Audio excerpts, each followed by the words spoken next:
You know, I always wanted to rap like it.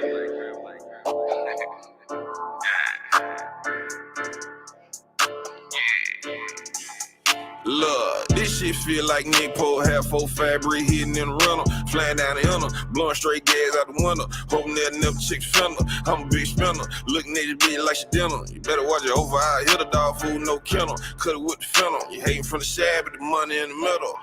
So this how I feel to be a dope boy. Move 1,008 grams on the low boy. Sell high by low, make no noise. 4 downs on the 9, better go for it. Man, they say the niggas snitching that with yo boy. So faster than the Usain Bolt boy. Nowadays, who cares? They'll go for it. You can snitch, still post it with your homeboy. Look, I'm smart enough to do a fucking Rubik's Cube. Backpack, sweat rap, I can do that too. I got the Airbnb like the Moulin Rouge. I got 3 for every one playing 2 on 2. What is you gonna do? You gonna get up on the ground with your gun telling everybody you gonna shoot. Hey, one time for the dope boy. But don't die, you ain't got shit to show for it. This shit feel like Nick Poe, half full fabric hitting in the rental, flying down the inner, blowing straight gas out the window, hoping that never chick fender. I'm a big spender, looking at your bitch like she dinner. You better watch it over, I hit a dog food, no kennel, cut it with the fennel. You hating from the shab, but the money in the middle. This how I feel to be a dope boy telling on himself, but he swear everybody else jealous. You ain't learned from Frank Lucas, the loudest in the room get caught when you careless. Posting all your moves on the gram when you moving hand in hand, boys, best you keep quiet. Nigga, you a fool, quit playing, man, that ain't a bad bitch, boy, that's 12 in your life. You niggas pressing for pussy, if I fuck a hoe it's cause she got some money. I can care less about that pussy unless it come back in the door with some money. You in your 30s, still piecing the pack out and bragging about it, that's funny. Now you guessing the next move that I'm about to make, but we making way more than assumptions. This shit feel like Nick Poe. Double the profit, then re-up the sack. Buy my little bitch a Chanel and get back in my bag. You can't afford it if you ask. This shit feel like Nick Poe, half red bottoms on my feet, cut my foot on the necks. One time for the dope boy, dripping so much sauce, I'm a mess. This shit feel like Nick Poe, half full fabric hitting in the rental, flying down the inner, blowing straight gas out the window.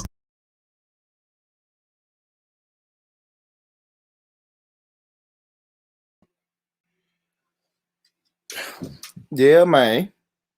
Yeah, we in here, man. Paylou in here early. What up? What up, Paylou? I can't really talk. I'm at work, but I can't really talk. But peace to everybody. Salute, Paylou, man. Paylou making that money. Man. There ain't nothing wrong with that. What's up, family, though? Yes, man, thanks. Another episode of Rhetoric show, man. You know, really no topic today, y'all. But shit, I just wanted a live stream. Shit, I was up. I did my little errands for the day. Still got a couple more to do, but I did the bulk of them and the ones I really need to do. So I was like, fuck it. Let's do a live stream, man. Who wants a live stream? But hey, let me see. What is this, man? This was hilarious. If y'all missed the show last night, pretty good show that we did last night. Let me find this shit. This was funny though. I want y'all to check this funny part. I went back and found this because I thought this was hilarious. Shout out to Miss Electric, man. She was on fire last night. Where we at with it? There it is. Let me play this. This was fucking hilarious. What up, actual factual WM? Drop the top hitter. Lady Spade. Everybody's in the building. The gang is pulling up. Where we at? So yeah, I gotta stop sharing my screen. I mean, go. I gotta hit mute. Hold on.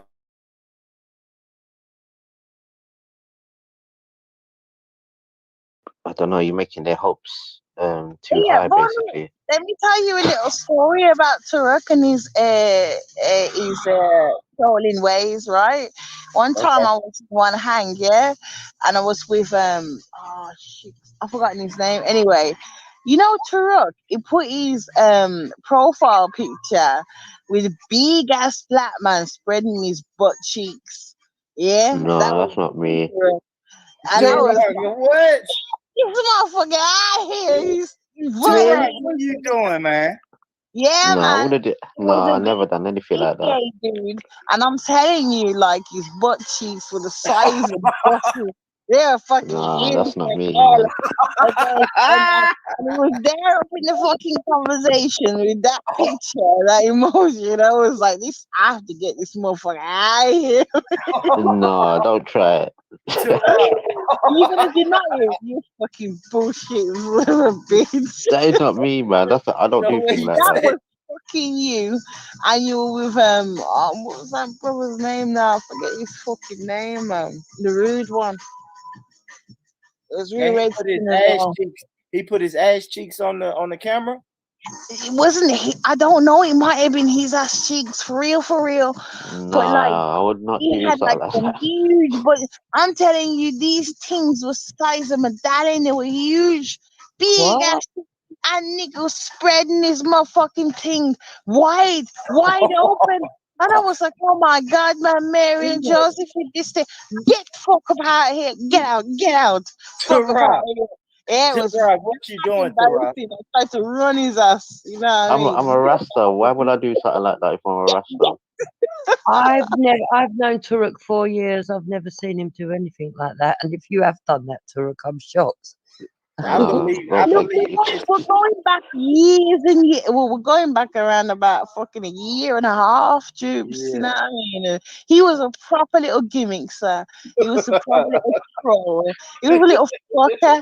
You know what I mean? He'd do shit like that. You know what I mean? And Nah, I don't do things like that. I totally remember that. It's burned. It's fucking burned into my memory. You know what I mean? A girl That can't is not forget. me. Oh my God. Tarab pulled his ass out. Hey, His naughtiness, huh? I just thought that was hilarious. Oh, that was hilarious, man. She said Turok is the porn bomber. Hilarious, fam. Hilarious, man. So what everybody doing on this Sunday? What did y'all do this Sunday? Where's the other video I had, man? Yeah, this is the video right here gonna make the sisters jealous right here.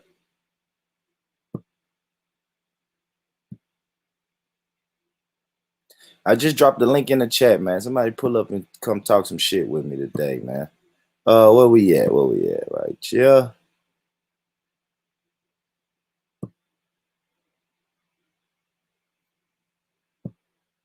Let me mute. This woman has the most perfect behind in America. I feel very flattered that anyone would say that I have a perfect butt. Jean designers say Natasha Wagner's bottom is not too big, it's not too small, it's just perfect. Natasha's curves are in all the right places. The 34-year-old from Los Angeles is a size 6, has a 28-inch waist, and stands 5 feet 8 inches tall. Mile-long legs. She's thin but curvy at the same time, and her hip-to-waist ratio is perfectly proportioned. Natasha says it's not easy to stay the same size and shape. My job is to go in, try on jeans, and stay the same size. To achieve her perfect derriere, she sweats through 100 squats a day. She also spends 45 minutes on the treadmill. This woman has the most perfect behind in America. I feel very flattered that anyone would say that.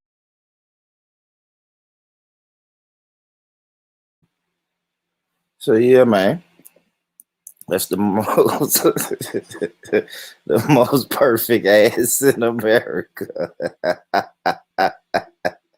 Ass is a wall. No ass at all. No ass at all. What the fuck? What up, Gurdeep? My brother Gurdeep, man. How was the show? You gotta sit down somewhere. I know that was crazy as hell when I saw that, man. I was like, what the fuck? The most perfect ass in America, man. I don't know. What the fuck is going on with this country and these people, but I don't know. God bless America, I guess. Man.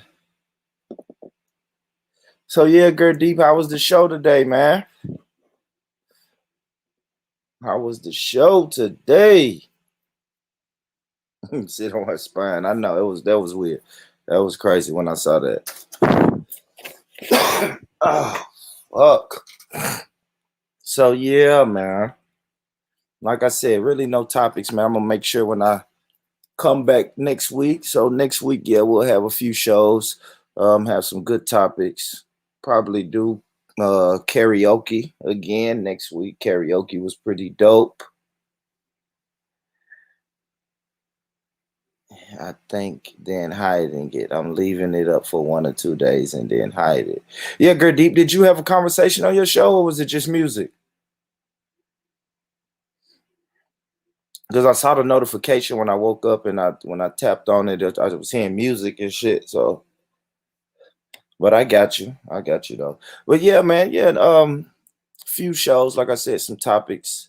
I don't know any topics y'all would like for us to discuss. Make sure y'all drop it. You know what I mean? Shout out to everybody who donated, last week.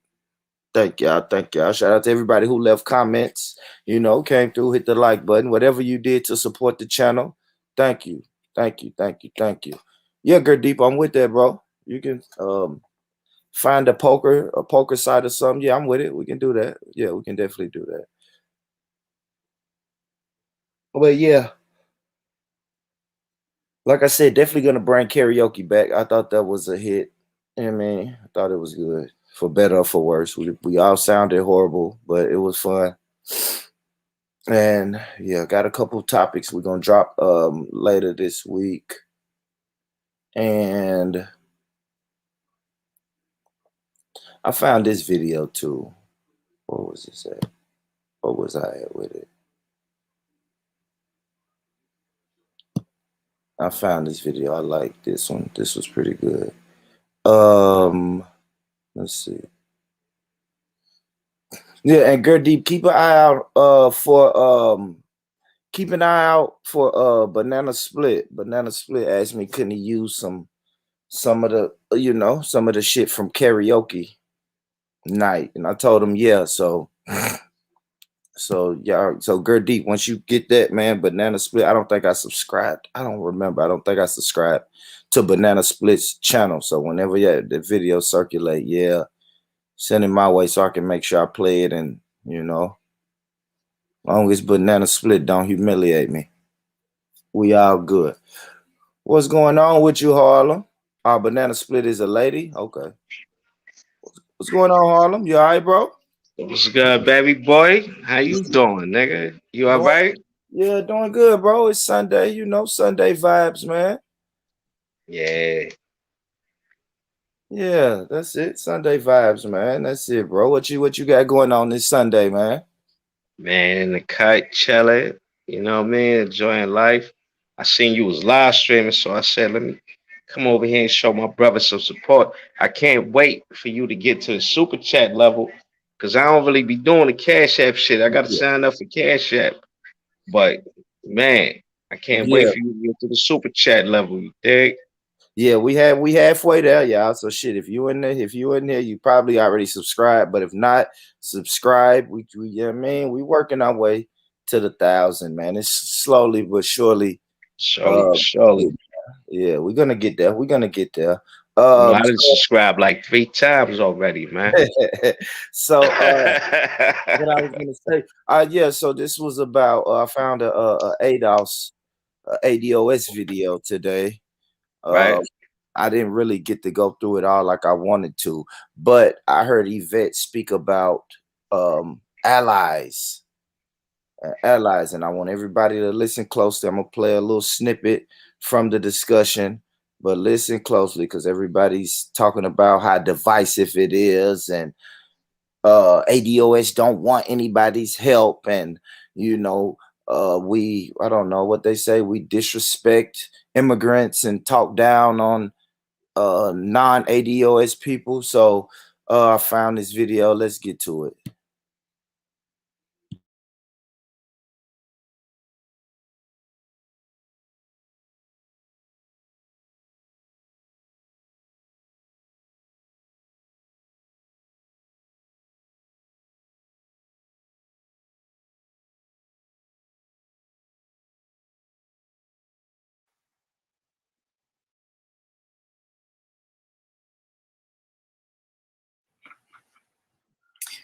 Even if we are as specific as we need to be, history has shown us that everything that we have gotten as ADOS people, as Black people, has benefited everyone anyway.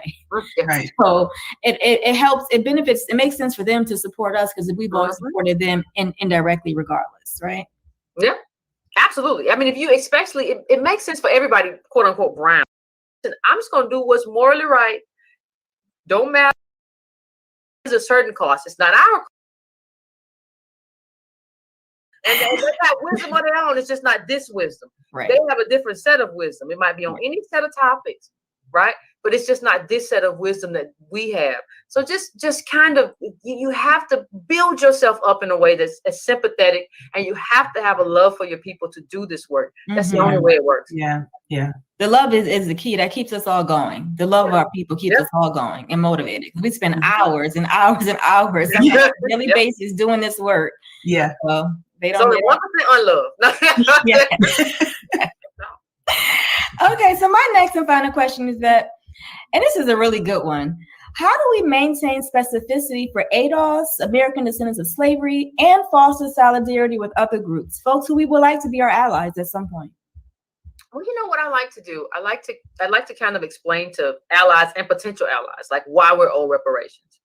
And in terms of Black allies specifically, I like to talk to them about our transformative Black agenda in terms of how they benefit, because when they come here, there is a certain cost. It's not our cost because it's not an inherited cost, but there is a cost of quote unquote Blackness, right? But with everybody else, I say this is kind of like a contract. What do you believe in, right? So, okay, whether you people of color, whether you're Mexican, whatever the case may be, wonderful. Okay, what do you believe strongly in? And what do I believe in? We have to kind of engage this like a contract. If I believe in this and you believe in this, if I believe in X and you believe in Y, we have to come together and say, okay, I can do this if you can do this. The ADOS Foundation can do this, but you have to do this, right?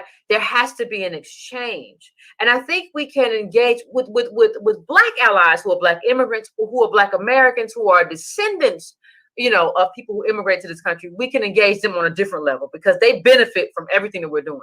With other groups, though, we have to say, listen, this is a contract. I'm gonna help you if you help me. That's just the way it is. Now, if you feel the way you feel about what we are and what we should be, wonderful, great.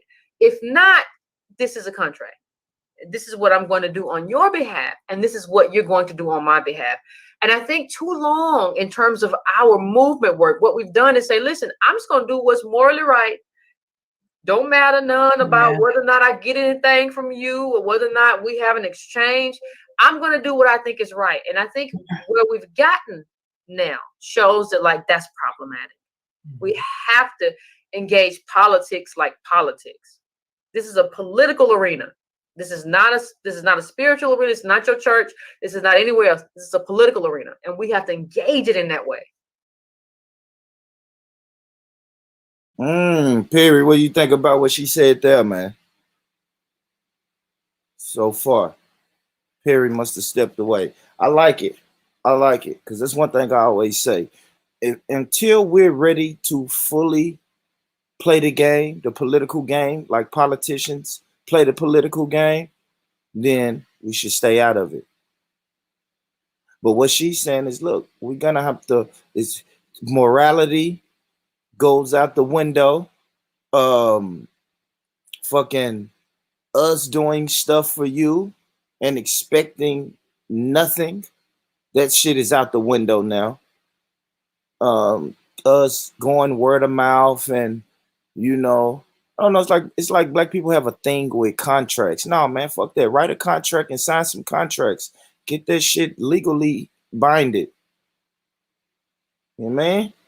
So it's time for us to start playing the game just like everybody else plays the game. I've always said that. I even say that about voting. Like if we're gonna vote, you better put some agenda and some finances behind that damn vote. Don't just run down there and get them people your vote just because mommy did it and grandmommy did it and granddaddy did it. No. That time is over, man. Go down there with an agenda and get some shit done. Plan on getting shit done and make sure you're getting some shit done. Let me let her finish up.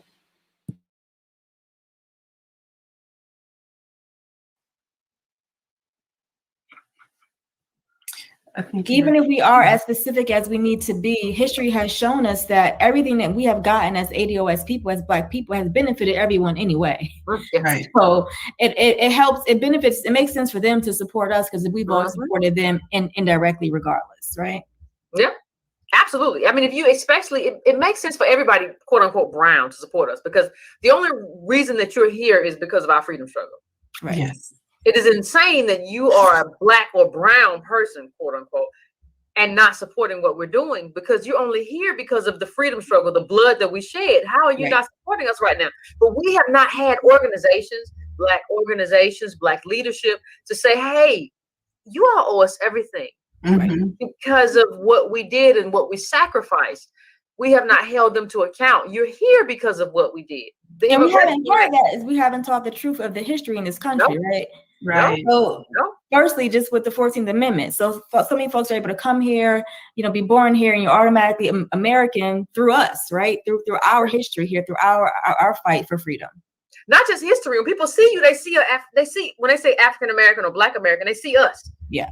Right. So they initially, when they see you, Kofi Annan said that I'm not a descendant of a slave. I'm not Black American in that way. I'm not Negro in that way. But that's what they saw, and that's why you were allowed here. Oh, that's a Negro. That's a descendant of a slave, right? Right. Yeah. That's why you're here. That's why you can kind of integrate into all these communities, and people don't even see you really as foreign because we're here already to kind of pave the way for you. And I think that does have to be, in terms of our exchange as well, there has to be more appreciation of that. And what we did, and then what we can do for each other. I'm not in opposition to solidarity, but solidarity is a give and take. It's not you telling me what to do. Right. And you not you just reaping the benefits from our struggle. Is you also have to put in some sweat as well. Yeah. Well, and it reminds. I'll play a little bit more, but I love that point. That's it. Time is up for people to just benefit off of ADOS and not give us any tangibles. The days of benign neglect has to be over. Those days are over. Oh, what's ADOS? American Descendants of Slavery. And we are, one of the main goals is to just approach, but girl deep, one of the main things is just approach the American government for what's owed, for the not only the free labor that our ancestors did to build this country, but also redlining, which is the housing discrimination that we suffered. Jim Crow went on extremely too long after slavery. Hey, T-Pain, pull up, brother. Pull up, brother. You get a chance. Pull up, brother. I want to talk about your show, man. Good show today, too, brother. Pull up, man. Let's talk about a little bit about it. I may play a snippet and we get some people to subscribe to it too, bro. Yeah, it's just we paid for the damages, repair. You know the root word of reparations is repair. One of the main things that ADOS talk about is the wealth gap. Trying to close the wealth gap between other groups and American descendants of slaves, because it's been a wealth gap created just on the sheer fact of the Head Start. When you do slavery for hundreds and hundreds of years, and then all of a sudden they set you free without any guidance, any resources, and you're just there to figure it out by yourself, then that's how the wealth gap began. So now in 2021, we have a massive wealth gap that needs to be that gap just needs to be closed. So that's basically what ADOS is talking about. Let's let Yvette say some more. Let's see. Reminds me of, it's like an analogy would be if we invited everybody out to this table to eat in this restaurant. Everybody ate, got full, and then we were left with the bill.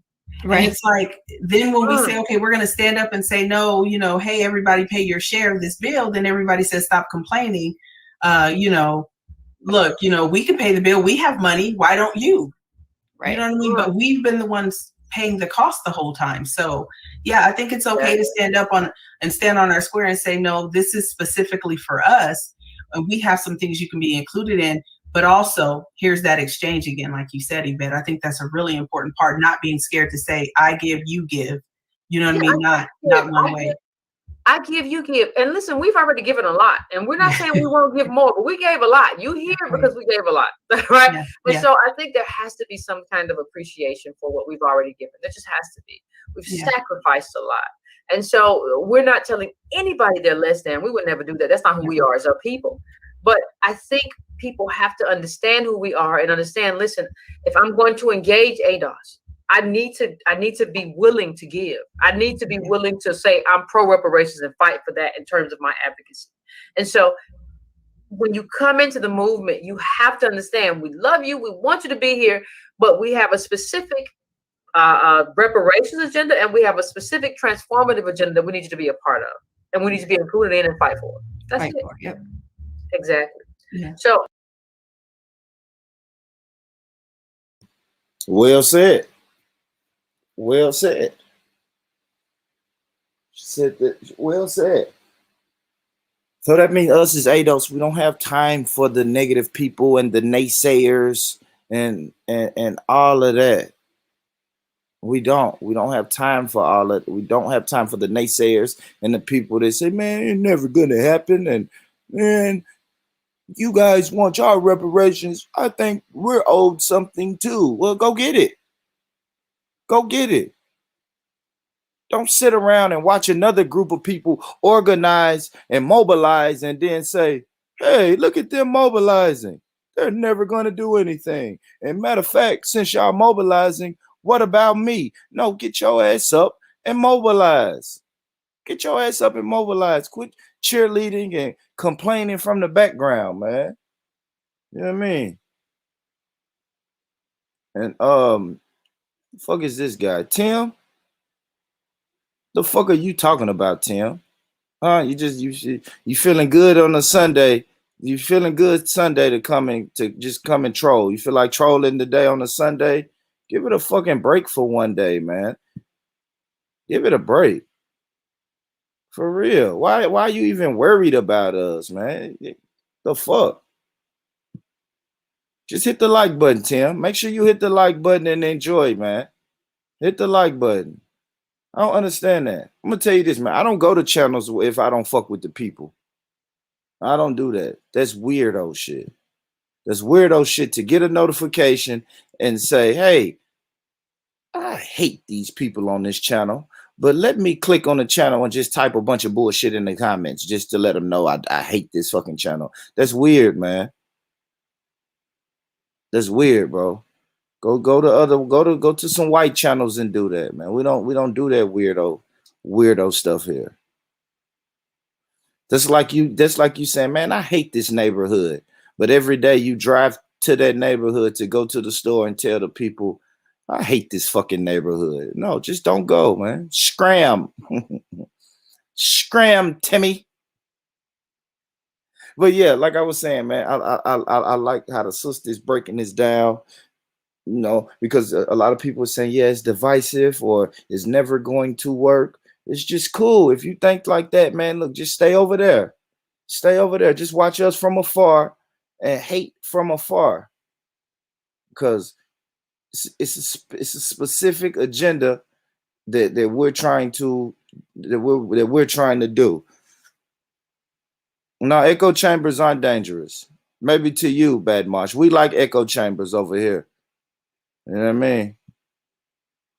We like echo chambers. So thanks for your input, Bad Marsh. Make sure you hit the like button, Bad Marsh. Thanks, man. Thanks for hitting the like button. But we like echo chambers. I don't think they're dangerous. They're not.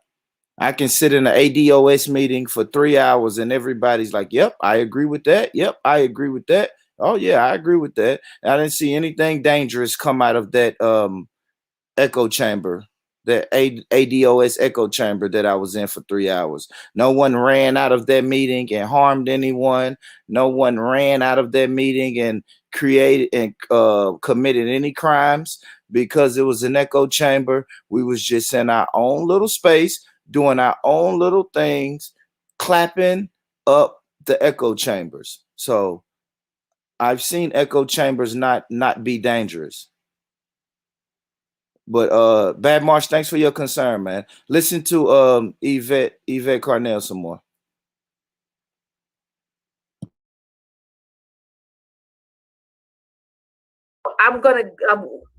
We talked about that, but now I think we need to go to some other stuff that really talks to the origins of the movement, since people had so many questions about that, so many issues.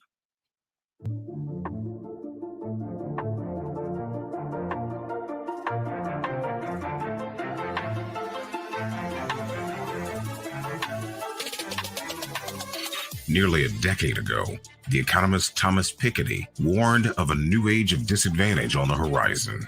The future, he wrote, could hold in store a new world of inequality, more extreme than any that preceded it.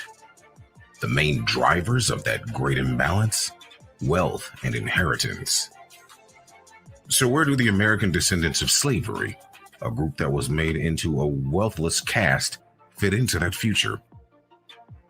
We weren't meant to. For ADOS, to again quote Piketty, the past devours the future. Unless you start uniting the victims of that past, revealing to them the urgency of the present and the need to devote every minute of it to the cause of repairing the damage done specifically to their group. The ADOS movement was conceived for exactly this purpose, to forge a different future for our people. And from that undertaking now grows the organizational apparatus we need in order to realize that future. One in which we are not swallowed whole, but made whole. To start, let's explore the history of the movement.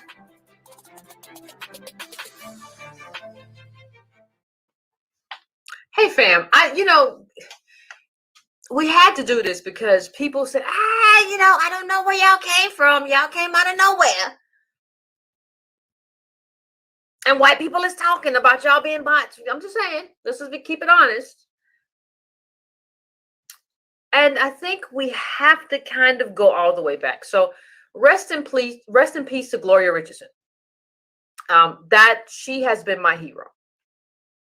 And for those of you all who followed me for a long time, you know that she was my hero. You know her image was on my Twitter, my Facebook. You all know that. Trace me all the way back to 2010, the Huffington Post article. Right? When I said Obama's problem is he's not African American. I didn't have the language for ADOS yet. I said he's not African American. What I was saying and what Miss Richardson was saying, rest in peace, were the same. She said he's black, but he doesn't have the life, the ADOS life of Jim Crow growing up, Chicago, Atlanta, everywhere. He don't have that. He don't have that, and so he's not going to be that. She said he's a nice man, but nice men don't become good presidents. I heard her say that. And for me, her saying, and I love that she's getting into that, because that was always one of my things about Obama, right? Obama was put there to prop up so the world can say, hey, you guys have a black president. You guys have a president that you should be proud of. You can relate to him. And it's like, no, I can't. His father was Kenyan. His mother was white. I cannot relate to him. My parents is what people would call an African American or American descendant of slaves. Both of mine.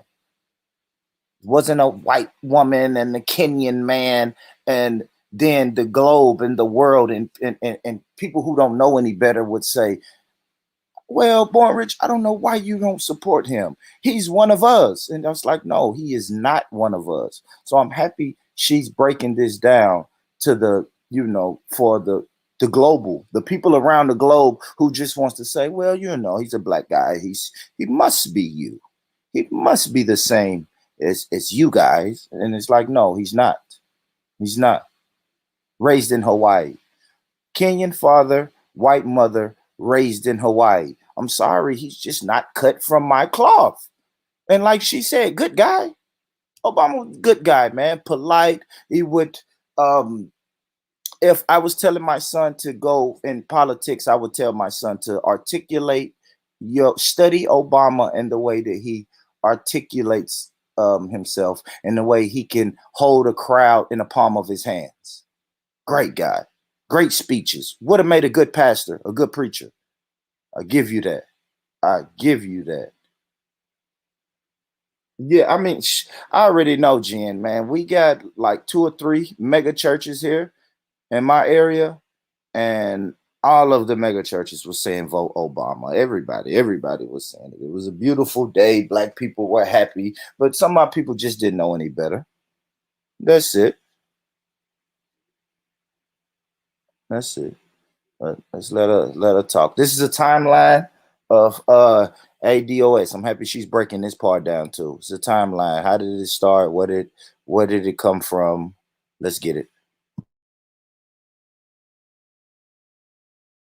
That was like, the only way I can describe it, it was like a signal to keep going. Like, keep going, Yvette. You're right. Like the stuff you've been on so far, you're right. You're not wrong. You're right. That's what that was saying to me. That was like 2013. My article was like 2010 about Obama and not African American. Black, yes, but not African American. So during that same time, we had the advent, we had Antonio Moore come with us with all the data, which was like legs to a table. This is the data. This is the thing that says that we must have reparations. Thomas Piketty during that same time, because our origin story doesn't begin with any other professor. It begins with Thomas Piketty. Professor Thomas Piketty, Dr. Thomas Piketty said, listen, you're not going to be able to make up this wealth. You can't make up this wealth with work. That's not what's happening, especially not in a slaveocracy. You're not making that up. This is the height of income inequality. You have no wealth, you're not going to survive. That's what he said. Right? And so he laid, if you're looking for a professor who laid the foundation for this movement, that professor was actually Thomas Piketty. Nobody else. Because he let us know that there's no other way to do this other than reparations. It doesn't happen any other way other than reparations. Because the wealth has already been made and has been locked in. And so when you're thinking about that, right? And we had the Angela Project. Shout out to Dr. Cosby in Louisville. First slave off the ship. We had that, and we were talking about reparations and everything. The Angela Project predated the 1619 Project. We came first. We did it first, and we did it better.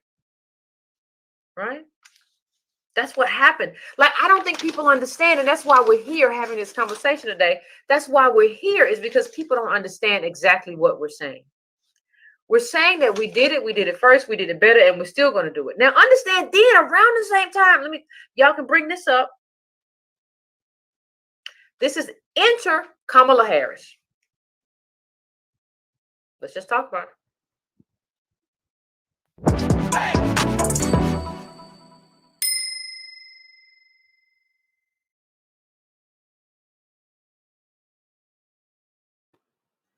Hey, Patrick, how you doing? Unmute yourself.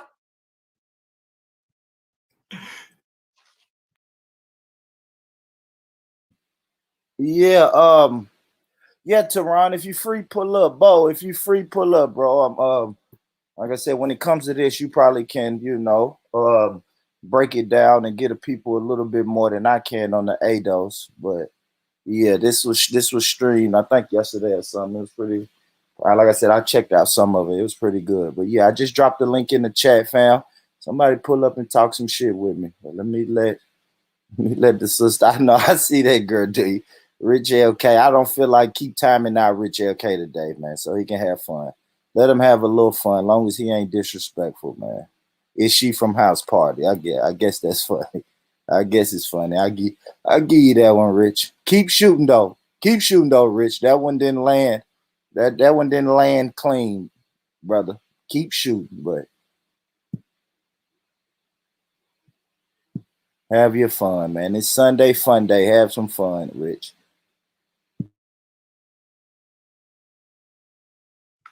Sorry about that. I'm doing pretty good. How are you doing? You're muted as well. I know I'm good. I'm just shaking my head good. So I wanted to know, because we, around that time that I just talked to you, we got an audience, right?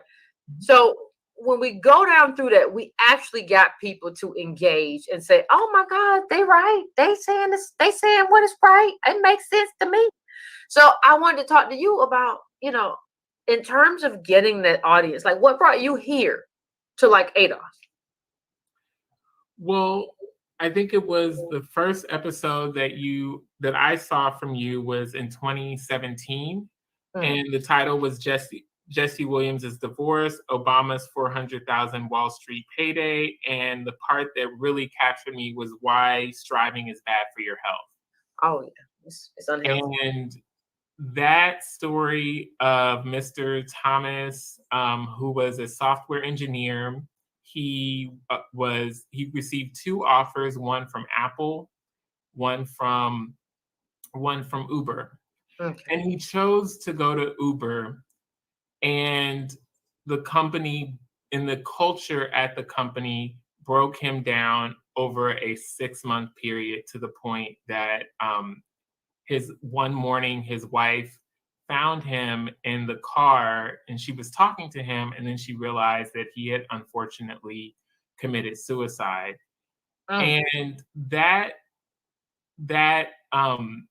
story really stuck with me, and it stuck with me because you talked about how he did everything right.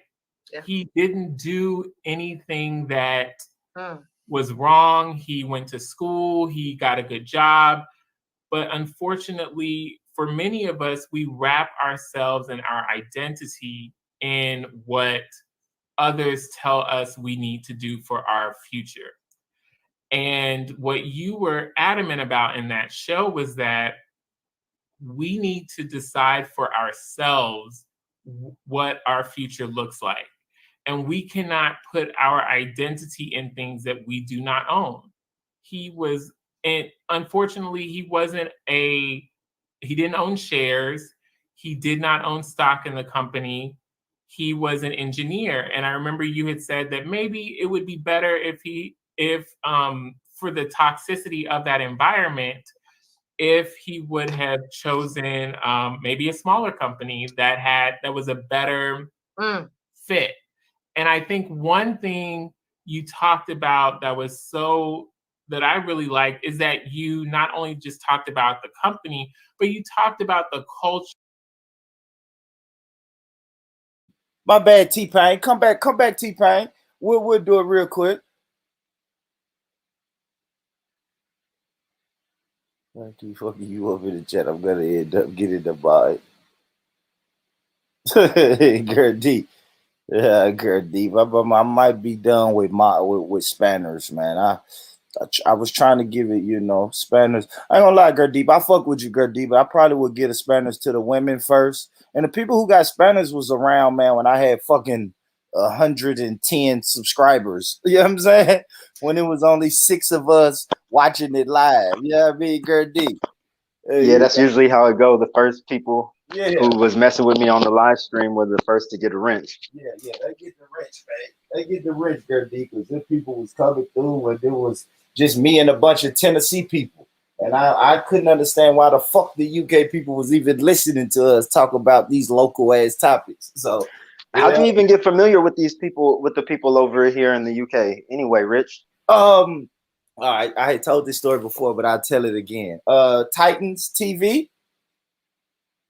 You familiar with that, Teron? Yep. Yeah, I was Titans subscribed. TV. Because I was watching Tariq Nasheed one day, and he was like, "Yeah, I did an interview with a brother, from Titans TV," and he was kind of upset. He really didn't really like it because when I went back and watched the video, Kalam was asking him a lot of messy questions, like, "Hey, you're beefing with this person, and what do you think about this person?" And yeah, I'm Yeah, in, see, I'm in Nashville, Hatcher. So hearing that, I would have thought Kalam would have asked better questions because aren't they kind of yeah, like on the same hype? yeah, pretty much. So that got me into Titans TV, and I watched that interview. And then, them the days I just used to go around, check his whole YouTube channel out. Then I saw Speaker's Corner video. Mm. And when I saw him in Speaker's Corner, I was like, what the fuck is this? Oh my gosh. I like this when I was really into debate. Man, me too, bro. That's what kind of hooked me was content over everything. Belly's Brothers YouTube channel. Mm-hmm. I was like, what the hell is this? If we had something like this in the Bay Area, man, people would be getting shot. That's what I thought too. I'm like, yeah, we have debates online, and I listen to the Sonettas, and when he would have his debates with Polite and all of that shit, you know what I mean? Yeah, and those would be heated. Yeah, so I was like, yeah, I like debates, and then I think I watched, if I'm not mistaken, I actually think I watched the video where Kalam was like, yeah, this is my last time recording in Speaker's Corner. This guy right here, because Content had been doing it too. He was like, yeah, y'all go subscribe to Content over everything. He's going to be taking over from now on. Because that's what Kalam's like, yeah, I'm just too busy. I got other stuff I'm trying to do. So this guy, and when Kalam said subscribe to Content over everything, I subscribed, and then I watched it. And then I saw fucking Sarah, you know what I'm saying, going at it with the Muslims, and that was like, I was hooked. I was hooked after that, bro. Every Sunday I would wake up, do my shit around the house, and then I'm like, okay, all right, let me find this. What they doing in Speaker's Corner this week? Are they gonna fight? Yep, man. I was the same thing, man. I found myself getting involved with these people's lives like it was some soap opera. You know what I'm saying? I was in a relationship then, and she was like, why the fuck you watch this? This is gonna be weird. This is so funny though.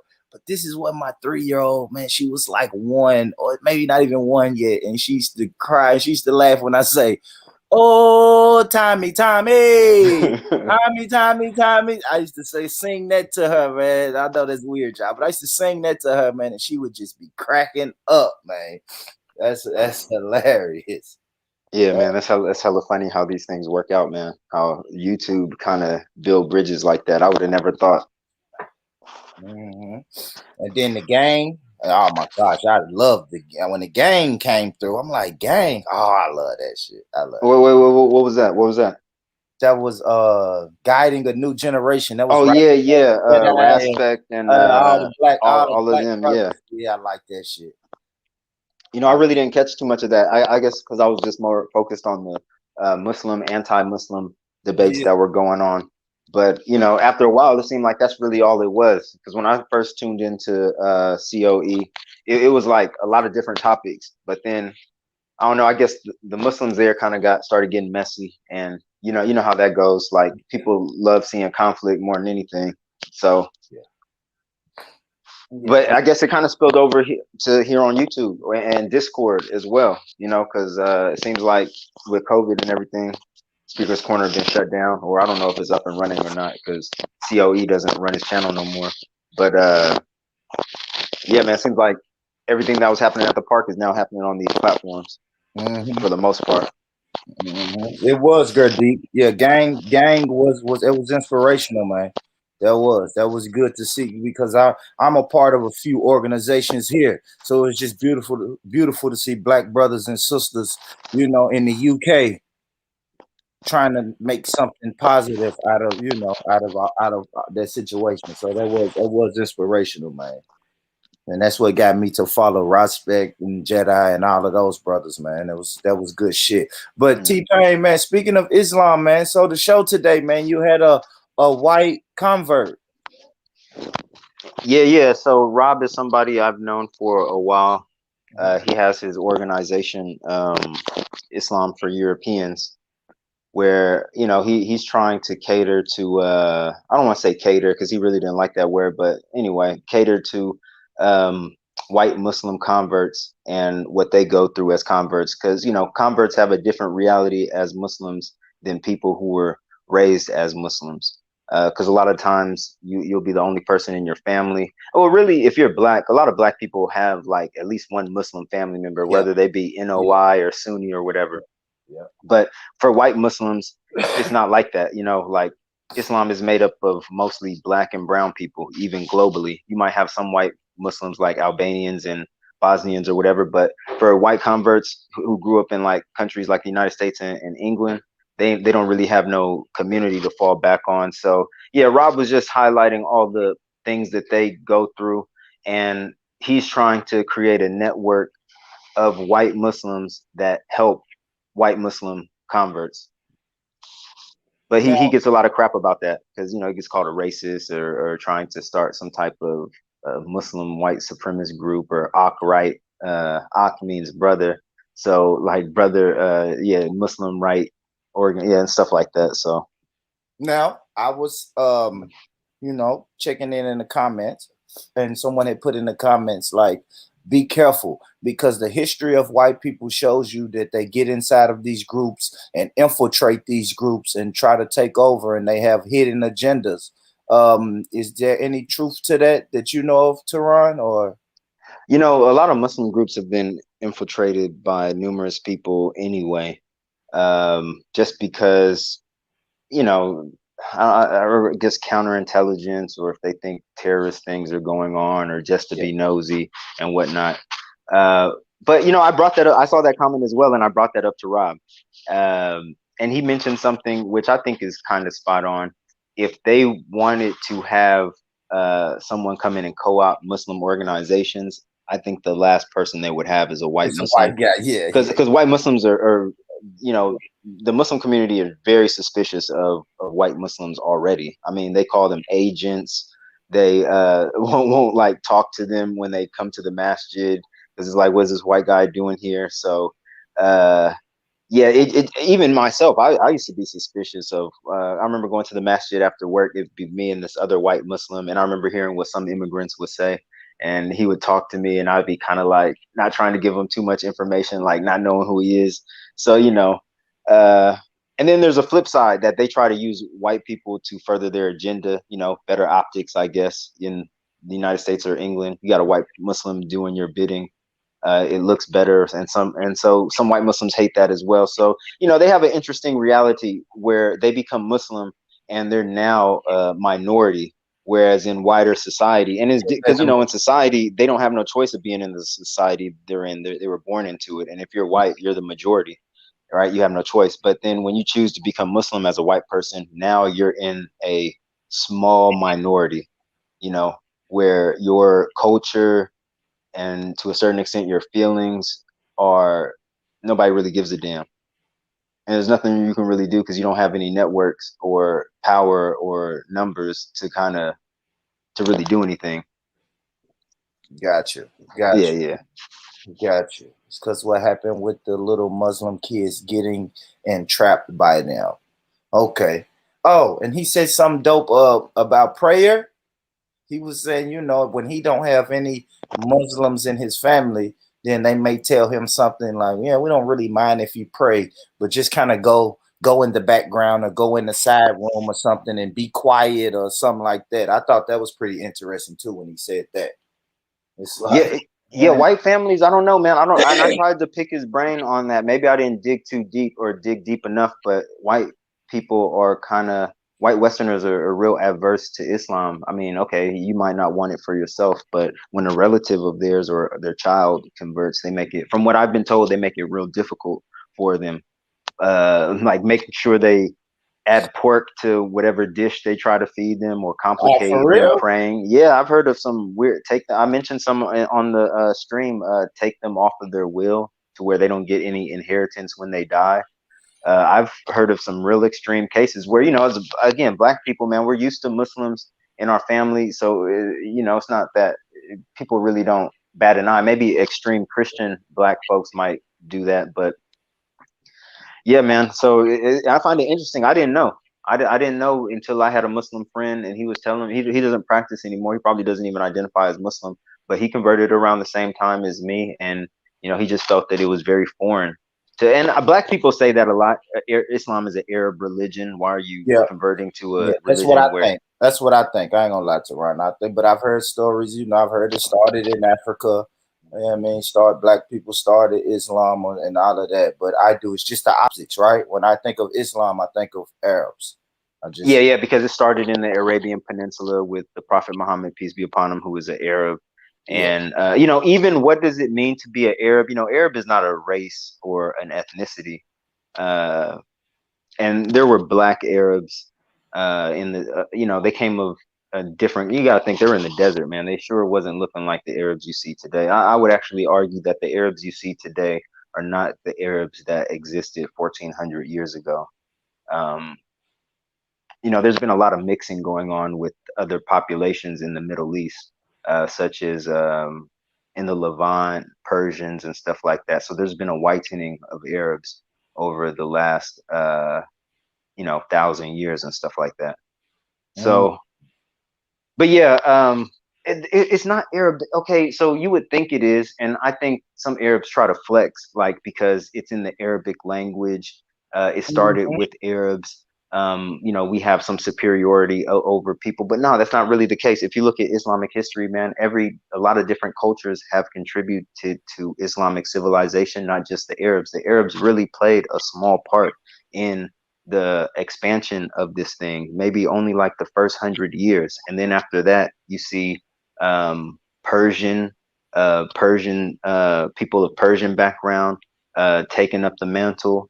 In the time of Mansa Musa, Timbuktu was the center, was a Muslim center of knowledge. So you see, throughout time, you see basically the Arabs lost the top position in Islam early on, and then it went to a whole lot of different people. But I think because the language is very Arabic focused, the religion is very Arabic focused concerning the language. People still get that misconception that it's some type of Arab dominant. But not really. I hear you. And I tell Arabs to sit down all the time with that shit. I mean, and this is something that's acted early on. Converts to Islam being like, look, we know you're Arabs and it started with you, but you guys aren't. You guys ain't superior in this thing. This is for all of humanity, not just for the Arabs as a gift to everyone else. Yeah. And I'm happy you spoke on the flexing part, because even on these streams, I've heard Arab people flex on non-Arab people when it comes to Islam. Like pretty much like stick their nose up, turn their nose up at them. Like, yeah, we really started this. You're a guest. You're a guest inside of our religion. You know what I mean? So, and that's not the case. I don't even listen to them. And to be honest, if the type of Islam that me and Palu practice, the school of thought, it's not Arab focus centered. Actually, most of the people who are interested in the school of thought we're a part of tend to be mostly African, from what I've come across. Yeah, I got you, Tehran. I don't want to. I've had the Islam. I think I've had pretty much over the times on these panels. I think I've had every one of my questions about Islam answered. I think I have. I just like to listen. I like to listen and learn about it, though. It's just pretty cool. Now, you said the form of Islam that you practice. What is that? It's not Sunni or Shia? No, it's not Sunni or Shia. It's Ibadi. Or Ahlul Istiqama, the school or the people of steadfastness. But yeah, so this is what happened, right?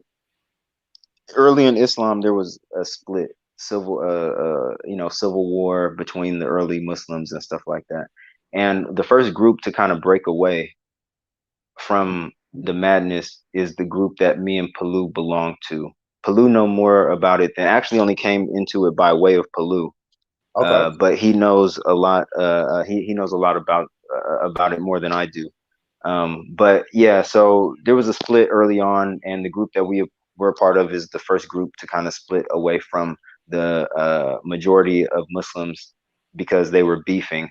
And then the group that was left after the group I'm a part of left, they end up splitting, and that's where you have the Sunni and Shia, and which is all about politics, which eventually led to theological differences.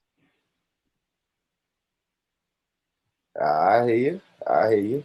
I hear you. What's up, 6'4"? Tricky Ricky in the building. What up, Jen? Coming through. Jen got a question. I want to ask you a little controversial question. Where was I? Do you feel like Asians and Arabs using Bilal as a selling point for black folks is a bit tokenish? Yeah, I do. That's why I don't talk about Bilal. I don't talk about Muhammad Ali. I don't talk about Yeah, Malcolm X. Malcolm X. I think you know, the three I done heard too, and I'm not even Muslim. But go ahead.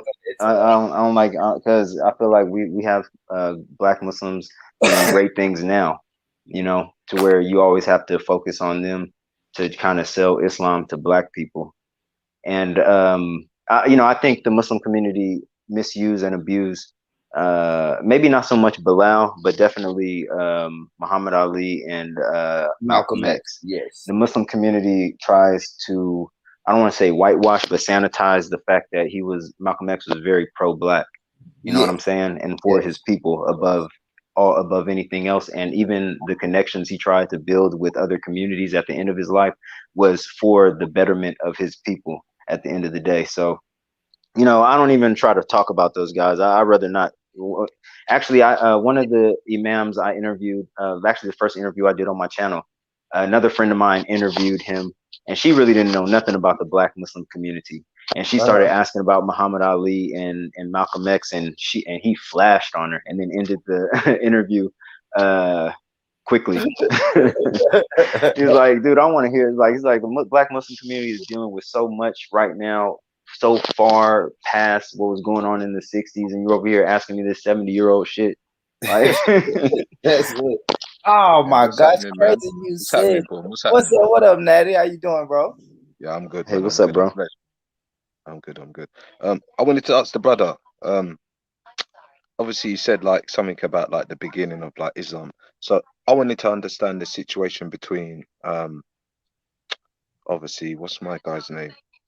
Like Ishmael and Isaac.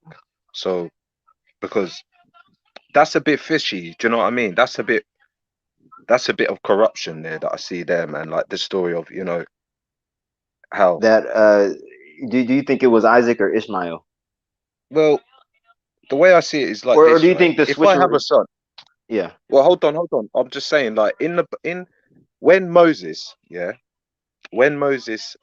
told them about the firstborn, so like your firstborn will be like struck down with death and all this type of stuff if you don't heed to the Lord's command and all this stuff, so they put like the firstborn as important.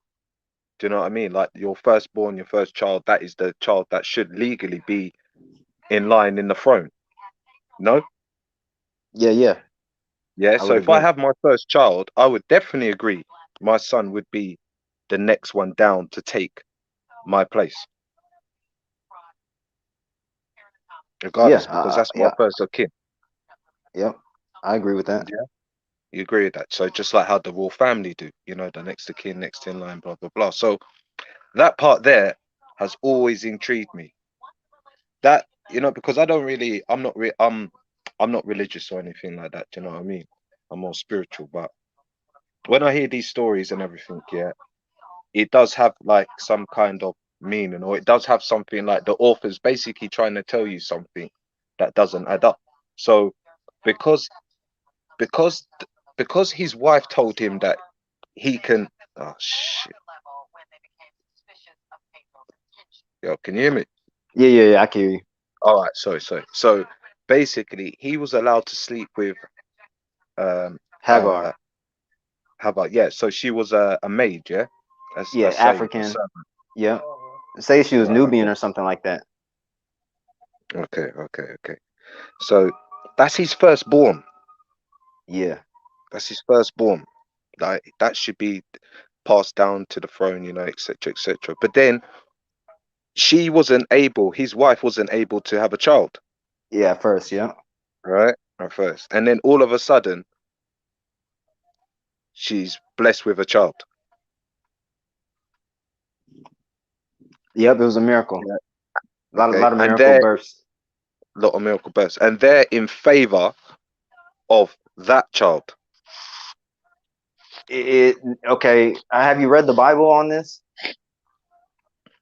Yeah, like the Bible, like Because they all say it that. seems like they both get some type of. Okay, so I do agree that So is Ismail there was. racism there? Is there racism there? Because the mum was, but the thing is, he was gifted from his wife, or was it by God even? Like to say, yeah, you can have you can have a child, because what would be the so no, what I'm basically trying to say to you, brother, yeah, is Yeah. why would the point in her saying you can have a child because I can't give you one? So then that means that child has got importance. Yeah. Yeah. And Because then for them, Abraham needed to yeah, pass on. Clearly, she right, felt that Abraham needed to pass on whatever he had, and she couldn't do it for him at the time. right, And so, at the but see, time. look, but when I read the Bible, it seemed like both of them got something. It insinuates that Ismail, of course, yeah, he was first, but he also got a share of what God promised Abraham, and then also Isaac, his lineage also got a share of. And then when you kind of look at how it played out, I mean, the Middle East has been dominated by, I mean, at one point, a lot of different people, but the main two people that we have now are the Arabs and the Jews, right? And one claims lineage from Ismail, the other one claims, I think that it was going to go to both. I don't know. It's different. And then you have some Well, Muslim let me scholars tell who you, believe that it was Isaac. let me tell you one thing, brother. Yeah, in Yeah. life, yeah, we've always got opposites, right? Yeah. So I'll be honest, yeah. So obviously, you see, like my son, yeah, he's mixed race, yeah, Okay. but his race don't exist unless somebody mixes. Do you get what I'm saying, brother? Yeah, because he's So neither one nor the other, right, but a separate. right. Okay. So the main alphas, let's say the main alpha and omega or whatever, the main alpha is it's a black and white world. Yeah, Yeah. yeah. So when black meets white, they create boom these type of things. Now it's even funny when you hear about, like, they talk about the Moors, and when they make a description of the Moors, yeah, I truly believe their Moors are the Moors of today, and I truly believe they're the type of people, like, because I'm not gonna lie, yeah, they might have thought they're too nice. Do you know what I mean? Like when they say you got the best of the world, like they may have been the downfall of society. They may have thought, well, we're not black and we're not white, we're different, we're unique. You know that thing, because I've actually seen how much harder of a struggle it is for the mixed race, because they might get it from obviously their black side and they might get it from the white side. This is only You know, something I've started noticing since being in the UK, because how mixed people are socialized in the UK is very different than how they're socialized in the US. yeah, but we've got to socialize. I'm sorry? We have to socialize. We have to No. socialize. Oh, okay. What I mean is that because the United States, we got the one drop rule. Mixed people are just considered black, right? Where in the UK, I'm aware that mixed people are like a separate category of people. Well, like, I've got brothers who are mixed and they consider themselves unique. Yeah, I Do you see know what I that in mean? the They UK, consider. where and I've heard that from a lot of mixed people in the UK, where if you ask them, are you black, are you white, they're like, I'm not neither. As what you said, unique or mixed. But in the US, you ask a mixed person hey, what's up, GOJ? You ask a mixed person what they are, they're black. And the way that they're treated is they're treated like they're black. Well, yeah, man. I mean, but going that's back to what I your was point trying to. about Isaac and Ishmael, Yeah. man, that's a So tough yeah, one, bro. going back to that point there. Like, I think you can clearly see, like, that obviously that's that's racism there, isn't it? Like the story in the Bible, it's not nice, isn't it? It's not because his No, mum no, was I a don't think it's prostitute. racism. It's not because his mum was, she was not one of them, but his father was though. And Yeah, I but I can't don't think it was understand. racism though. I I can't. don't think it. I I know, but do I think it. can't understand. I can't. I thought only their God would turn people away as if they carried on like Cain. You know, like where they're beating people up, they're brutal and smashing heads together and all that type of stuff. Yeah, I Mm, can't understand why this God can't gift him the birthright. I can't understand that I'm because telling then you, if you from what look, I read in the Bible, I think both of them got it. I think so. Yeah, I think Eh, there was definitely because look, they're both doing the same thing, man. It's the exact same thing. It's the exact same message, Yep, but they're just not messing with each other. yep. They're just like And it's nobody hates so. like family. Mm, But yeah, it's so I I don't know, think that man. But there, man. you know, but yeah, man. I think that's it's a tough one. But I do think that both of them got it, and some things got changed in the Bible. I don't want to say changed. Maybe it's just my poor understanding. But some people would argue, especially Muslims, that Jewish scribes or rabbis changed certain things to make it seem like Yeah, I think there's a only lot of one. contradiction. And see, the thing about I think there's a lot of Hagar, contradiction. what I've heard from Christians, I don't know what Jews have to say, but some Christians will argue why it didn't go to Ismail is because Hagar was a concubine, and concubines are not recognized as the children from concubines are not recognized as legit. But that's not true. If you look at the ancient world and how children of concubines were, I mean, you see a lot of people, kings from mothers were concubines. You know what I'm saying? So Jen Wallace is saying no to Ron. Maybe I'm saying something wrong. I said something. Tim said there's a growing movement of biracials wanting to split from the black label, which makes sense if they get famous. It's biracial people replacing the face of blackness. I heard of that in the UK. That I think in the it's both. future, I think it's both. I think, like I'm trying to say to you, yeah, it's to me, yeah, the world's black and white, yeah, and it's a black and white creation. And I personally think that around them times when you hear about like the Moors and all that, they can fuck with anybody. Let's say, yeah, somebody who is in between. Let's say they could fuck with both worlds.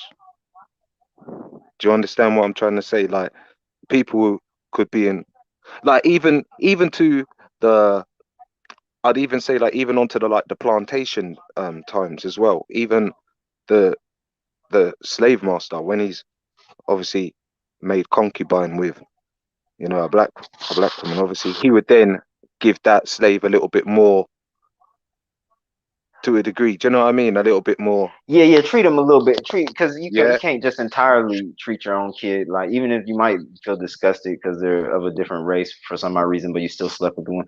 You still feel some kind of yeah. But you know what though? See, the whole thing why they used to make these biracial people black in the States is because of miscegenation laws. A lot of these children would have a right to, I mean, if they were fair, a lot of these children would have a right to. Oh right, the brother's gone, man. Yeah, he fell off. He would probably come back. But yeah, like I was saying, man, Mecca's in Mecca and Israel's in Israel, and all they do is they come to Africa to Niam up. That's history, man. When you got the land of plenty, milk and honey, that's history, man. That's how it is. Do you know what I mean, Bon? Yeah, yeah. And I truly do believe. Yeah. Obviously, like they say, like I truly do believe our people did come out, and I truly do believe like we are one people in the world. You know, that's what I truly do believe. Yeah, and I just think that obviously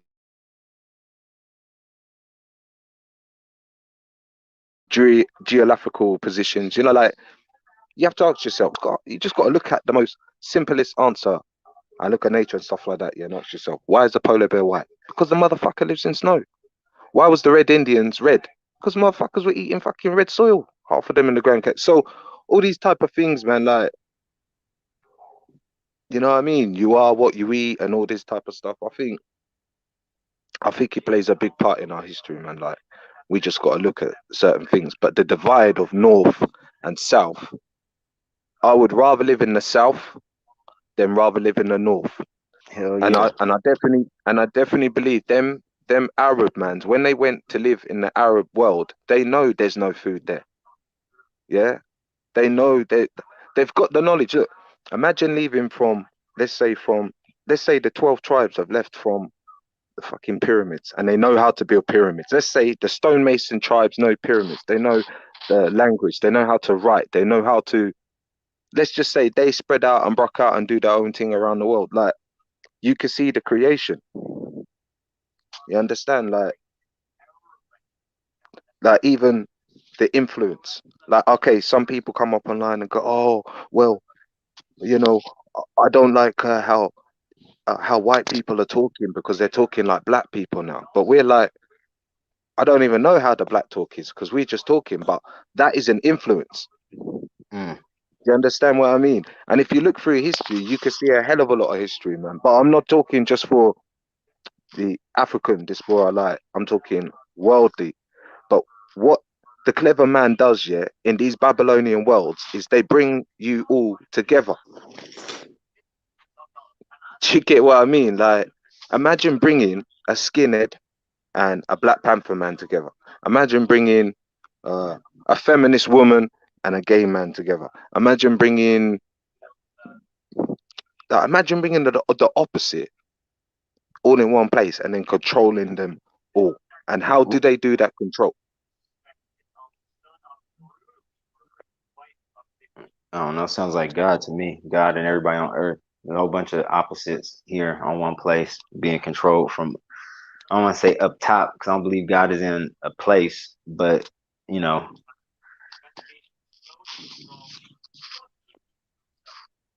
You just gotta look at it, man. They just use the oldest tricks in the books. They use they say racism, the they Tower of use Babel. feminism, they use racism, they use feminism, they use money, they use violence, they use all the stuff that we necessarily wouldn't do is advertised right out there for us all. And it just triggers people, man, in the Babylonian world. So what do you believe in? You said you're not religious, but you're spiritual. How does that? How do you interpret that? How does that impact? What does that mean? But if you're not, if put it this way, yeah, like I'm just gonna tell everyone, if you're not about spiritualism, then like, I can't really explain it to you, innit? Like, if you are part of that, or if you know what I'm No. I talking think I about. think I think it's not that. I don't. I'm about it, but I do believe that it's also a subjective thing. It being subjective don't mean that it's not real or anything. But I do just like to see how people I'm interested in what people mean by spiritual, but no religion. Some people would argue that religion is a vehicle to spirituality, or you can use religion as It's a a vehicle. fraud. Yeah, religion is a fraud. It can be, but I don't know about saying that religion. I know religion is walking around with two black eyes right now. You know what I'm saying? It's not looking good to anybody. But I don't think we should throw the I baby out know. with the Well, bathwater you as know, like far as. idols and stuff like that. Like, I don't know. One thing what really makes me laugh, yeah, is if it was me, yeah, if I was a god, right? Like, if I was the Almighty, yeah, I would just done your dance already. I would just come down, tell you lot straight up and down how it is. I wouldn't waste your time. Yeah, I wouldn't. There's choices, yeah, yeah. All right, cool. There's choices, but if you're talking about me being the alpha and omega and a bad man and a good, like, bro, I'm gonna stop. I'm gonna stop your bullshit, innit? Why would I just sit back and watch? Watch what? So, what we talking about here? Like TV, like movies. It's a movie, innit? All this books and all this type of stuff. Yeah, it's exaggeration. Yeah, that's gone way far, man. That's what I believe. I think it's just a really good novel. And I think, you know what? It's a good book about conscience. That's what I'll give you. If you want to learn about conscience, that's a good book. because that book What's it gives you called again? choices. What is it called? That's what I'd call it, the book of conscience. No more than that, man. And you know who makes the decision at the end of the day? You make the decision. You are God. That's it. And if you don't want to do it, you'll play the bad guy. You'll be the devil. That's it. That's how it is, man. Interesting. You want to do something really good, man, you could go out there, yeah, and you could save somebody's life. You can go out there and help somebody up and make somebody's day. You can be God-like or Jesus-like. Or you could be a cunt like the devil. Like, and that's it, man. That's it. But as long as we're aware of good and bad, yeah, and as long as we're aware of that, our actions, yeah, of leaning too much to the badness could have repercussions on us having badness done on us. So I know pretty much most of the people I broke up with, yeah, are good people, innit? That's what I know, yeah. Most of the time, man. Most of the time. I know certain people lose it, get a bit crazy sometimes, you know what I mean? But at the end of the day, yeah, I've not really met sick man, you know what I mean? You know them, you know the ones you hear about on the news, chopping off head and yeah, all that type of stuff there, man. Like, it's a pretty decent, do you know, you get what I'm trying to say? So, yeah, man. You could be bad, bruv, and you could be good. That's it. Just know that. And you know what makes me laugh, yeah? It's like I was asking someone on the panels once about Texas, about the gun crime, and he goes, bro, like the gun crime is so low because everybody knows you got a gun. So Yeah. the respect I is lived there, in a innit? town where it was open carry in Ellensburg, Okay. Washington, and people used to walk around guns on their hip. I mean, you know, Central Washington isn't bad in general, but you know, I can't imagine in a place everybody's kept in check because everybody got a gun. I mean, Yeah, I've heard of in that's Texas Tennessee. where Tennessee too. Yeah, that's Tennessee, bro. Yeah, see, in the South, I've heard of Everybody got a numerous gun. stories. People try to act crazy, rob a bank, and then somebody, customer, just pulls out a gun. Hell yeah. Yeah, those stories happen all the time in Tennessee. Somebody's robbing the store and one of the customers just pops them. That happens all the time, bro. But is the gun crime higher with people allowed to carry guns, or is it lower? I don't know, man. I know gun crime is just high in my community. So I don't know. I don't know the numbers on it, but I do just expect everybody has a gun. You know what I'm saying? Yeah, like history shows me that everybody's got a gun. So got something. Can get a hold of one real easy. Yeah, everybody, and that and what T-Pain just said is definitely the truth. If you don't have a gun, you can easily make a phone call and go get one. Easy. You know, the gun culture in the United States is crazy, but at the same time, I don't know if the UK model is the best thing either. Well, with none, because y'all still knifing each other up. I think I bought my first gun at 16 or 17. Yeah, mine was given to me. My grandfather. I just got a shot. My grandfather gave me a shotgun, or when he passed away, I got it, cleaning out his But then, yeah, you go on to buy, and then I have friends who got their, dirty guns when they were young. That's what I said. I don't know what type of gun. My gun was probably dirty as shit, but I bought my first gun at like 16 or 17 for like $80. Yeah, see. I remember my friend God have mercy on him too, man, because he passed away a couple years ago. But I remember he showed me, I had duct tape around the handle. It was like a 38 special. Yeah.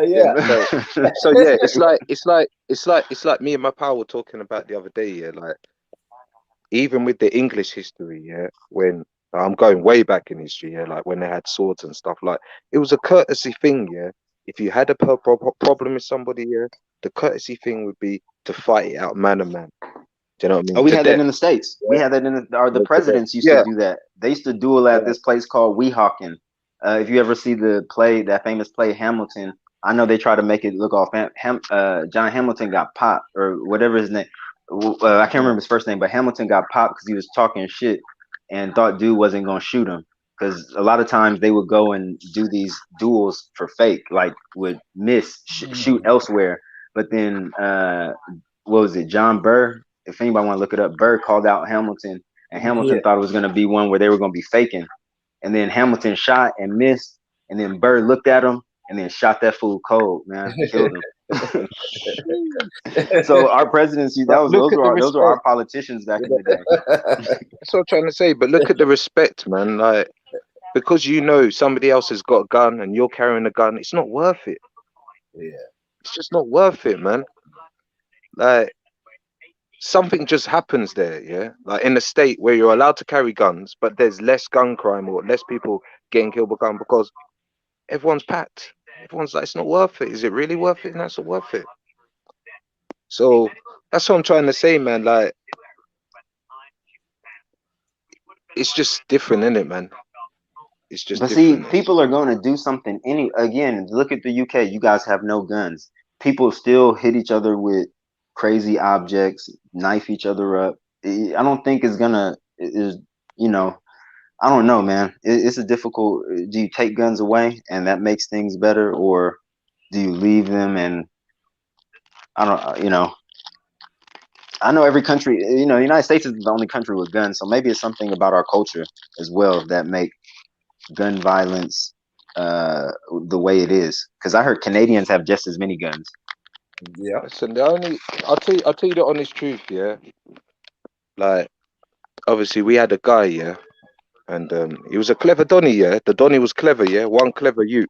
Like when they wrote about him in the newspapers, they had to get some specialists in that can do like code talking, because when he was talking to his sister, they didn't know what he was talking about, but obviously he's invented something, yeah, and they had to bring some code breaker in, and they were like, if he didn't do certain things like that, yeah, he would have got shifted off the sentence. But boy, like I'm saying, yeah, like I don't know, me personally, yeah, I've only know certain people who need weapons, yeah, if there's heat.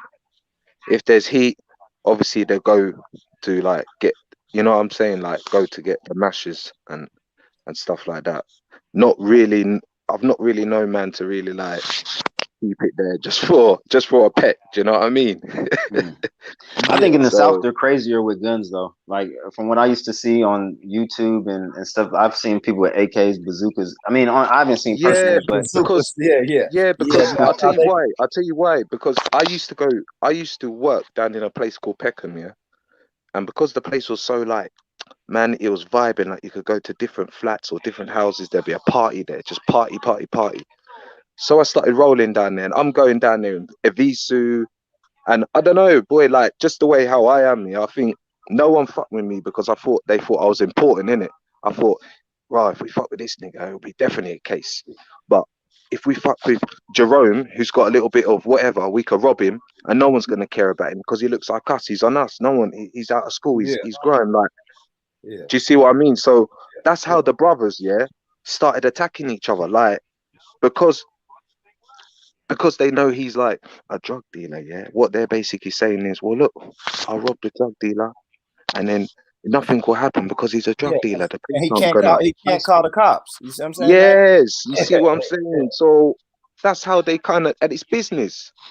It's a nice little business. It's between themselves, isn't it, man? Everyone knows what's gonna happen.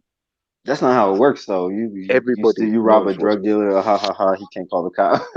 He can nothing he can do. He can't call the No, cops. there's nothing he could do. But there are some though, bro. Bro, there's some, yeah, that they don't even call the cops. The cops approach them, and the cops say, "Yeah, we know something. Yeah, we know something's gonna happen. We know you've got money." The cops aren't interested in the drugs. They're interested in the money. They want you to make the money so they can burn the drugs and get the money. That's all it is. It's business.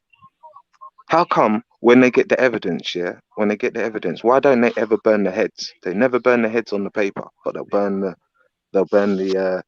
the narcotics. How come, man? Because they know they're clocking. They know they're just waiting for that you to keep on clocking, make his money. And when he gets too big for his boots, yeah, we'll get another guy in. We'll get another guy in. Hey, Rich, I can't comment on I can't talk to the chat. Yeah, go ahead, bro. Go ahead. I wonder who this Tim Asuna guy is. He's just a guy. He's lonely, man. He's lonely. Because sometimes he says some off the wall troll stuff, and then sometimes he says some interesting things, like the stand your ground law. Go ahead. Was made for black people to defend themselves from real racists back in the day. I don't know about But that. see, then he adds the "I think" and laughs, and then kind of it has me thinking like, what does he mean by it? Is he trolling or was that a Yeah, serious you got a question? couple people in here with nothing to do. This Tricky Ricky guy, he has nothing better to do. Yeah, don't you hate that though, man? But Don't you? these are Because guys that they don't get pussy. I just leave it at that, Teron. Like they don't Yeah, you get. have to sometimes they let make them me do feel what like they. I'm a serious person or some shit. Because I really don't No, you have have it to in just me let to. them do what they're doing, man. Do you know what I mean? Like we're up here engaging. It's a free panel. They could come up here and say it. Like you have to just chat them a chat in it, man. That's why they call it the chat and the But panel still, in I it. hope that they release studies in the future on the troll psychology. There really has to be some type of in Oh depth. man, I listen. I'm not gonna lie. Yeah, I'm not gonna lie. I love it as well, man. I love it. I love it. You know I what I do mean? too, It's to a all certain banter, man. extent. I think Sometimes they trolls eat become boogers. friends if I they think they troll long eat enough. boogers. I look at a troll like a person who just sits in his room and eats boogers. One arm is shorter than the other arm. Just weird looking people. You know what I'm saying? Miss Electric, how you doing, sis? Okay, she's on the panel, but we can't hear. Black Peace, you there, bro? Yo, what's up, man? Can you hear me? Yeah, I hear you, man. What's happening, I man? hear You you. all right? Yeah, yes, sir. Yes, sir. Talking What's up? about, guns. Oh Guns. yeah, man. Do you think Oh yeah, guns sorry. So I was about to say to you. So the real story of Adam and Eve was when the North met the South, and that's when the deceiver came about. That's what I'm gonna say about that. That's when the Europeans or the Caucasians came to Africa. That's how you had the. That's what I believe about the Adam and Eve story. Yeah, I think they twisted it a bit like that, man.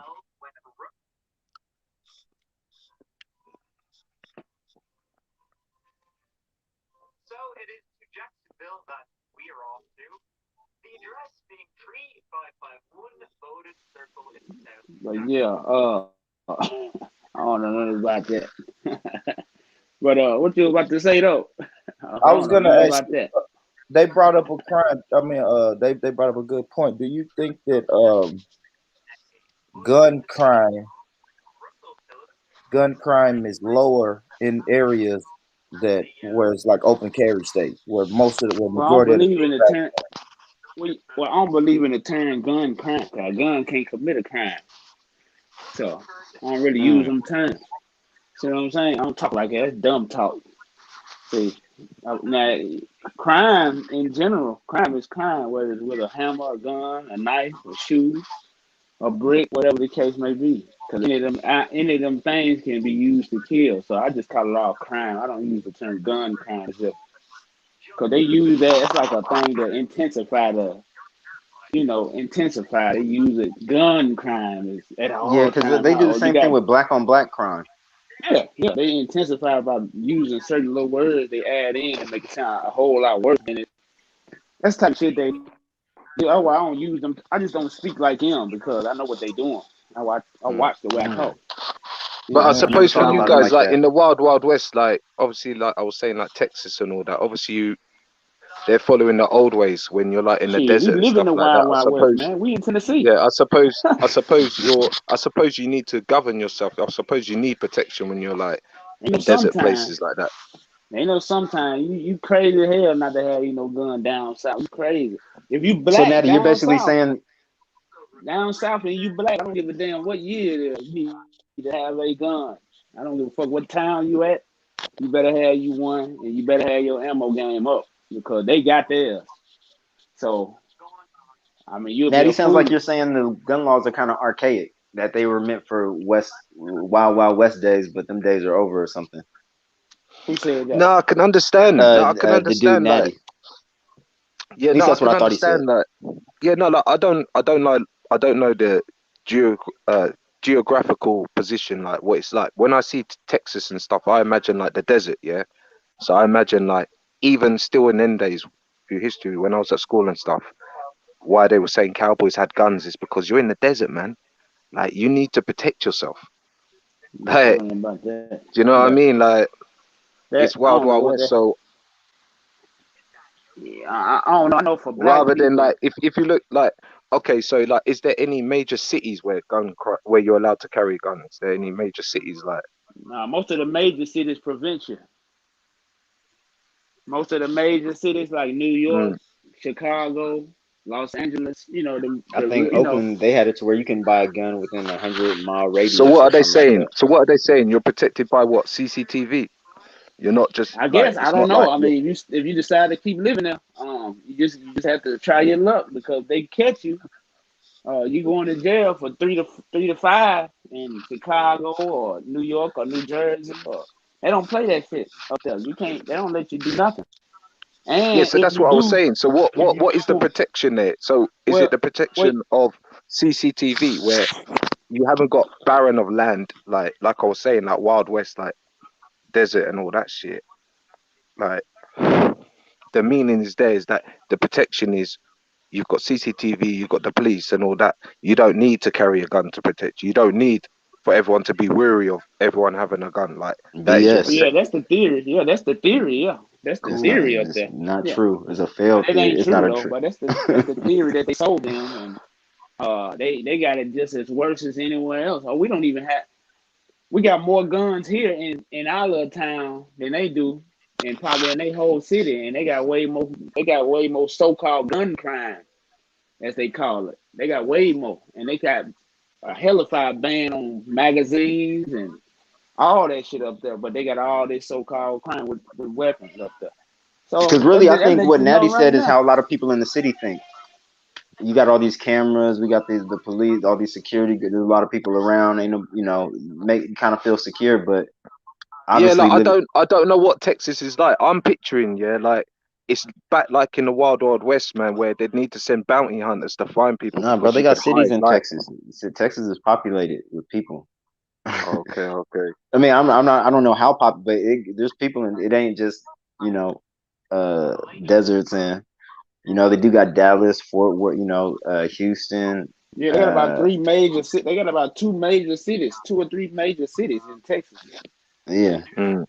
So Well, all I yeah, know they, is, they yeah, got they I'd got be a on my lot of best. population. I would definitely be on my best behavior there than I would be in most places in the world because I know everyone legally has a gun. There's no point for quarrel, man. There's no point for because you No, just in know, Texas, they're bro. really about that gun life. Tennessee, don't Texas, come here because everybody here got one too, man. We got them everywhere. We got them, man. We've been able to have them. We've been doing this for years down here. Everywhere, I don't know about Kentucky too, even though that ain't down here, but Kentucky, us, a lot of them. So when you come through here, just know, road rage can turn into a shootout, man.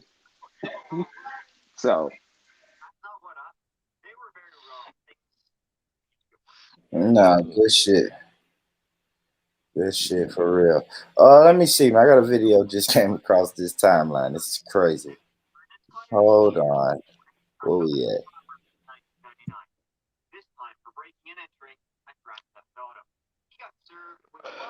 Well, it's just a shame, man. Like you see, like in life, man, we just got to enjoy life, innit? And you see, like half of these rappers that have got all these bling bling and all these chains, half of them are dying, and you know what I mean. Their record labels ain't even being sold to their next of kin. Like it's getting sold. Sorry, all the like all the owner rights and everything, they're getting sold back to the person who's introduced them into the game. Like, bro, man, it's like a movie out here, man. Oh yeah, man, The that influence. Chicago shit is hella real too, man. I was watching a documentary on the O Block and FBG. I was like, damn, man, these back when I was growing up, yeah, we thought rappers were hard. Like I remember listening to Corrupt, DPG. Yeah, we thought they were hard and stuff like that. But then you come to realize as you get older, these dudes was just like mouthpieces. You know what I'm saying? And the real hard dudes was in the background doing all the shit. Now it's like, man, the Yeah, rappers nowadays, man, in order to be a rapper, you gotta be with the shit or else. You feel me? And I mean, just look at that. Look at them Chicago rappers. They real life. I don't. It's hard to explain. I'm glad I'm way older than that now.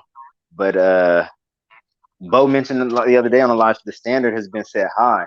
Being being a rapper, you literally do got to come out killing niggas, or else, or people ain't really gonna rock with you like that. yeah, it's the same here, man. Like, we got some bad youths in West London, and my pal's brother was coming out. He was linking a girl in it. He was coming out, and obviously he was on the high street. And these dudes are just running around in the car, jump out, shank him, and then they're just making a video about it, innit? Like filming the crime scene and stuff like that, man, to get hype. And but boy, like for big man, it's not. It's the scariest thing about it is, yeah, these guys are like not even 20 yet. Yeah, I know. So the ones they're affecting, they're the next generation that are already done setting their mind about what big man thing is all about. Because these men are doing, like, listen, not even big man are doing that. Shanking somebody for no reason, just to get a name, to rap about it, sing about it. But oh, because he was in the ends. Oh, he was the wrong area code. He was the wrong postcode. Listen, that's a lie.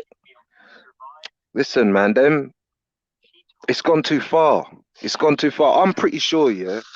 I'm pretty sure, like, if Bourne had Bourne's channel wanted to go up against another channel, yeah, I'm pretty sure he could talk to the other channel guy, yeah, and say, listen, let's have a little beef thing here, but we're gonna obviously get the ratings mashing in it. Like, it's nothing I'm serious. pretty sure that's what some people do. Yeah, And if they do, that's lightweight genius. If you're trying to, yeah. you know, There you go. Kind of like the Puff Daddy situation and Big, all them man there. Do you know what I mean? I That's, don't know. I don't know if that was fake. you know, like I don't know if that was fake, but you could see the hype in it. I can see You the could see hype. the hype, man. I think, yeah, the media might have blown it out of proportion. Some shit that was Mm. really just between two Okay. camps, So tried to my make brother, it yeah. between two coasts. So my brother, correct me if I'm wrong, yeah, wasn't rapping an alternative way of not fighting each other? Wasn't battle rapping? Wasn't it an alternative way of not fighting each other in the I don't hood? know. I don't know. I thought it was like a byproduct of the b-boy culture. Like I And thought there was the dancing stuff. Like you used to have the dancing crews, yeah, yeah, the in the b-boy 80s, and culture. yeah, I thought it was dancing a stuff like that. if somebody Rather than else who knows want to come in and tell me, I don't know. Again, I'm a West Coast guy, so I'm more, okay, I don't really go that far back when it comes to rap. yeah. I don't know I don't know the history is like that. So if somebody wants to fill in like where hip hop, well, what was it? Did it start because to prevent grown people from fighting, or Fighting, yeah. is that not the case? Yeah, I You know just what I thought mean? it Like, was like a form of competition. It's just I don't know if it was an alternative for fighting, but I know it was a competition type of deal. Like I'll get the mm, mic, I'll get the microphone, and I'll spit a little rhyme, and I'm challenging another person to come and spit their rhymes like that, like a yeah, rap type deal. That's what yeah, I heard. But I'm like Tehran. yeah. And then Hip you hop. become the hottest in the club. You become the hottest in your town. You become the hottest in your city, battling each other verbally, Yeah, yeah, yeah. yeah. So you're making it there, boom, boom, boom, boom, boom, boom, boom. Homeboy type of Then, deal. wait, where does this bad boy image come from next? Like this evil image. Where did the evil image come now? Where we have to talk about, yeah, because you said something about me, I'm gonna come and shoot you in your head or something like that. Like, where's that come from? Who's promoting that? Like, we gotta look at it, man. Like, I got you, we, but we hold on. gotta look at it. The only way, this is the way I see it, yeah. You see, like Easy E, Method Man, and all them lot, yeah. The only way they were able to make it and say what they wanted to say as if someone gave them the signature to say it. Yeah, they said certain Other than that, things, if but they were they saying couldn't it, just. if they were saying it in private, if they were saying it like how I'm saying it to you, they would shut them down because they are generating their own audience. They're managing their own self. Do you get what I'm trying to say? They can make money. If there's promoters asking them, yeah, I'll give you 50K to come to my club tonight to do this, boom, boom, boom. Bro, you ain't got to pay no manager. Yeah, you ain't got to pay. You ain't got to pay somebody, yeah, who's paying you, who's getting paid by some fashion label, yeah, for you to then wear a skirt, yeah, and then what he's gonna say is, well, if you don't do it, it's gonna put a bad image on you. Like you need to do this. Why? Because they want to make more money. That's what they want to do because they know the most consumers. Like I don't even say no more. You know what I mean? Because internet's got ears and thing. But you get where I'm coming from, my brothers. Yeah. The most consumers, man, buying them shoes, buying them rollies, buying them cars, dress this, that, boom, boom, boom. But the ones that are making the businesses and pushing it out, Nike, Reebok, all this, man, and we're buying it and wearing it and promoting it. How can you ask me this? How can you get somebody like who's a convicted murderer? Let's just say Bobby Smurder, yeah? How oh, okay, yeah, I understand, yeah. The guy's like got what, how many views, yeah? I get it. He's worth more money out than he's worth more money in because you can't get to that money. There's a lot of money to be made there. There's a hell of a lot of money to be made there. In fact, he's an asset. So, get his ass out of jail. But you know what? There's a signature, man. Yeah, but he's Blood, not an asset to whatever. himself, though. I think he's just easy. People like that get elevated because they're easy to manage. He has a lot of baggage. He has a lot of skeletons in his closet that can be used against him. So, I'm not surprised. It's just all about seeing through it. But really, who controls rap music? Black people clearly don't control rap music. So I think if we did, the content would be very different. But I have my own theories, and you can actually find some of them on YouTube. But it's a controversial and sticky subject, though. Rap music and who's pulling the strings up top.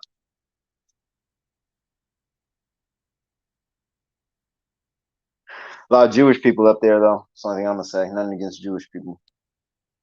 I have a lot of Jewish friends, but one could argue that a lot of these record execs, all the way down to the attorneys or It is what it lawyers is, man. representing these rappers. It is what it is, and it's culture, right?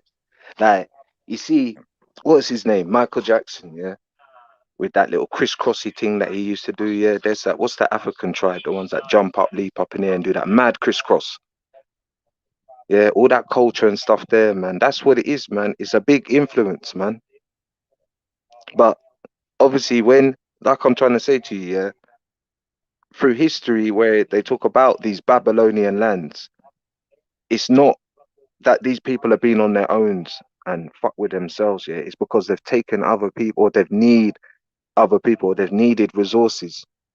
And no matter how much you try to stay, yeah, we're gonna stay this way, it doesn't matter. The people are gonna get influenced. So that's why they're getting their lip fillers. That's why they got all their spices, cumin. That's why they got their bananas. That's why they got all this stuff, because it's a big influence, man. You see what I'm saying? So, bro, the thing, man, it's just that there are clever people in the world, yeah, who I personally believe are scientists. Hey, bro, you got a Yeah. YouTube channel? Nah, I ain't got a YouTube channel, man. Nah. I'm surprised, man, because you can monologue for hella long. Now this, all right, but no, you know what though, yeah, I'm gonna say, yeah, You have a it's lot. You have clever a lot of people. thoughts. You have a lot of thoughts that you like to share. I see. That's why I asked. I'm like, damn, bro, you could live stream. You be champ at this shit if you was to have your own channel, man, and share some of Yeah, this even stuff. like, well, check this one out, yeah. Like you see, like that crypto thing, right? So obviously, you can go to the bank, yeah, with a bar of silver. You can go to the bank with a bar of gold, yeah. The bank, believe it or not, yeah, certain banks will barter with you if you've got something of value, yeah. So that's how banks are supposed to be governed by, innit? The value, what they've got in the safe, assets. So imagine now, yeah, you take like £1 billion worth of dollars, yeah, out of the banking system, yeah, and you take them $1 billion and you turn it into cryptocurrency, yeah. That means that the bank now has to declare that £1 billion worth of gold has come out of its reserves. Now, don't worry about, let's say, for instance, yeah, the Chinaman has brought $1 billion worth of dollars and then taken it out and turn it into crypto, yeah. Let's just say that, for instance, yeah. But he can definitely back it up, and he can definitely say, we know £1 billion worth of dollars has come out of your system. Therefore, £1 billion worth of gold needs to come out of your reserves. and you can't lie about it. Or the only way you're going to lie about it is by printing more money. Because as soon as it turns into crypto, it vanishes into thin air. It's no longer into a bank. They don't mind you taking £1 billion out of your bank and putting it into another bank account because it's all the same network. It's all there. It's all there. Don't believe that what you've got there is not going to be invested and that other banks don't invest together and make money together. That's how it is. Big up, They everyone. gamble. You know what I'm saying, man? It's a big gamble. So this What's up? Who just came in? Yeah, it's Red, man. Who's that? Red. Hey, Red what's up? Sorry, I burning down can't. the house. Rich's banner is covering up your name on my screen, so I That's all can't good. really see Don't it. worry about it, fam. I heard you talking earlier. I like the points you made. I like the points that you've made. Who's been clapped up in Speaker's Corner, man? Why are we still on the Yeah, Speaker's you Corner want to thing? play it? You want to play it real quick? You are obsessed, nigga. You need to get a house in London, innit, so you can get some of these English gal, innit? Because I know you're on this English thing. Nah, man. What happened? Nah, so for matter of fact, this is a shout out to my brother. He was actually in the comments. Somali Speakers, man. I'm subscribed to his channel, and you know, this came down my timeline, man. You know, you're the official. You're like the diplomatic agency. You're like the official black Democrat of America that keeps the Atlantic Ocean tied together. Your The stream's getting ambassador. very. Yeah, he's the ambassador. He's the diplomatic Born Rich, ministry. the ambassador. Yeah, man. He's doing a good job for the Atlantic Ocean. Yeah, nah, the just con. like it, Yeah. man. I just like it, man. It's the little wormhole. I was telling to T-Pain earlier, man. I got sucked into this little UK YouTube Speakers Corner little world, and you know, I fuck with it. You know what I mean? I have conversations with interesting people. Come on, man. Press play, brother. Press play, man. Let's see the flat. All right, y'all. Y'all Flat. Let's see it go down, man. Without further ado, let's get to the shits. Nah, no shits, man. Hey, let me just say this, cuz I hate that I couldn't call in earlier, man, when you had them first went in with about your girl. But maybe we'll get back to it later on. But I'm glad you had done started off with that. Yeah, I'm gonna come back to it. I'm gonna come back to it because there was some interesting points in here, and there's some Right. people here that wasn't here to hear that. But yeah, let's get to the shits. I know this is what the people want. So I think that's why I wish Somali Speakers was still here. I think this happened today. It came on my timeline today. It's dated for today, so I think this was today. But let's go.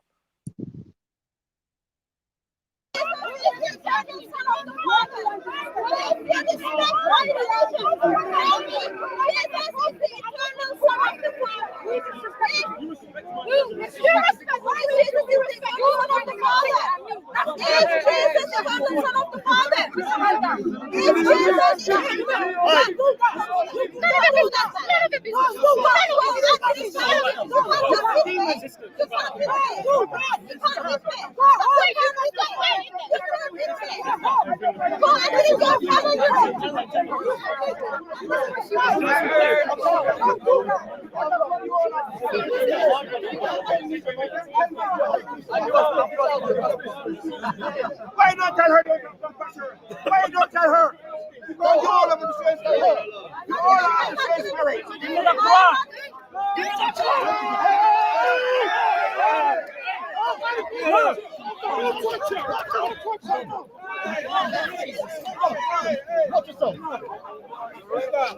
Good. She bowed it. She bowed it. She was buying, man. She's buying it. She fell on the floor. You know, I only felt sorry for Hatum like the first couple times she got beat up, but I think she's trying to make herself a martyr at this point. She works for the feds. She bowed it. But Born Rich, the real question is, would you smash? I could do There's some pretty ladies in there. I ain't gonna lie, some pretty. I'd rather dig out me 2 eyes.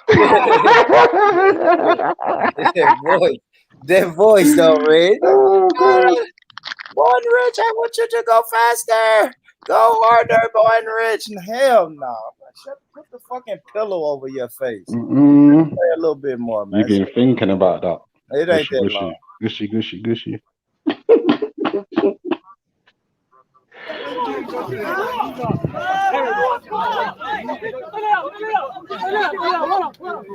Don't let them touch. Don't let them touch. Don't let them touch.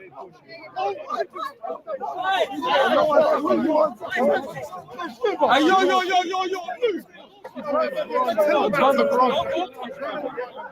Fuck you talking about?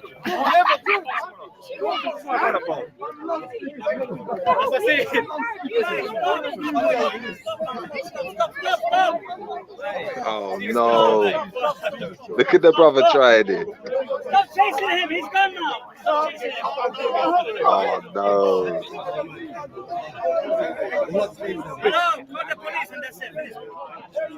Police. Call the police. Call the police. Call the police. No, it's not police. It's call the police. Police. That's What a the bunch of favorite dickheads, mate. That What a was bunch either of Arabic dickheads. speak Sitting in the or park. no. Sitting in They the because they park. could say B. It might have been like a I don't know. That's how Filipinos be. It's the hottest day in London. I even went out to the mall. I went to the mall and got some Asian food. You know what I mean?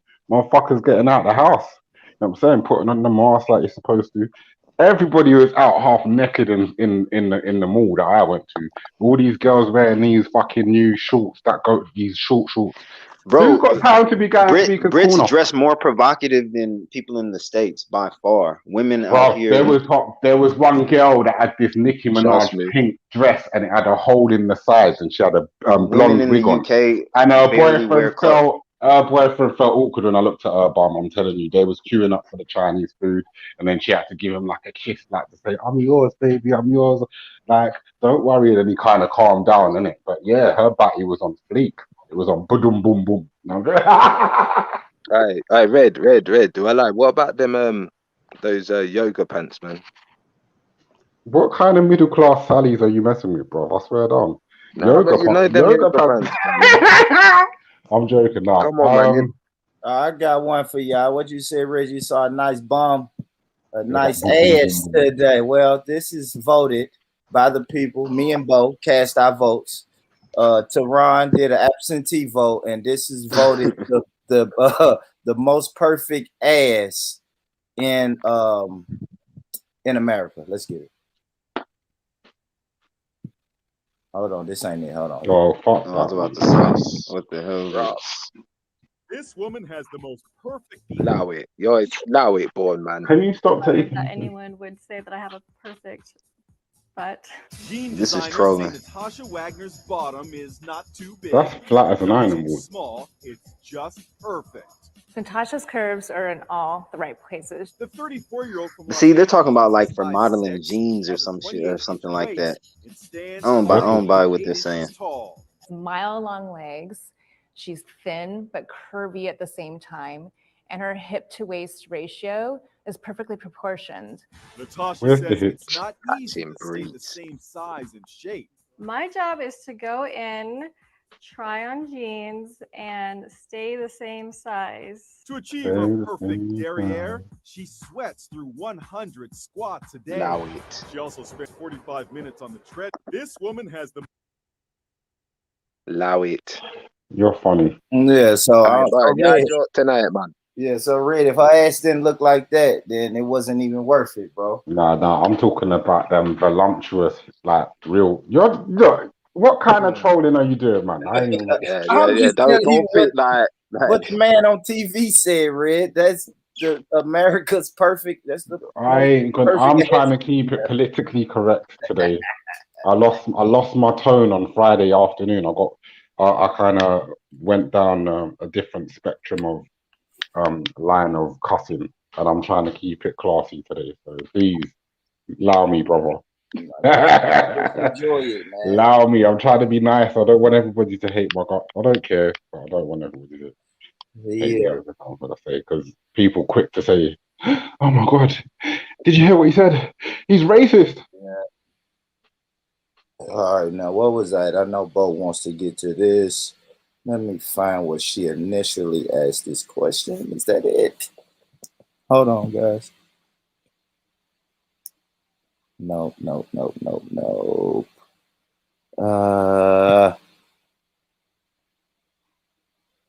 I think it was right here. Hold on, y'all. Hey, I didn't know Tehran had a channel either. Yeah, did you pull up on it today, or you just got it when I dropped it in the chat? Yeah, I just found out today. Yeah, I dropped it in the chat too, y'all.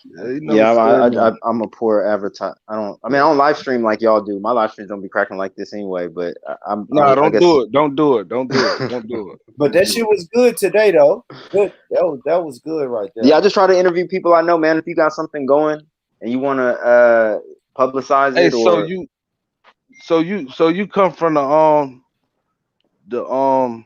the Wali Muhammad spectrum of Islam. What his name is?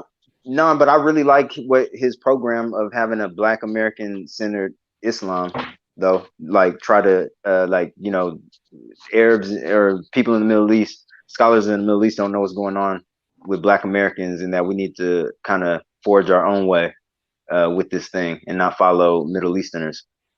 Right.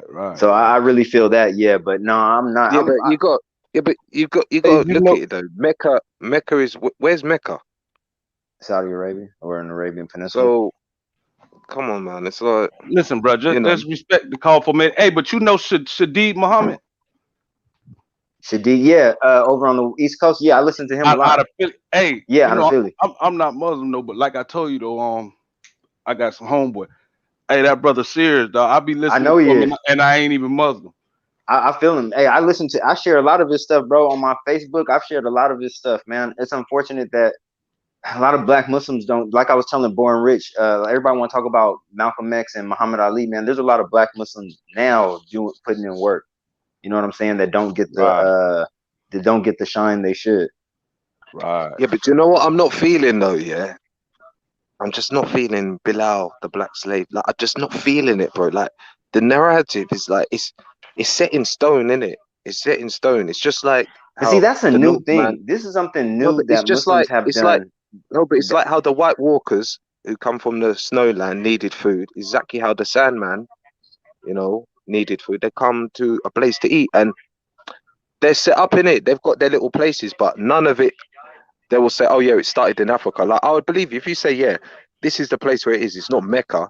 This is the place in Africa where it started. This is where everyone believes it is." Boom. I'll be like, "Okay, cool." But it's not.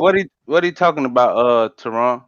But that's like some Islamic stuff or something. I'm trying to see where he's going with it as well. I'm saying that Mecca is far away from Africa, so it doesn't really originate from there, does it? Yeah, he's saying Islam started in Africa. That's what Natty's saying. Yeah, but we talking about something else though. We talking about the like the African American aspect of it though. You know what I'm saying? Like we weren't talking about like the origins, the hotel like Pan-African aspect. We just talking about like the influence that African American had in Islam and the messaging. You know what I'm saying? Yeah. And not just Born, Malcolm man. X, so not just Malcolm X, then, yeah. Hey, Born, you got to look up the brother Shaheed Muhammad though. The brother to understand where we coming from, because he be going in about him. Like he not no Arab ass kisser. Yeah, like, he Muslim. He Muslim like to the core, but he ain't no Arab ass kisser. And he call out stuff that I done peeped growing up that really made it where I've never like wanted to even like look no further into Islam, just because I see like what Black Muslims got to go through, or some converts got to go through. Exactly. You got me fucked up with Eastern supremacy and Arab supremacy. Some of them trying to flex, especially when you're a Black convert or and a just white the convert. messaging too. Because I seen one of them. I was watching him. He was like, "Man, like y'all talking about Islam and y'all put in all this effort to learn hadiths and hadith that have nothing to do with the experience of the people here." It was like whether or not you wear your pants above your ankles or nothing, and you want to do whole hook bars on that. He said it's irrelevant. Like, how are you helping your people? Like, nobody wants to hear that. Their children don't want to hear that shit. That's why they're not being Muslim. That's why it's not carrying on generationally. Right. You know, Hey, nobody like want. he was saying some real stuff that wrong with me, cause like I say, if you know about name Rasulo, right? But it's like a mosque, like I'm connected with, but not through. Like I'm not Muslim, but I just know the family, just been plugged. But it's like, man, I used to go in there, but he like come from like the Shadid Muhammad type. You know what I'm saying? Mm. But I know it's other things, and it'd be like, man, like what does this have to do with us? Like, you know what I'm saying? Like, A lot of it don't, man. I'm not gonna say a lot of it don't, but sometimes it do be focused on a past, or you know, they read medieval fiqh books and they try to reinterpret or try to mimic that in society yeah, today, not really realizing that this stuff was written in a time and place for that time and place, and right. not meant to be brought here. Because like what you said, people are easily going to see through, like, hey bro, this stuff is irrelevant to the average. Like, why do I care if my ankles are if my pants are above my you know, people got greater things to worry about, you Right, know. And right. see Islam, when Farrakhan, when it was brought, I mean, and there was different forms of Islam before the NOI, it focused on the needs or what was Of going the on with people. black people at that time. That's why Right, black people gravitated to it. right, exactly. But And this whole another thing thing walking he around said, in a dress, and I'm not calling it, in a thobe and checkered flag No, looking yeah, no, thing on top. 100%. It gave them discipline. right, It gave them discipline. Yeah, it did. It gave them discipline. and I another could thing, see. I could see the Sadiq, tool. another thing, I heard him say, because I was following him on Facebook for a little minute, right? You know, he was beefing with them, Somalis, nah, not Somali, because he had said just something that he got in Hawaii, even though like he he, smoothed it he, out he later. probably was beefing with everybody, to be honest with you, at a time, one time or another. But at this time, he was talking about the black Muslims up there, and because he's from Jersey, Mm. and he was like, man, because somebody had done went back, because you know he went to school in Saudi Arabia, so Yeah, he was like, something happened with like one of them like Arab scholars over there, and they went back and told on him or something, and the scholar said, kind of like told him like he need to stop talking, right? yeah. Man, bro went off. Bro went off. Bro was talking about how can an Arab in Saudi Arabia tell me what I can say to my people, But and then that's the my people reality. and my That people was from here gonna go run back and tell them. He say, "Hey man, bro went dog. Born got to get up on, bro. Born, that was you the got to reality listen of to him." Philly Muslims, though, that they really were deferring judgments to or relating things going on in the East Coast and Philadelphia to scholars in Saudi Arabia who had no knowledge, knew nothing about black culture, nothing about the United States, never been, and trying to get judgment on how to deal with matters. And some of them were just flat out saying, "Hey man, just quit talking to him, cancel him," basically. And it just got to where, Brothers was canceling the brother Shadid though. Like they was like scared to talk to him now because some Arabs say yep, they exactly. can't. I was like, damn, it's crazy. Hey, but that brother, I think Born got to do a show for the black Muslims with Shadid. That'll be interesting with Pelu. But you know what? I think Pelu might, because he's over on that side. He knows more, because the West Coast Muslim community is different. We got the NOI, but then the Sunni black Muslims are beyond more like a Sufi hype, and they're different than the East Coast. So Pelu could probably clue you, and he knows more about the War of the Deen community. I do know some War of Deen brothers, but that's only because they came from different parts of the United States to the West Right. Coast. So yeah, that would be interesting, because again, I just have a West Coast kind of understanding of how the Muslim community is, where Palu got an East Coast, where the black Muslim community on the East Coast is way stronger. East Coast and the South, like places Yeah, like Atlanta yeah, and stuff like that. influential. Yeah, way more influential. Especially like Philly, Jersey. Yeah. Cause see, the thing about him is like you don't have to be Muslim to listen to him. Like he Muslim, and you gonna know like he talking about Islam, but you ain't gotta be Muslim to listen to him for it to make sense. Because he's tackling black issues. Right. Yeah, I had to check him out, man. I had to check him out.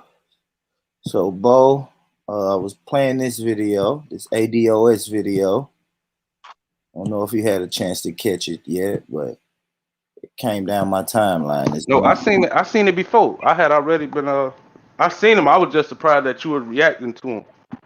Yeah, it came down my timeline today, and it was the perfect thing. Was talking about other groups.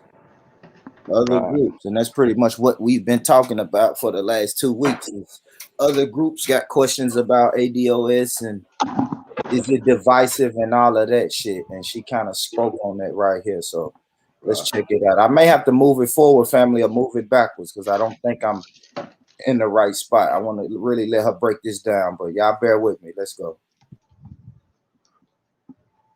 They're family though. Just keep that in mind. As you deal with them, everything. yeah, they family. They come to the cookout with the bedroom shoes on. They family though. We love them. They're our people. And they got wisdom of their own. It's just not this wisdom. Right. They have a different set of wisdom. It might be on any set of topics, right? But it's just not this set of wisdom that we have. So just kind of, you have to build yourself up in a way that's sympathetic, and you have to have a love for your people to do this work. That's the only way it works. Yeah, yeah. The love is the key that keeps us all going. The love of our people keeps us all going and motivated. We spend hours and hours and hours on a daily basis doing this work. Yeah. So they So don't the 1% unloved. yeah. Okay, so my next and final question is that, and this is a really good one. How do we maintain specificity for ADOS, American descendants of slavery, and foster solidarity with other groups, folks who we would like to be our allies at some point? Well, you know what I like to do? I like to kind of explain to allies and potential allies, like why we're owed reparations. And in terms of Black allies specifically, I like to talk to them about our transformative Black agenda in terms of how they benefit, because when they come here, there is a certain cost. It's not our cost because it's not an inherited cost, but there is a cost of quote unquote Blackness, right? But with everybody else, I say this is kind of like a contract. What do you believe in, right? So, okay, whether you people of color, whether you're Mexican, whatever the case may be, wonderful. Okay, what do you believe strongly in? And what do I believe in? We have to kind of engage just like a contract. If I believe in this and you believe in this, if I believe in X and you believe in Y, we have to come together and say, okay, I can do this if you can do this. The ADOS Foundation can do this, but you have to do this, right? There has to be an exchange. And I think we can engage with Black allies who are Black immigrants, who are Black Americans, who are descendants, you know, of people who immigrate to this country. We can engage them on a different level because they benefit from everything that we're doing. With other groups, though, we have to say, listen, this is a contract. I'm gonna help you if you help me. That's just the way it is. Now, if you feel the way you feel about what we are and what we should be, wonderful, great. If not, this is a contract. This is what I'm going to do on your behalf, and this is what you're going to do on my behalf. And I think too long in terms of our movement work, what we've done is say, listen, I'm just going to do what's morally right. Don't matter none about whether or not I get anything from you or whether or not we have an exchange. I'm going to do what I think is right. And I think where we've gotten now shows that like that's problematic. We have to engage politics like politics. This is a political arena. This is not a spiritual arena. It's not your church. This is not anywhere else. This is a political arena, and we have to engage it in that way.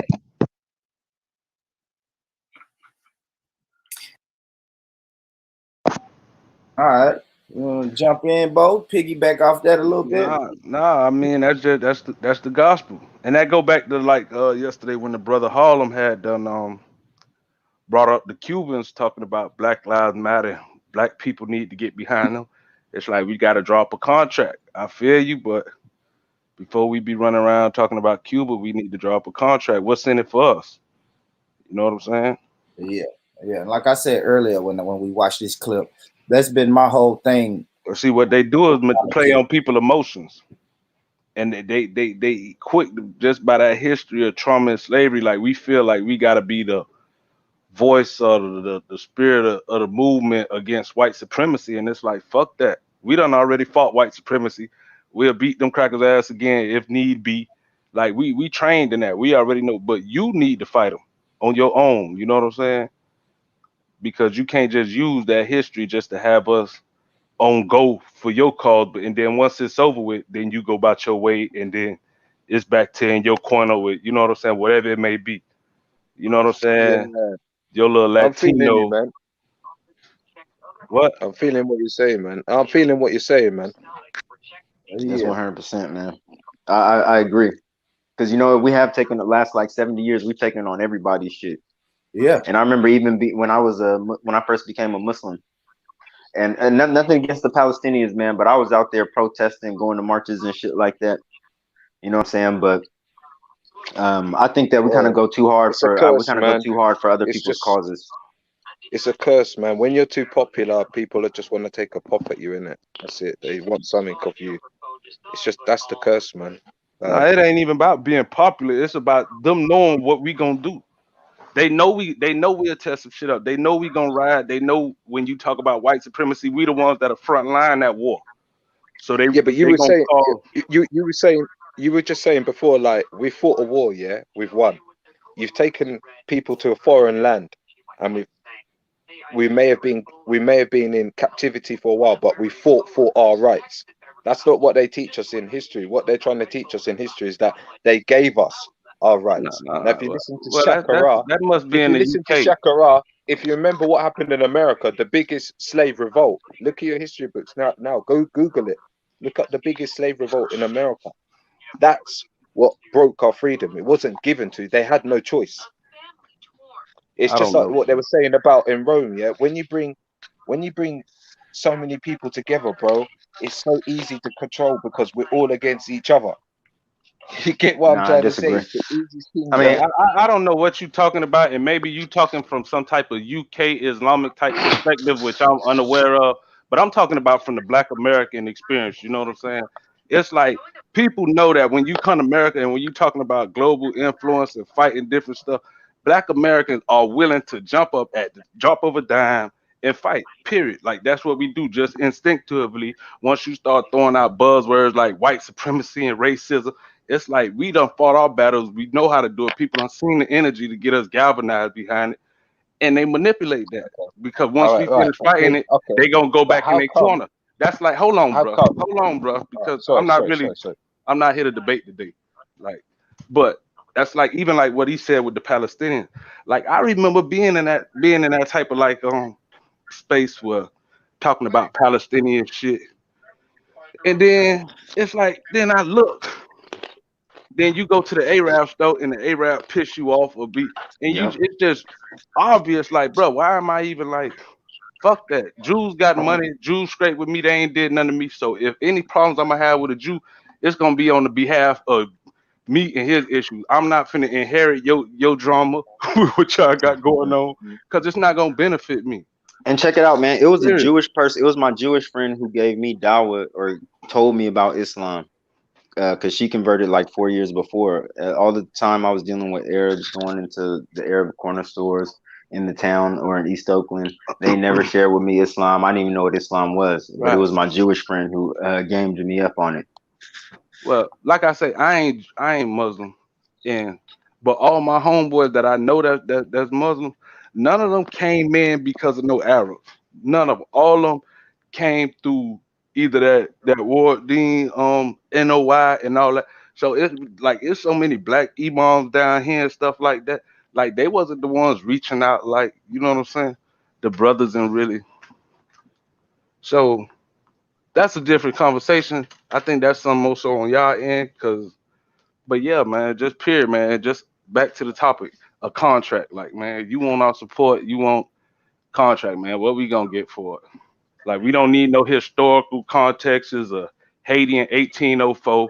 What have you done for me lately, and what you gonna do for me in the future? Period. Because they'll try to trick you up with all these historical pseudo history stories about, you know what I'm saying, to confuse, muddy the waters. Yeah, But go we on. Like just what? gotta be focused. Yeah. So give me an example. Like what? What stories? If it ain't right now, it don't even matter. To hell with whatever stories it is. It don't matter. If you can't show me a real life in time, present day example of how your people or whatever benefit my people or stood up and fought for my people, then whatever you talking about is irrelevant. And right now, when I sit back and look, I can't think of no group of people that have helped or are actively trying to help African Americans. Period. All our battles we got to fight out on our own. So Yeah, but bro, the progress is there because we didn't have this stuff before, man, to link up and talk. We didn't like it's getting there. Listen, The brother. What I'm progress is telling there, you is man. right. Like, What I'm telling you though, brother, is you in the UK, right? So I'm gonna give you a little leeway, right? Maybe you just don't know, but there's many millions of goddamn immigrants in America that have shown up every day. So we've seen this pattern for the last 50 years. People been knew what's going on and been giving people their ass to kiss and been not on code. So like I understand for you, maybe in the UK you ain't had media, but it's many groups of immigrants over here that you know what I'm saying. They don't stand up for African Americans when it come time for whatever it is. They just come around when the battle's done and want to cheerlead. We don't need no more cheerleaders. We don't need no more fucking performative allies. You know what I'm saying? That just come together at a parade or a march or a protest. Like fuck that.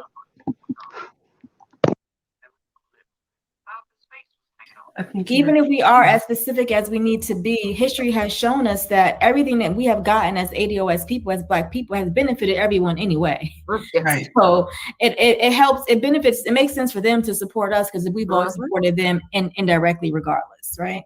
Yeah. Bo, I know she's finna answer that question, but let me ask you that question, Bo. All right. How is it beneficial And that for ain't everybody either. Like I say, there have been groups, you know, Jamaicans and other Caribbeans, like they done been in front on the front line doing different little times pre-civil rights. And that's why you got stuff like C. Dawson. They get it. You know what I'm saying? The ones that's the real allies who done been through the struggle and understand it, they get it and they not giving us no pushback. And we really don't have to explain much to them because they understand. You know what I'm saying? Yeah, but so just to acknowledge them, like, because I said ain't nobody ever, but you know what I'm saying? Yeah, I got you. All right. Now, I heard God of Jacob say that too. If ADOS succeeds, everybody benefits. Give me an example of how other people will benefit if ADOS succeeds, Bo. Like, what would that look like? Bo, you there? If you talking, you on mute, brother. I say everybody not gonna benefit. That's not gonna happen. But I'm saying the allies, those that's already been a part of it and in alliance with it. So if you saying like, what you saying like people from the Caribbean? Because you say everybody. So what Well, you I mean guess by we could say everybody? Caribbeans. We could say allies, Caribbeans. How would a Caribbean person benefit for ADO if ADOS succeeds? Oh, first of all, they black. They black. And you know, the resources that ADOS fighting for and whatever, you know, for the community and whatever, they a part of that community. Like anywhere you go for the most part with Caribbeans that they gonna come at least the hood gonna be their first stop. Yeah, yeah. You know what I'm saying? They not like other groups like Africans or whatever. For Caribbeans, the hood gonna be their first stop. Every major Caribbean community is gonna be in the middle of some hood somewhere, surrounded by ADOS. So they gonna benefit just by proximity, and you know what I'm saying? And already being there.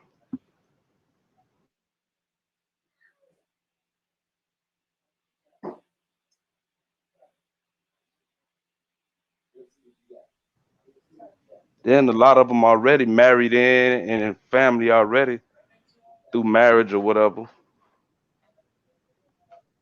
That's how it is with the Oh. Eritreans on the West Coast. A lot of them, which is kind of different because they're East Africans, but a lot of the Eritreans on the West Coast are married in to the Black community. Oh yeah. Yeah, and they get on, bro. It's like when I stayed in Seattle, man, they was getting on, and even like again in my neighborhood, in my dad's neighborhood in San Leandro, there was an Eritrean church right around the corner, and yeah, man, they used to kick it. I mean, the children, yeah, man, I grew up with them. They used to do all the same things we did, and almost indistinguishable. Of course, they look a little different because they're East African, but at least in their behavior, man, it was just like ours. Right. Like Nipsey Hussle is a good Tiffany example. Haddish too. Tiffany Haddish too. Oh, yep. I didn't even know that till recently myself. Right. I might have misheard Yvette Carnell. Right. I might have misheard what Yvette Carnell said, so you can correct me if you think I've misheard it. But I'm sure Yvette Carnell drew the contract with people that are not already in the USA. So the contracts, she understands that Nipsey Hussle's and the Tiffany Haddishes are part of America, and she said that they will get dealt with differently to ADOS. Yeah, but they ADOS. Nipsey Hussle would be considered ADOS. His mother's full blown ADOS. Yeah. But Tiffany Haddish the same way. what I heard with my And ears, he did shit to benefit the black community. Right. I think You know what what I'm I saying? heard is that there would be a contractual agreement if, for example, there's a disaster in, for example, South Africa. There's No, rioting. hold on. That's First of all, false. That's false. ADOS has nothing to do with nothing outside of America. Everything Yvette Carnell talks about is in the context of America. If you're not in America, you're irrelevant to the ADOS discussion. There's no need I for understand contract. what she's saying, I'm but I'm just saying talking for about this clarity. video clip. I'm just talking about this video Right. clip we watched together. The contract is Yeah. for immigrants that immigrate to America or immigrant groups in America. It's not for groups outside of America. But then I misunderstood it. I thought she said Okay. that you have to stick together on everything, and if there's any engagement with, for example, South Africa, then there would have to be a contract drawn up saying what can you do for us and what we will do for you. That's how I heard it when she said it. Okay. Got a Jacob. What's up, bro? Got the Jacob in the building. Yeah, got a Yeah, Jacob. yeah. Salute to Bo, salute to T-Pain, everybody else. Yeah, we here. I got a couple minutes. Y'all know I like talking that 80 shit. Yes. I guess I can ask you. I mean, I know Bo just pretty much hit on the head, got a Jacob, but I've heard you say, okay, if ADOS is successful, then people like our Caribbean brothers, they will benefit. Can you give me an example of what that benefit will look like?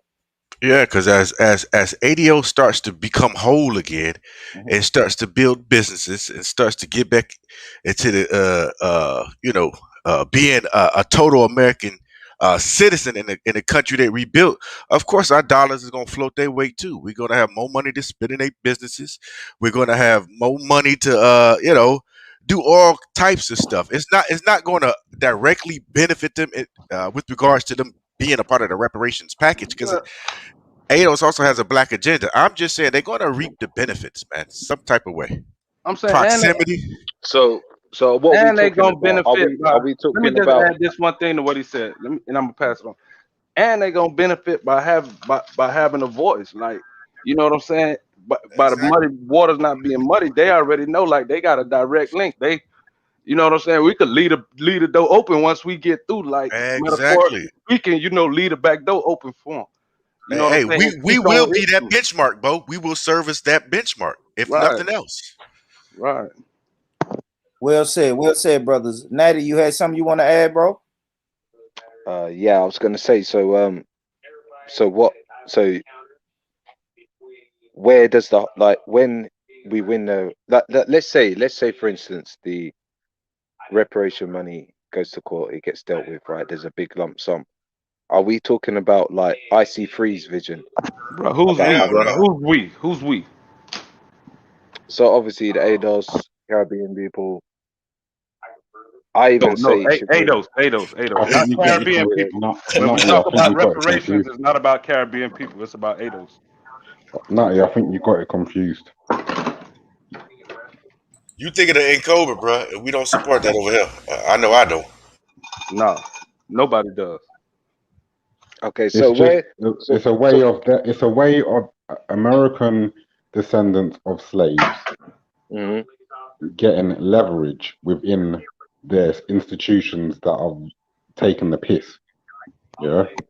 Once they get their leverage, of course it's gonna set a presidential case in the history books, and it's gonna enable them to have better economic strength within America. And obviously that should have a positive effect on world trade. And CARICOM can use it, like you say, as a model for attacking the British. With that, race relations will change real quick. Trade will improve. Trade will improve because there will be certain goods that will be traded for the American descendant of slave communities' needs.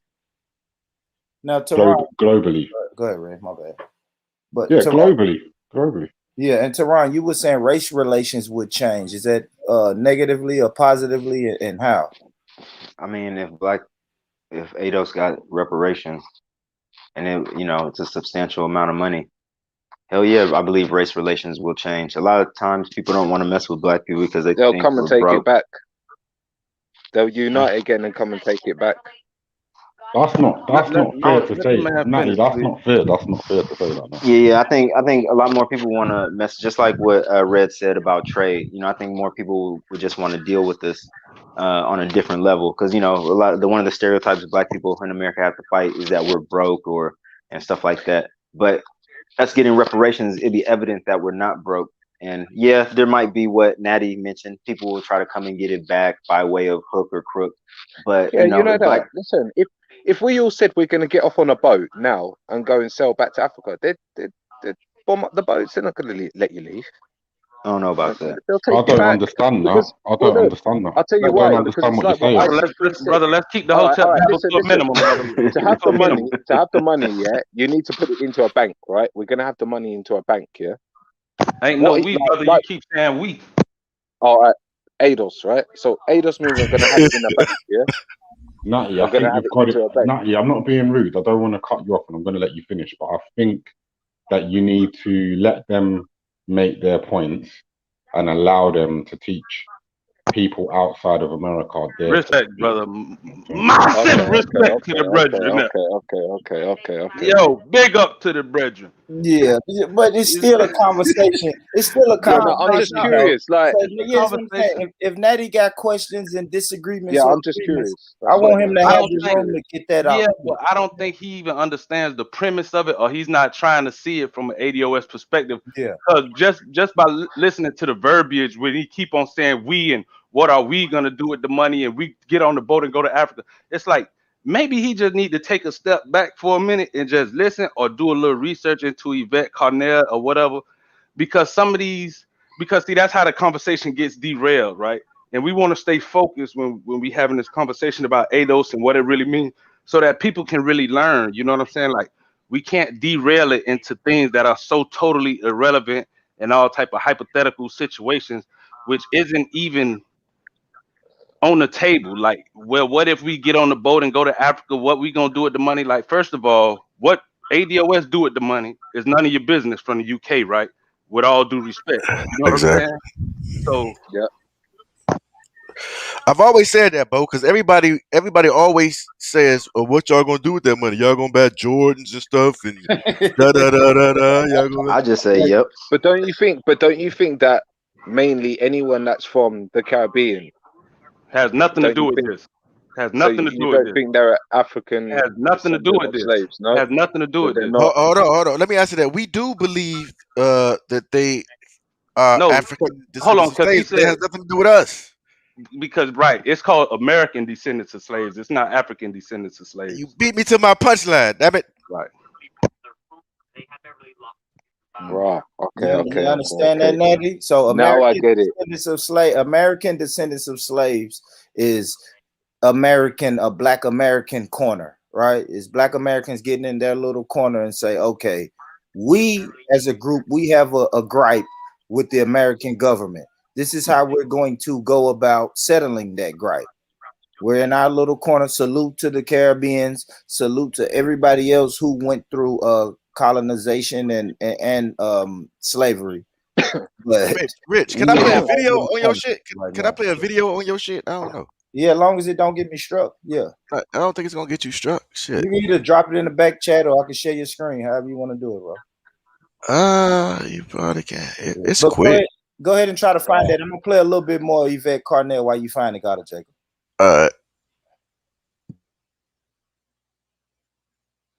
Absolutely. I mean, if you especially, it makes sense for everybody. Regardless, gotten as ADOS.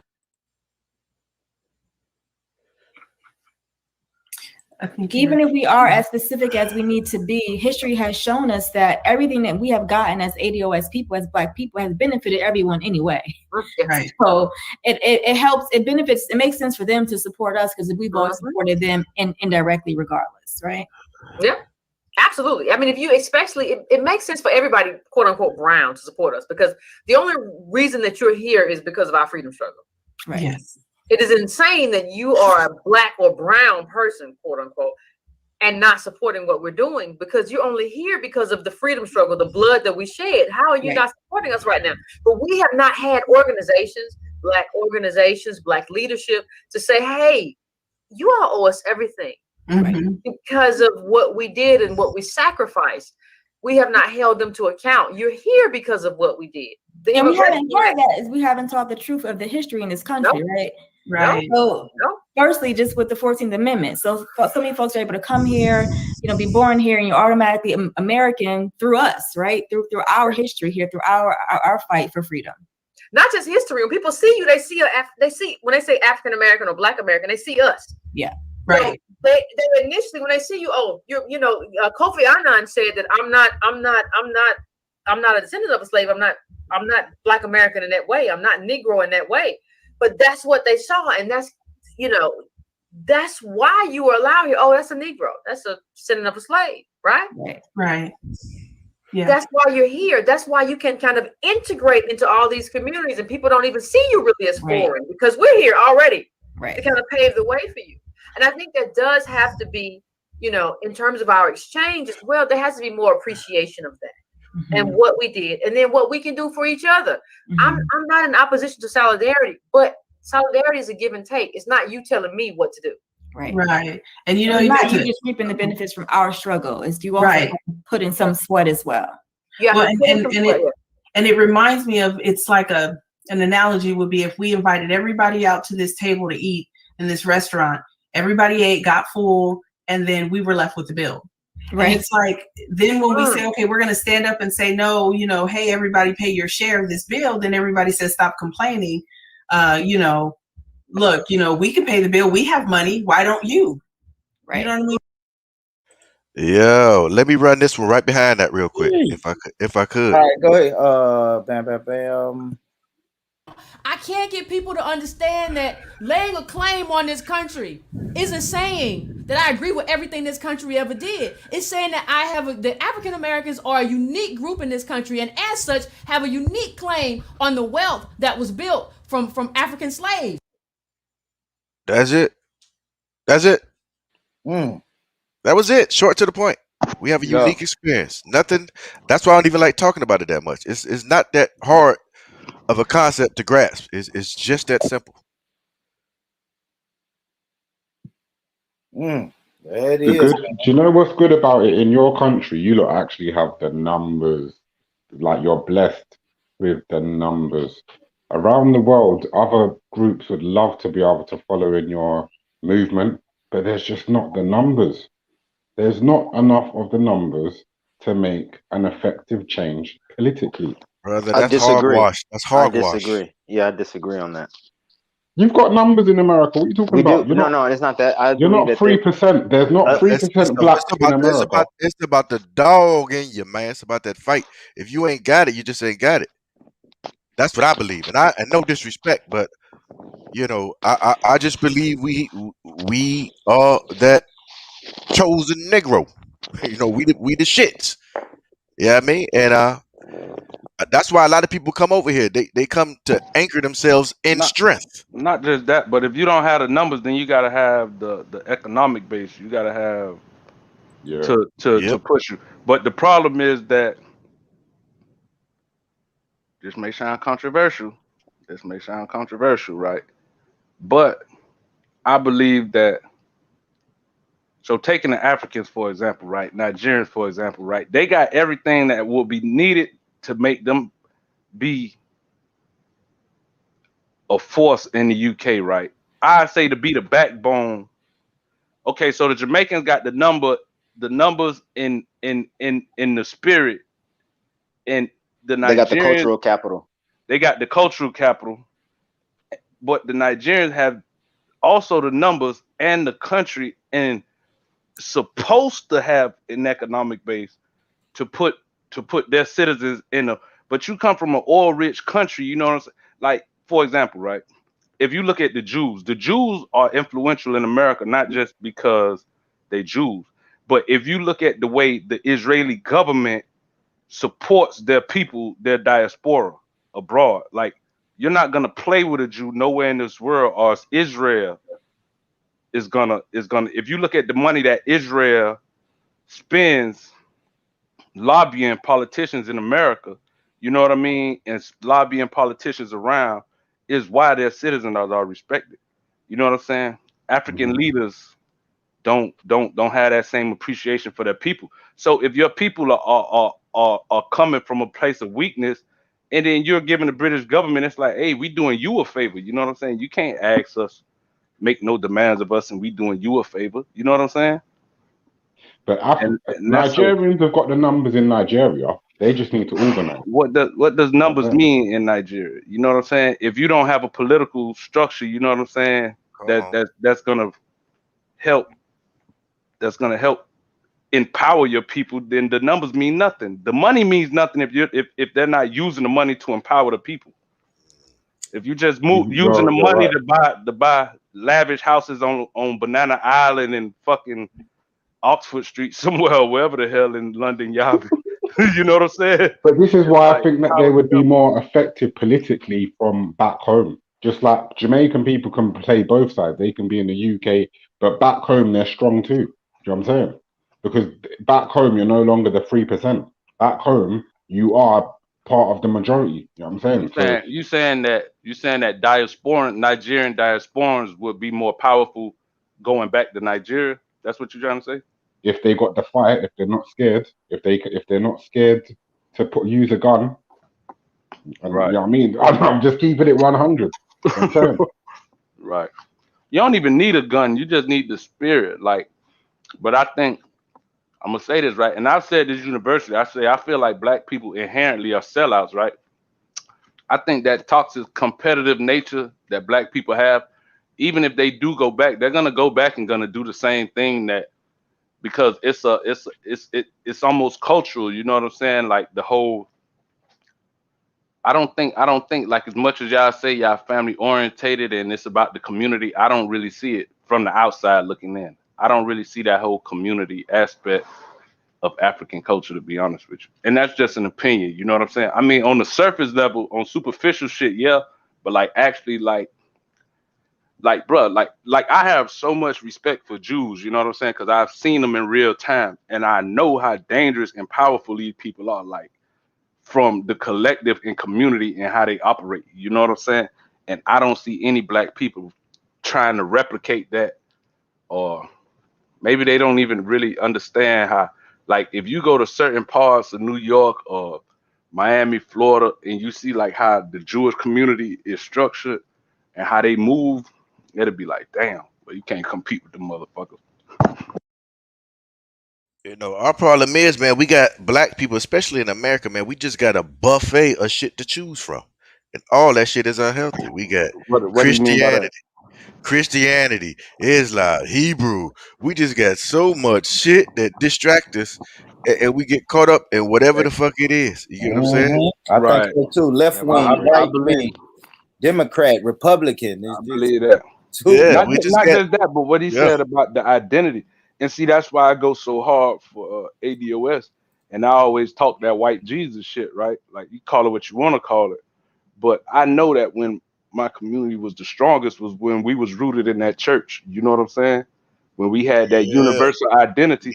And I still see it now. That's why I can't relate with people from New York that be talking about Hebrew Israelites and Nubians or whatever offshoot shit you like. All I know is what my grandma taught me, and that's what I'm running with, and that's just what it is. You know what I'm saying? Because I know that was the basis for my community. You know what I'm saying?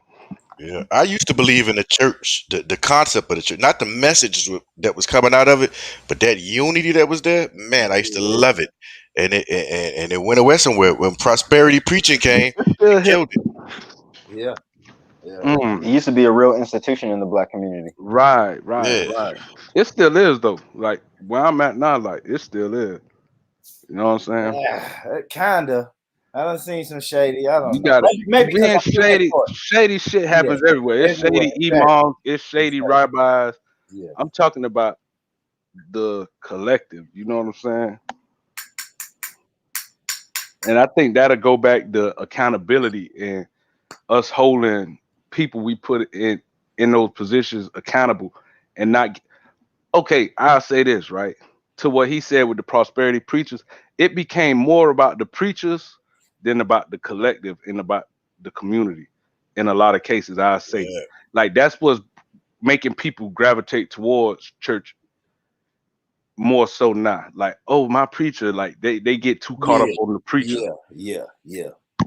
Mm-hmm. Check this out, Bo. Back when I was coming up, man, we used to my mom when I was young, she used to make us go to church every Sunday to this big ass church.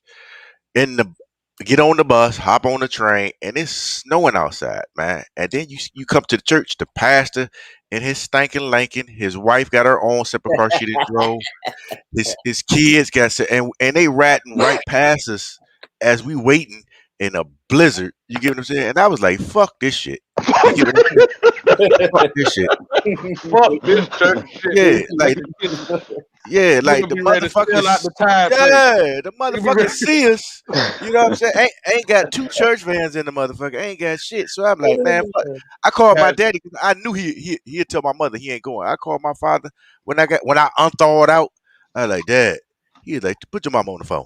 That's when I stopped. That's when I stopped going to church. I'm taking something. Yeah, like you don't want. They force you to be. The church forced you to be wicked. You got to go rob the deacon. Shit. That's real. Yeah, we used to have church vans here, man. Church van come through the neighborhood, swoop up all the kids. What? It was in a blizzard out there, and stinking Lincoln driving past. Like hell no. Said that Lincoln. I think a lot of pastors had them Lincolns and them Cadillacs, boy. Sharp, man. And then the motherfucker had a nerve to wave at us. I'm like, man, I throw a ice ball through your shit. You know what I mean? Oh, fat bastard. Hey, that's hilarious, man. Let me play this. I found this one interesting too. This part of the was I already sharing my screen? Damn, I was. Hold on, let me pull it back. Let's get it.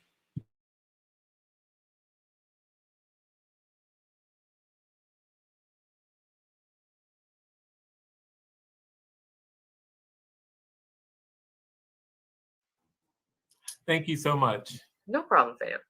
Hey, Yvette.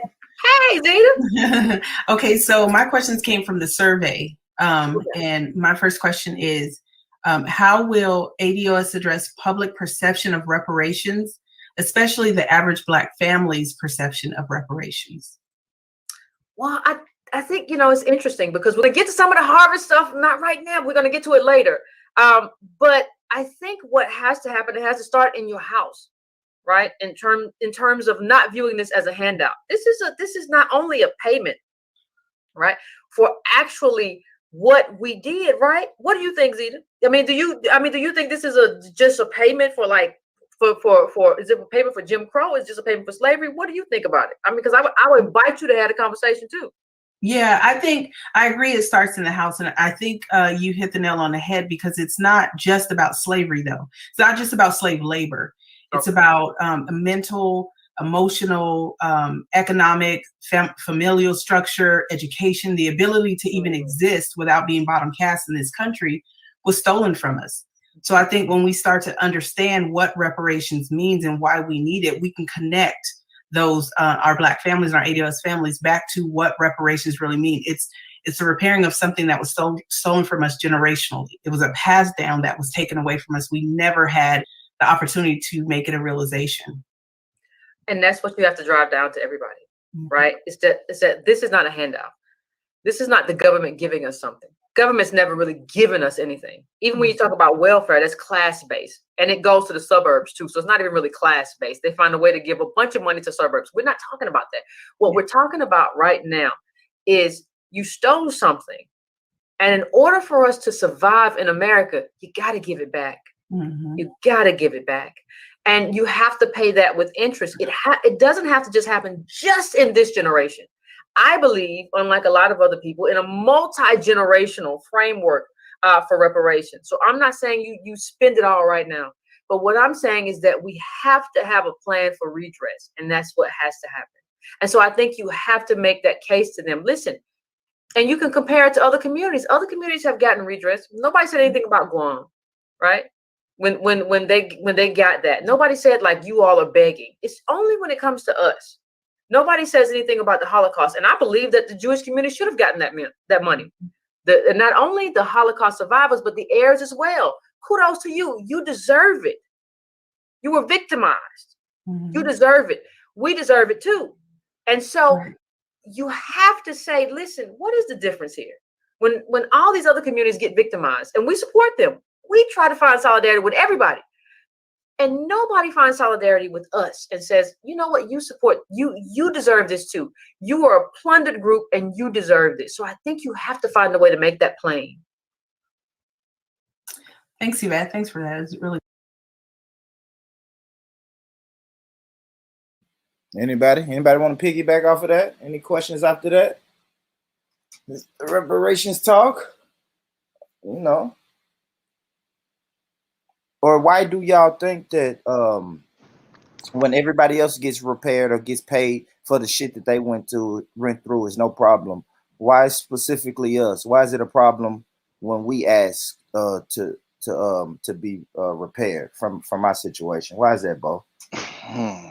You know why? Because somebody else is going to have to eat the failure, and that's a catchphrase she's used before. Sorry, Bo, that was rude of me to comment. No, go ahead. And unfortunately, how the inspiration of your movement in your country is going to have a ricochet, because that catchphrase is going to go global, and basically, black people don't want to eat the failure anymore. You know what I mean? And this movement is going to make sure that you lot don't eat the failure. And then when the world sees that you lot are no longer eating the failure and another group has to eat the failure, whoever that group is, because it's going to have to be that group's going to have to fairly take their place as the bottom group, because someone's going to have to eat the failure. That's going to be seen around the world. It's going to be a big moment.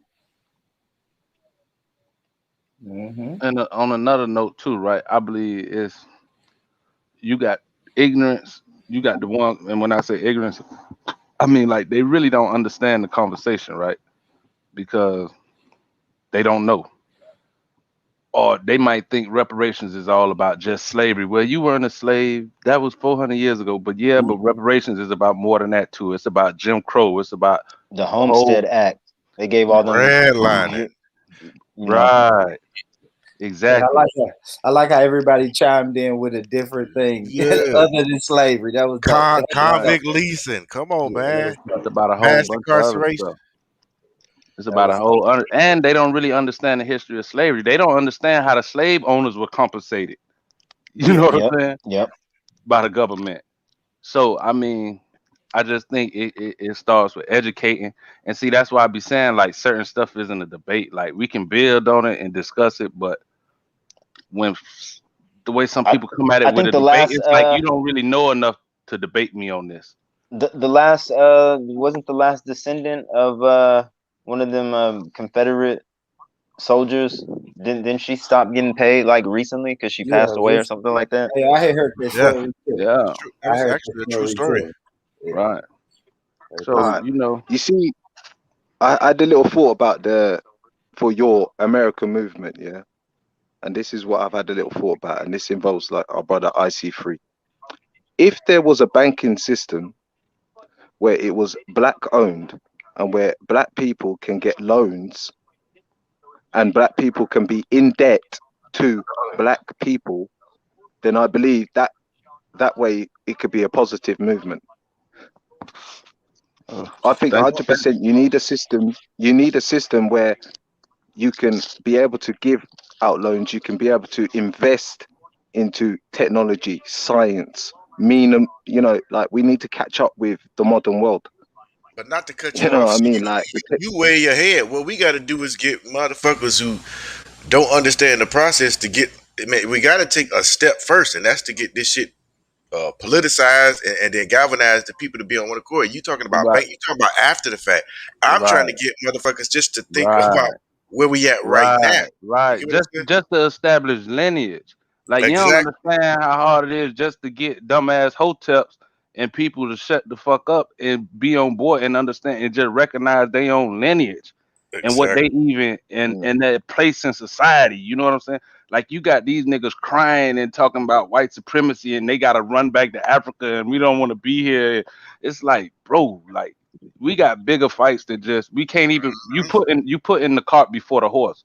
You know what I'm Exactly, Daddy, saying? and that's why I said, even though your statement could be fact, that's why you shouldn't be involved in the ADOS conversation because it serves as a stumbling block. We don't need that conversation in the Not movement yet. right Yeah. So Not what right you're now. basically saying to me is, so you're establishing yourselves in America because you fought for your rights in America and you're fighting for Because we what are American. for how great you could have been, basically. Yeah. So that money. Because we are American and we are old and we need to be Right. recognized as American in our place in history and what we contributed to and be identified distinctly as Okay, those my brother. descendants of slaves. Exactly. Okay, my Hey, brother. So I was hold okay, on, my Natty, brother. Natty, So hold on, my brother. you're in I went to America. New So York. you're I was in New so. York one time, right? And I went to the Mm-hmm. Puerto Rican, one of them parades. Everybody down there that was in America was marching down there with their flags and everything else. Was that being distinctive? They distinguished themselves right then and there. Is that Okay. a problem? So in America, you get this reparation money, And ADOS. that's the So response you always get. Nothing. When Brother, you we how ask are them, just you? are talked. they I'm distinctive? just asking. I just want to know They one won't answer. question. Just one question. How are you going to keep that money in Brother, power we just told you stop talking about after the you money. gain We're it? not even talking about the money right now. The money is almost like an internal issue. When we get to it, we'll address that. Like it seems like some people just so preoccupied with ADOS getting this money, like that's not even the topic of discussion for outside of ADOS. I'm With telling you, all Okay. So due because they what? know respect, race with all due relations What's the will respect, main goal? change. So what? Race So what? Your relations main will goal is change to if we get. get this money, the and the that's what they main the that's what a So lot main of is them are your worried main about. message right now is no to the get the people fundamental. together? Listen, It's the the Is that wealth the gap. message? fundamental. What's the message? Wealth gap. Hold on, man. Wait. The fundamental root objective of ADOS is lineage and being this the designation as ADOS as a distinct group of people, the American descendant of slaves, our own ethnicity, our own identity, separate from everybody else. That's at the root fundamental cause. That's what ADOS is about. I support that Okay. 100%. And because Okay. So. I'm sorry, Natty, I've got to respond to your points because I'm Mm. starting to like I need you to watch something on Netflix and do some research as well. I'm going to recommend the film to you. This has happened for many other groups. This is not nothing that's off the scale of possibility. It's not off the scale of possibility. It's very political at first. It might go into financials later, but it's about breaking down the divisions and unifying with their lineage because it's easy to replace a group. We've seen it happen in the history books. The film that I'd like you to watch on Netflix is a TV series called The Queen and the Conqueror. Yeah. And it's about another nation of people. They're brown, but the Queen has got leverage with the conquistador in Colombia. She's got What's it called? leverage. The Queen and the what? The Queen and the Conqueror. It's a whole series about how this indigenous woman from a tribe in South America refused to let her people be wiped out by the conquistador, and she had to make certain deals to make sure that till this day that people know that that tribe is the original tribe of that place. So when you go there, you will see those people still there. They could have easily been replaced if you don't have people standing up for their rights and looking for leverage and dealing with the devil of the government, you're going to get shitted on and they're going to replace you. Yeah. And another film you need to watch on Netflix is Simon Bolivier, the first black president of Colombia. Watch that film and watch how he stabbed the Spanish corona, the Spanish crown in the back and The first turned. president of Mexico was black. They all are black, but he made South America into a republic country like North America, and he said "fuck you" to the Spanish monarchy, and he's the reason why South America is a republic and doesn't pay taxes to a king. Yeah. So do your research and come and talk to these dudes when you've got your stuff together and you know how to come with the right level of engagement. Do you know what I mean? No disrespect, because I respect you. No disrespect. Like, obviously, look, yeah. If you got a cause, yeah, like, you fight for it, innit? Yeah. So this is your man thing. That's what I'm saying. Yeah. I'm just saying, like, so what? Right now, what you're trying to do is get the people together. There's no talk about, like, what is the reparations, like getting the people together right now, or how do you convince people to actually join the cause? You see what I'm saying? That's what I'm a bit like. They're already there. They're already a group of people. They already have had an effect. They've had a humongous effect. They got in the bloody news, my friend. They made it big, mainstream. Barack Obama knows about these people. The current president knows about these people, and the vice president knows about these people. They are scared. Yeah, they're scared because people are waking up and they don't want it. You know what I'm saying? So it's already. Yeah, no, This is I not know. gonna. I mean, This is not they gonna done well end. with the free trade, with the African free trade as well. It's not about Africa. It's about That was America. that. It's about I America, know, fam. but there was something to do with that as well. You know, like with the free trade and I'm stuff like that. gonna land on this point, brother. If what we need to do is we need to worry about Caribbean in-house, like us in the Caribbean need to worry about our islands in-house. Africa needs to go and deal with their country in-house. If you want to stoke up a black voting community in Great Britain, you can do both. Try and canvass for black representation in Britain and the Caribbean, and let a Nigerian do Britain and Caribbean. Try and work together.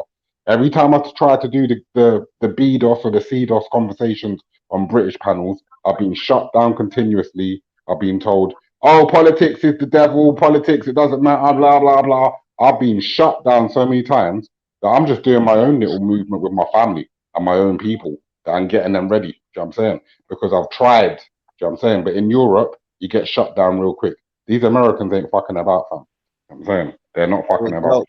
And that was Man, dope. sounds like the panel's been rubbing off on Red, man.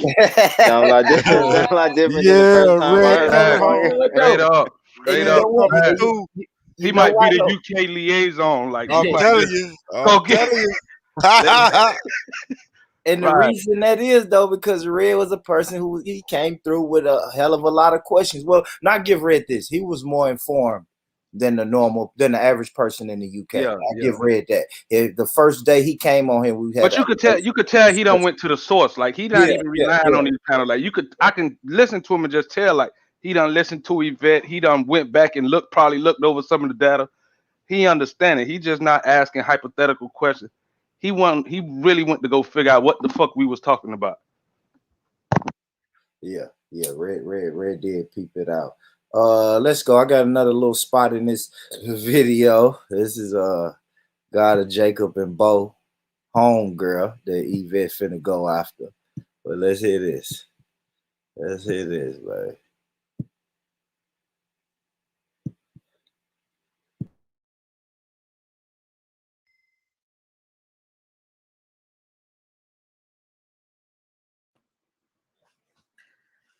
You know,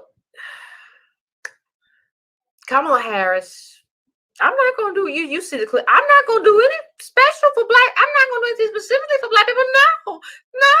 No. What no other group accepts that as the answer, especially not the final answer. And so what we were saying to Kamala was never you're not black. No. We're not concerned about melanin or where you come from. We never said you were not black. We said you had not lived an ADOS life, right? And so even with ADOS politicians, generally, that's what we need to do. But with you especially, we said, listen, we have to have an agenda, Kamala. What is your agenda? And she said, no. And so we said, this is going to be problematic that she doesn't have an agenda. And so we started navigating in a way for those who need the history to demand for her and Biden, and everybody else was in the field, but her too, because she was talking a lot, to give us an agenda. And that didn't happen. And then what happened next is there were a lot of gatekeepers who came out and said, we're going to protect Kamala at all costs. You all remember that period. One of the ones who came out first was Joy Reid. Joy Reid came out with Digital Sister, what a name, and said that ADOS are bots.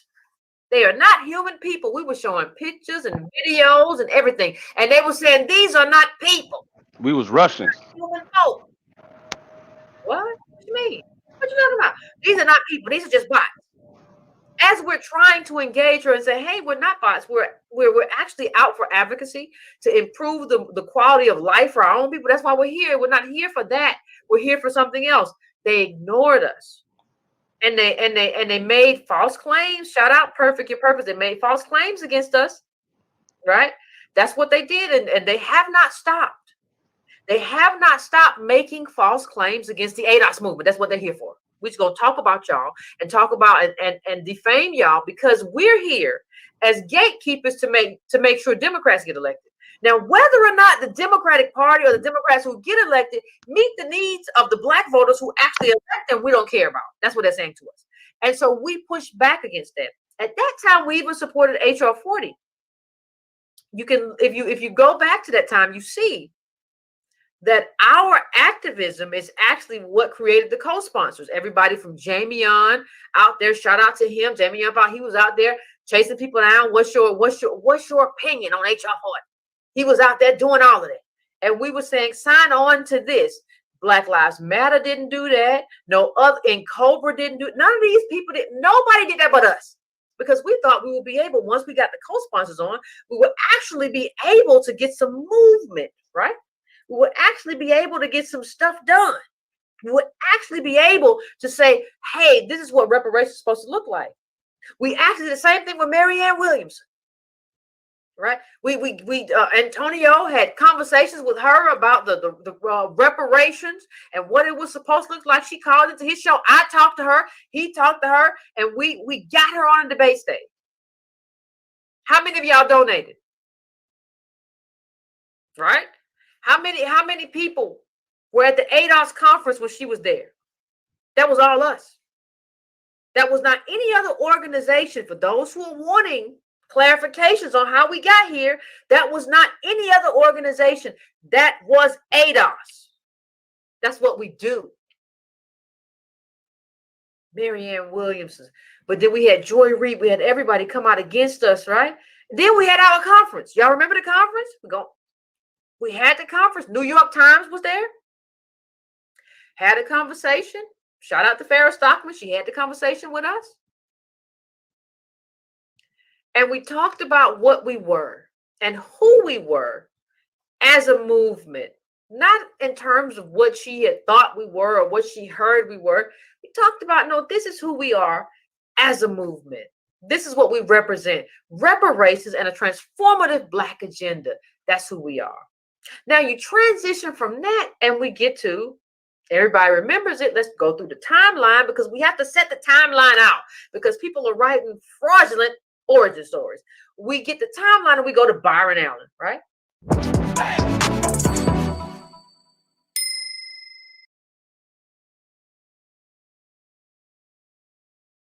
Yeah, I'll come back to that. But this was a point of contention for me, though. I ain't gonna lie. Which one, the Byron Allen? Yeah, Byron Allen, dog. That little period, that was kind of confusing for me. I get it from their perspective. I just believe that nigga played us. Big time. Super big time. I get it, though, because we needed the momentum at that time. We needed the momentum in the... Right. You know what I'm saying? But we didn't get the support from him that we thought was going he jumped on the wave, bro. He knew he had a buzz, and we had a buzz, and right, he jumped and on he jumped on our wave. Yep. Right. Mm-hmm. Miss Amelia, is that you? Yo. Yo. Can you hear me? Can you hear me? Yeah. I hear you. Okay. Cool. How's everyone doing? Man, doing well. How you doing today, sis? Outstanding. Salute, Miss Amelia. Salute. Peace. Hey. Nice to finally talk. Yeah, man. Yeah, so we was just going over some ADOS talking points from the ADOS town hall that they had the other day. Yeah, man. Yeah, but Kamala knew she wasn't gonna get to see. But go ahead, you got it, sis. Go ahead, but you just got in. Go ahead, miss. Okay, I did want to touch on, they were talking about why there's always an issue when Black Americans talk about reparations as opposed to like other groups. And I kind of did want to just touch on that because I think there's a myriad of reasons, but I think the main ones are, I think, the fact that people just have a disdain for Black people, that's point blank period. But I think also because Black Americans are the most kind of visible Black group of people in the world. And I feel like the white power that, the white people in power, if you guys get reparations, I think they have fear that other Black people will then gain momentum to kind of push harder for their reparations too. And I think also because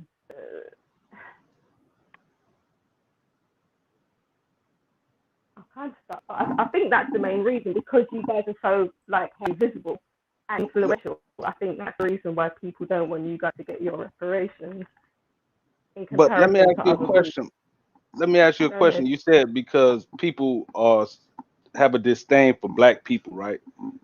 But I believe it's people have a specific disdain for Black Americans, because I seen the anti-reparation push and anti-ADOS push coming out of the UK from other Black people.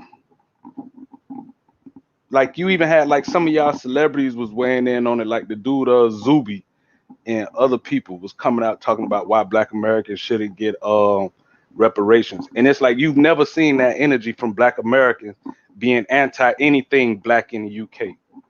Never. Like we've never spoken out against anything that you all were fighting for in the UK.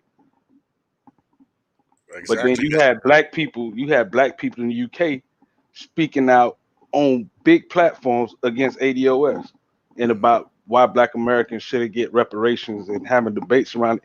And it's so baffling as an African I American. never said that. I never said that. No, I think if you've got Brother, a cause, this not I think about you're you though. entitled to it. Yeah. We let me talking just say about this. other people. It was other more influential people than you, brother, that Exactly. was speaking out in for the UK. Like the dude Zuby, like, you know what I'm saying? Just to give one example off the top of my head that stood out to me. But look, all I gotta say is when somebody got to be the bottom. You even got Africans, man. If we was to distinguish ourselves from other people, you would have motherfuckers like James have to play his own part. He would have to be a nobody. James' whole lifestyle is built around being us. He would have to fall back and go be a big-headed East African. He the only guy I know that stays up all night to watch NBA basketball. That's how much he be on our dick. So he would have to go back and be a big head East African and have a whole bunch of flies flying around him. That's what will happen if ADOS got their reparations. He would have to go back and look up in the sky and wait for that rice to drop out the sky. You got the flow, Miss Amelia. I mean, I don't understand why there's a big pushback. I don't actually think it's that difficult to comprehend. A group has been done wrong, and they're seeking reparations to right wrong. It's not that hard. So, like, we have CARICOM, and I mean, I have critiques of CARICOM. I think the critiques I have of CARICOM is the people in power in the Caribbean are the people that have historically oppressed the majority Black people on the island. So, like, we have a buffer class, but I don't think you have that so much in America. Oh, And yes, we those do. buffer class. Oh, you you have do? no idea. It's called the boule.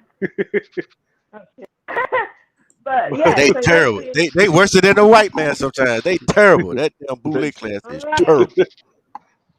And so the money, the part of the reparations, that's the money part, because that's going back to government as opposed to the people that were done wrong, the actual descendants of the slaves will not really receive the benefits of that. It's going into infrastructure projects and all kind of stuff. That it's not going to go into like educating the masses of the dark-skinned black people that were enslaved. You know what I mean? So terror just all over the place, and I think there's also a lot of misinformation spread about Terracom, saying that they were leaving out the Brazilians, this, that, the other, and I think the reason they kind of went alone was because in international law they kind of have to go government to government, and because in Brazil black people aren't in government, they had to kind of in-house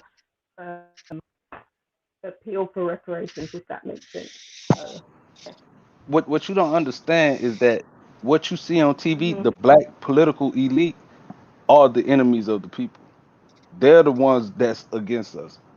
You name it, whoever. Whenever you see a celebrity enter into the political realm, whenever you see Jay-Z, Puff Daddy, vote or die, that's they've been bought off. Because see, to make it politics within itself in America, especially when you become a party loyalist and be able to rise to the heights of those parties, you're still within a white system, a white supremacist system. So you don't make the agenda of the Democratic Party. The Democratic Party tell you their agenda, and your job is to push it to black people.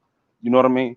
So they constantly fight against the interests of black people. You know what I'm saying? That's how you'll have a black person who will be going so hard for Mexican immigration and all that, or gay rights, saying that we need to be allies with the LGBT. This isn't something that he got from the people. A politician is elected to push the message from the people, his base.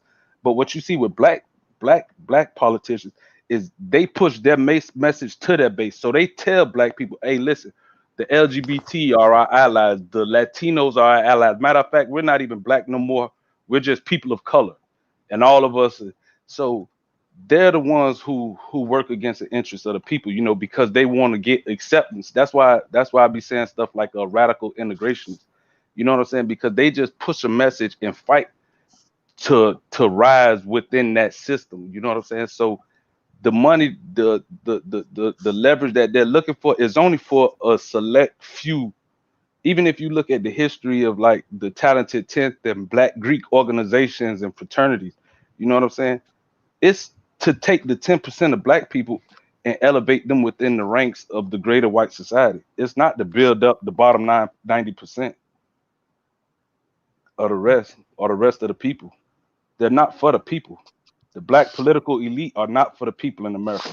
I know it looks cool on TV, but they're not. I agree with that, and I also agree with Ados about not muddying the waters and actually keeping everything specific.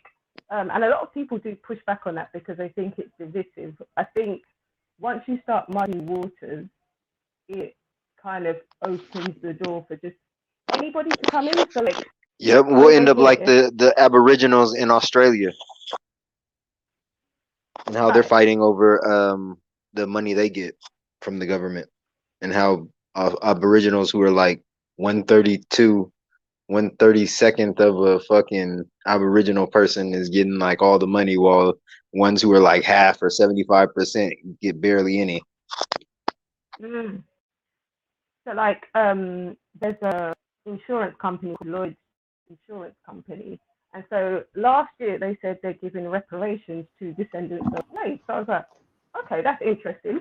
When I read the thing, it said this is the form of reparations they were giving. They said they're going to do a diversity project in their company, and they also said they're going to hire more people from backgrounds. So BAME in England means an Asian minority ethnic. So what has Asians got to do with slavery? Minority ethnics who include Polish, who include, you know what I mean, any group that's a minority in Yeah. See, we got bamboozled with that years ago. Yeah, it's nonsense. That's a tactic they use. They learned from America. They've been tricking us like that for the longest. But just grouping you in with everybody. Right. And then once you look at diversity higher, they use words like diversity and people of color and minority.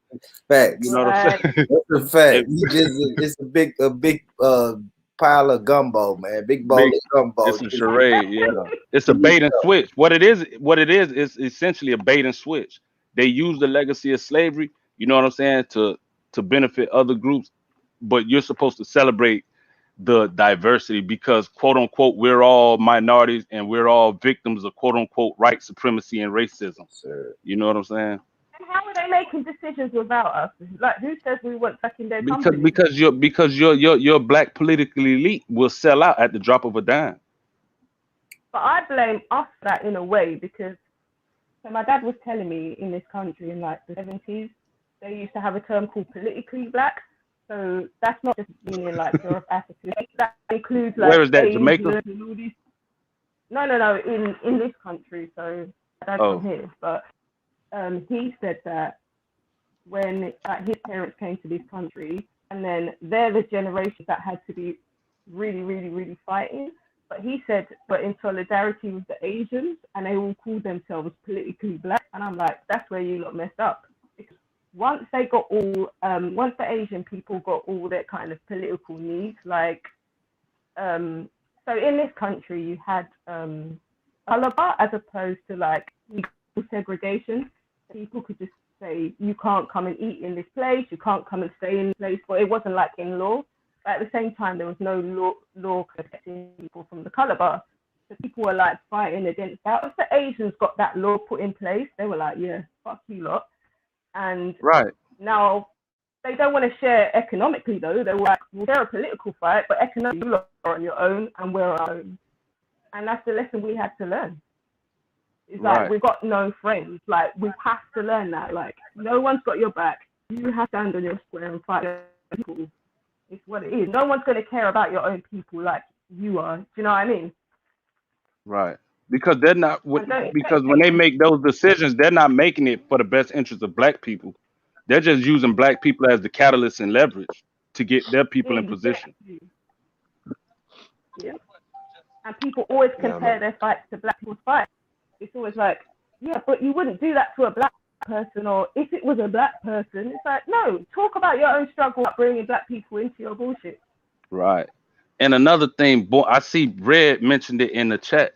He say they hire white women in the UK as minority groups too, and that's one of the biggest fucking hood bamboozles they pulled on us with linking the feminist movement.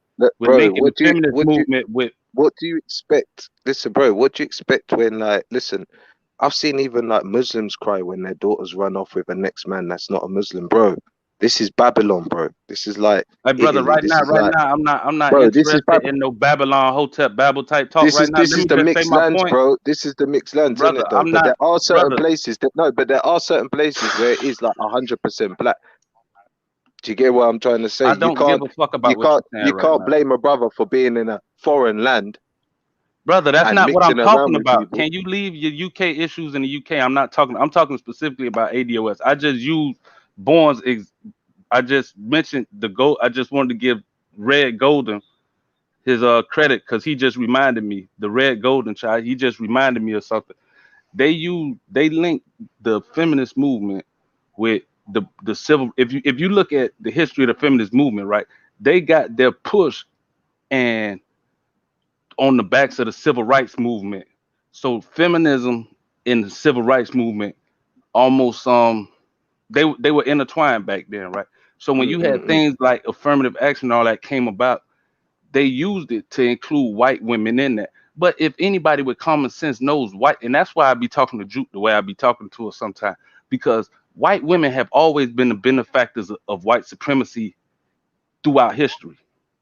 As much as they try to demonize the white man, every white man that has ever conquered and killed in the name of white supremacy has did it for a white bitch. Even if you look at in Nigeria with Frederick Lugard, you know what I'm saying? He let his white bitch name the country. You know what I'm saying? That's who. So to try to say that white women's oppression is the same or anywhere near connected to black people is a slap in the face, and we stupid for even going for that bullshit or even entertaining it.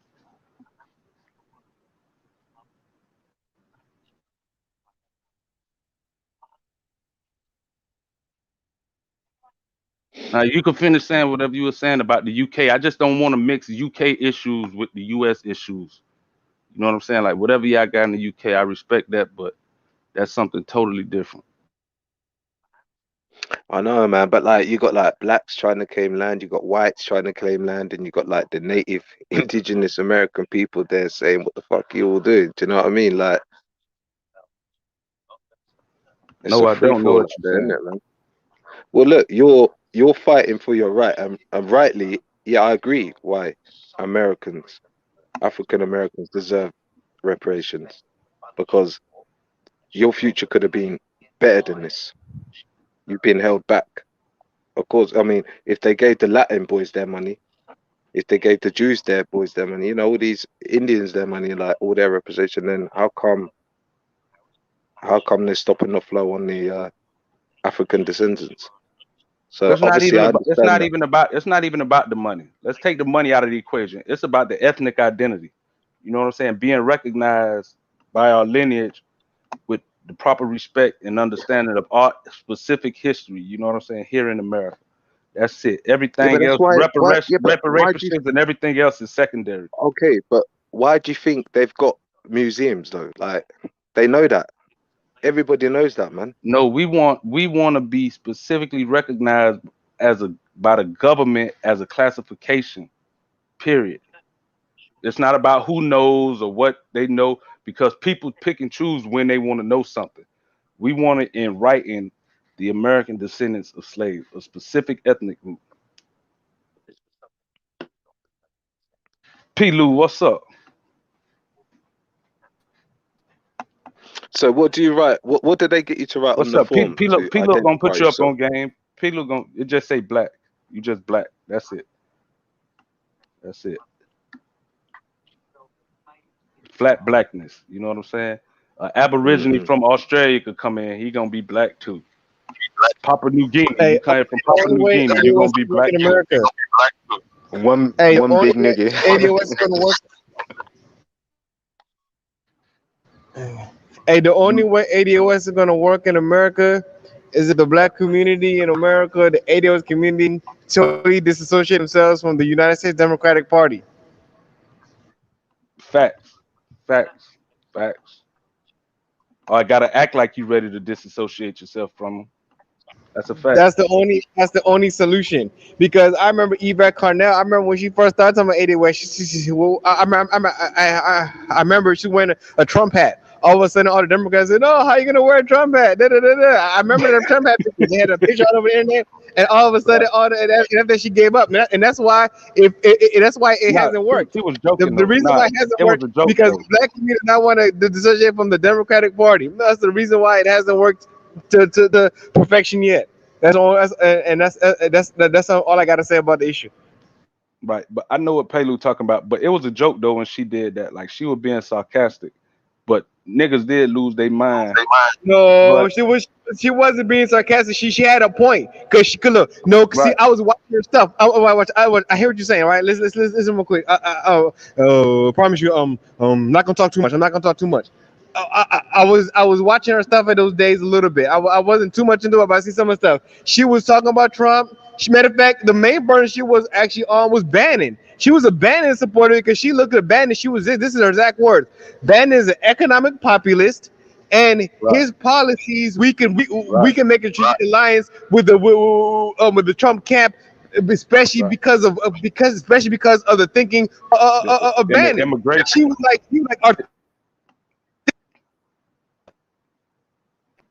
You cutting out, bro. You cutting out, Pelu. Yeah, Paylo, we can't hear you, bro. You cut out. You cut out your connection, bro. It was your connection, Paylo. so hello, can you hear me now? Hey, No. you had cut out a while ago, bro. You left off when you was Yeah, talking man. about Bannon. That's the last This Okay, time is we okay. heard drum you. and You was Yeah, bass talking what about MC. I Bannon. said was that Yvette Carnell was actually, I remember watching her those days, right? It That's a wasn't purely fact. sarcastic. She was being serious because she was talking about Right. Bannon. She was like, Bannon was an economic populist, and the AWS movement would benefit and have a strategic alliance with Bannon-like thinkers in Right. the Trump administration to make an Right. economic populist movement and incorporate reparations as part of economic populism for native-born Black Americans in America. You cutting back out, bro. You cutting back out, bro. You cutting back out, Pelu. Pelu still going there. Paylu, you cutting out, bro. Paylu be turned. You was cut. Hey, but Paylu right though. You She was abandoned. hey, you keep cutting out, Paylu. In the subway Paylu, we station. can't hear you, bro. Hey, can you hear me now? We gonna hear you for 2 seconds, then you gonna cut out. But let me just say this though, because Paylu right. That's around the time when we was on immigration heavy. That's another thing that at that time we were talking about the Mexican immigration and the economic impact that it was having on our community. But she never endorsed Trump though. That's what I'm trying to say. Like Hello, she can you hear didn't me now? endorse. Can you hear me? Yeah. Yeah, I'm saying she endorsed banning this economic populism, and she was trying to say that if the ADOS movement make a strategic alliance with Bannon and Trump and their economic populist movement, they could actually make significant benefits towards reparation. If they think outside the box and say, you know what, these people are economic populists. Let's say this is a part of America. We're native born Americans. Let's make America great again by making ADOS great again as part of making America great again as part of economic populism. So it wasn't a pure sarcastic. She tried to make it look sarcastic because she knew she'd get backlash from the left, but she was serious about it intellectually speaking. But she couldn't take the backlash from the left. That's all I gotta say. Right. That's a fact. That's a fact. That's a fact. I'm telling you, Paylu be on beat, dog. I like Paylu, dog. He just when he go on his little rants and be but yeah, Paylu on beat. Yeah, that's a fact. That's a fact. And now she trying to me, this another thing where I think now she trying to be more so like a democratic reformist or something. Like she trying to take now she act like she trying to reform the Democratic Party from within with all that voting down ballot bullshit and all that.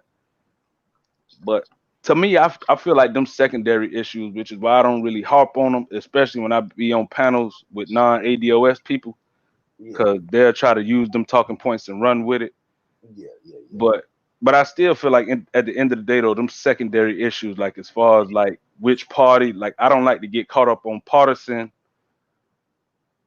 talking points when we talking about ADOS, because it's like I don't give a fuck if you're a Democrat, if you're a Republican, it don't matter to me at the end of the day. Like if you're a real Democrat and you believe in the policies or whatever, you still cool with me as long as you got like an ADOS focused mind frame. You know what I'm saying? And you're not just a political puppet. You know what I'm saying? Like you just not a partisan cheerleader.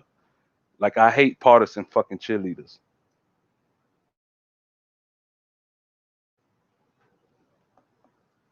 Nah, I hear you, bro. I guess we'll play some more of the video. You get what I mean by that? Like a partisan cheerleader? Yeah, when you just want to you either do damn near far left or far right, and not far like that, but you just talking the talking points. Right. Hell yeah. That's it. Both of them. I don't give a fuck about neither one of them, but that's how people do. But let me play some more of this, man. We was at the Byron Allen portion of it. Let me just go through this, and then we'll be done with this video, fam.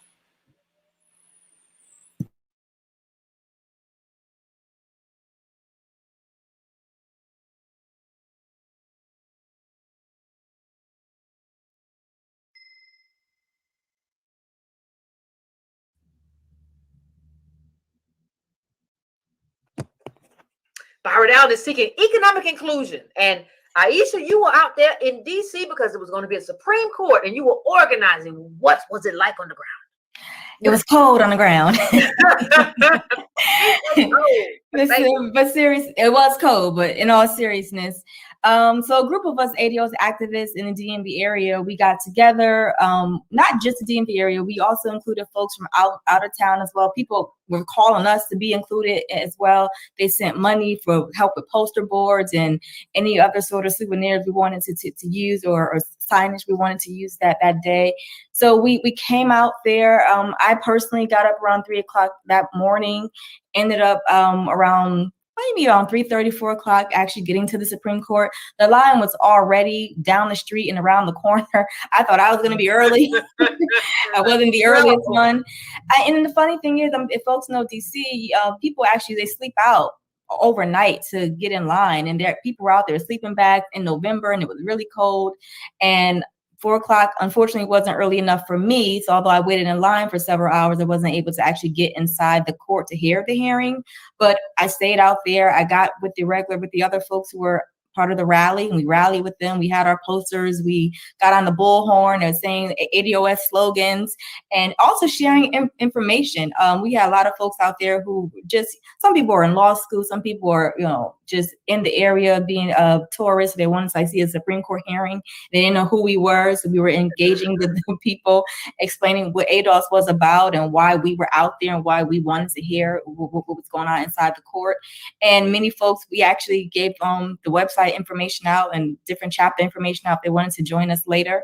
But so initially we got together the night before the actual hearing at my father's museum in Anacostia. That was kind of like our prep rally and our pep rally. And so folks came from all over. We have folks coming down from Illinois, folks came down from New York, Atlanta, people came down from even California and Arizona. People really wanted to get involved and be engaged in this process. They really believe in this fight. So I congratulate and salute all those folks that were out there. It was hundreds of us.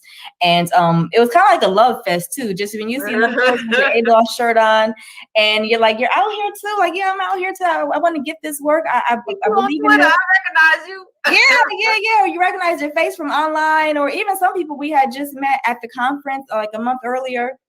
So just depending on the situation, or just voices you hear that call into your show, now you can put a face with the voice. So it felt a lot like a community. It felt a lot like a family reunion, much like the conference did. So it was like a love fest, but then we were there to do some work, right? We wanted to actually promote a message that, this case is important, that this is not something to sleep on, but that, in 1866, this law basically guaranteed the newly freed slaves the same rights as whites to form contracts, right? So this is a big deal. And so if we had to have this really hard and high test that you have to have a but for in order to prove that race was a factor for you not to get a contract or for you to get fired, that's a high bar, So we wanted to show that we weren't for that. That we wanted it to be a motivational factor, right? And that we wanted to kind of just be in unison and lift our voices, so folks just knew that this isn't just Byron Allen going into a courtroom. It's the whole ADOS movement. It's Black Americans in general saying this is not right. You can't do this to us. You cannot take our rights away. So it was great. So we had two teams, and one team was supposed to go inside, one team's going to be outside. Again, I was part of the inside team that ended up outside. But there were some folks that got in. I just wasn't one of them. I guess I had to spend a night, but it was too cold for that. Yeah, my feet were freezing, but I was out here for the people. Getting people. Yeah, and it's just that important. People who know me personally know that I don't like being cold. I don't care if I lived in the Northeast all my life. I don't care. I don't like being cold. I feel the same way about being hot. I'm with you. Okay, so yeah, but when it comes to us and when it comes to this fight and this struggle, and the ADOS movement just lit a fire in all of us. So that was the heat that warmed us up to keep us out there. This is that important to be there and to be counted for. And then once the hearing was over, Byron came out, he spoke to the crowd, and I'm really grateful that we were there. He shouted out the ADOS movement. He saw our signs, he's happy that we were there. And again, there were other people out there rallying for other reasons. But our group of people was able to talk to them. Yeah, they wanted power to stay on TV. And we're like, y'all talking about what now? Power? Come on. Y'all $2. But honestly, just with a simple conversation and with a simple discussion on what we were there for, those folks turned over their bullhorn to our group so we can so that our voices could be lifted up. And they started chanting along with us. That's how powerful this message is. And even when you just when you're clear and concise with your messaging, and when it's the truth, your soul knows that, right? So you don't need to be convinced about anything. When it's the truth, when you talk about the data, when you're talking about what's going on, and not just your world, but in ADOS world specifically, that hits home. You may be doing okay, right? But you have a cousin that's on Section 8. You have a sister that's on PA, public assistance. Something is happening in your world somewhere, so that even if you think you're good, you realize that you're not that good. And then let me say that for a second. Let me say that for a second, because that's one of the things that happened in terms of the ADOS movement. So everybody would say, Well, there are some people who are all right, right? Mhm. And there are some people who got money. What we found out is that even if you got money, you got somebody over here, cousin Leroy, cousin Keisha, right? Mhm. Who like it's not supposed to be this way, and it's not their fault. We're not Right. blaming them. Right. We're saying because of what America did to them, they become an albatross around your neck Right. because there's no economic inclusion. And that was the key to Byron Allen's thing. Like there is no economic inclusion. They can lock us out of this. And he was saying like we're locked out. If we don't get this stuff done, we're locked out. But he tried the Supreme Court thing. Now he's trying legislation. But we're locked out. That's what he was saying. And so, you know, one of the things I'm wondering when you were talking to people at the Supreme Court and outside, do people understand what it means to be locked out and have an albatross of people? If you make $10 million today, everybody wants you to buy a car, buy a refrigerator, pay off this debt. I'm going to be in court on Monday. I need an attorney. Like, people don't understand that. I think it's a mixed bag, right? So I have a girlfriend. Hold that, pause that. Right. That go back to them you got it ass niggas. Yeah. Yeah, but hey, Bo, I think she dropped the ball on this because she should have never entertained Byron. You know what his problem was with white elites. He's a almost damn near billionaire. She should have never merged his situation with other rich, wealthy motherfuckers to this. I agree, right? But the thing is, like, if you just listen to what the little sister said, right? She said the reason they got behind it is because once Byron Island took it there, now you got the civil rights bill on the line. That's true. So it's like we gotta ride, even though we know this pussy nigga ain't all the way right. Yeah. We still gotta ride. Look, hey man, Bo, when this came out, I was half and half because he had that white woman. I was like, man, like no, I'm done with Tone and Yvette. No. Hey, so it's like we gotta ride because it's bigger than him at this point. It ain't about him, even though he gonna be the one to benefit in this. But it ain't about him. You know what I'm saying? It's about the bill. It's about the bill. Man, I almost fell off the movement when that nigga came in, and they know he got the white woman. But even if you just listen to the sister, like she even acknowledged it. She even said like, you know, it wasn't, you know what I'm saying? It wasn't about no one individual, but about the actual building. Yeah, man, but I was heated over that shit. I was like, what the fuck, man? Right. Like it should have been. Wish it was a better case. Yeah. But being that it they settled out though, it didn't It worked out. It worked out because it forced the, like, you know what I'm saying? Well, you dig what I'm saying? Because if he wouldn't have had that support, you know what I'm saying, and would have went to court on his own, who knows? It might have got the bill abolished following behind his dumb ass. Exactly. It was a risky thing to do. You get what I'm saying? That would have fucked up a lot of shit. Yeah. It was a risky. Yep. But it worked out though. Worked out. But still, she right at this point in time, I felt like she started. See, I don't like talking about Yvette around here because I don't want to give people ammunition. Yeah, that's what I be hold saying. my peace. That's what I be saying. But anyway, it is what it is. Hashtag ADOS. I don't like. That's why I entertain goofy shit when people talk about Yvette. Like, oh, she gay, she got a white woman. Like, shut the fuck up. You know what I'm saying? And they always lead with that. Like, if we was to go back in time, Bo, and look at some of our civil rights leaders, we would have to discount a lot of them niggas because they was gay. So right.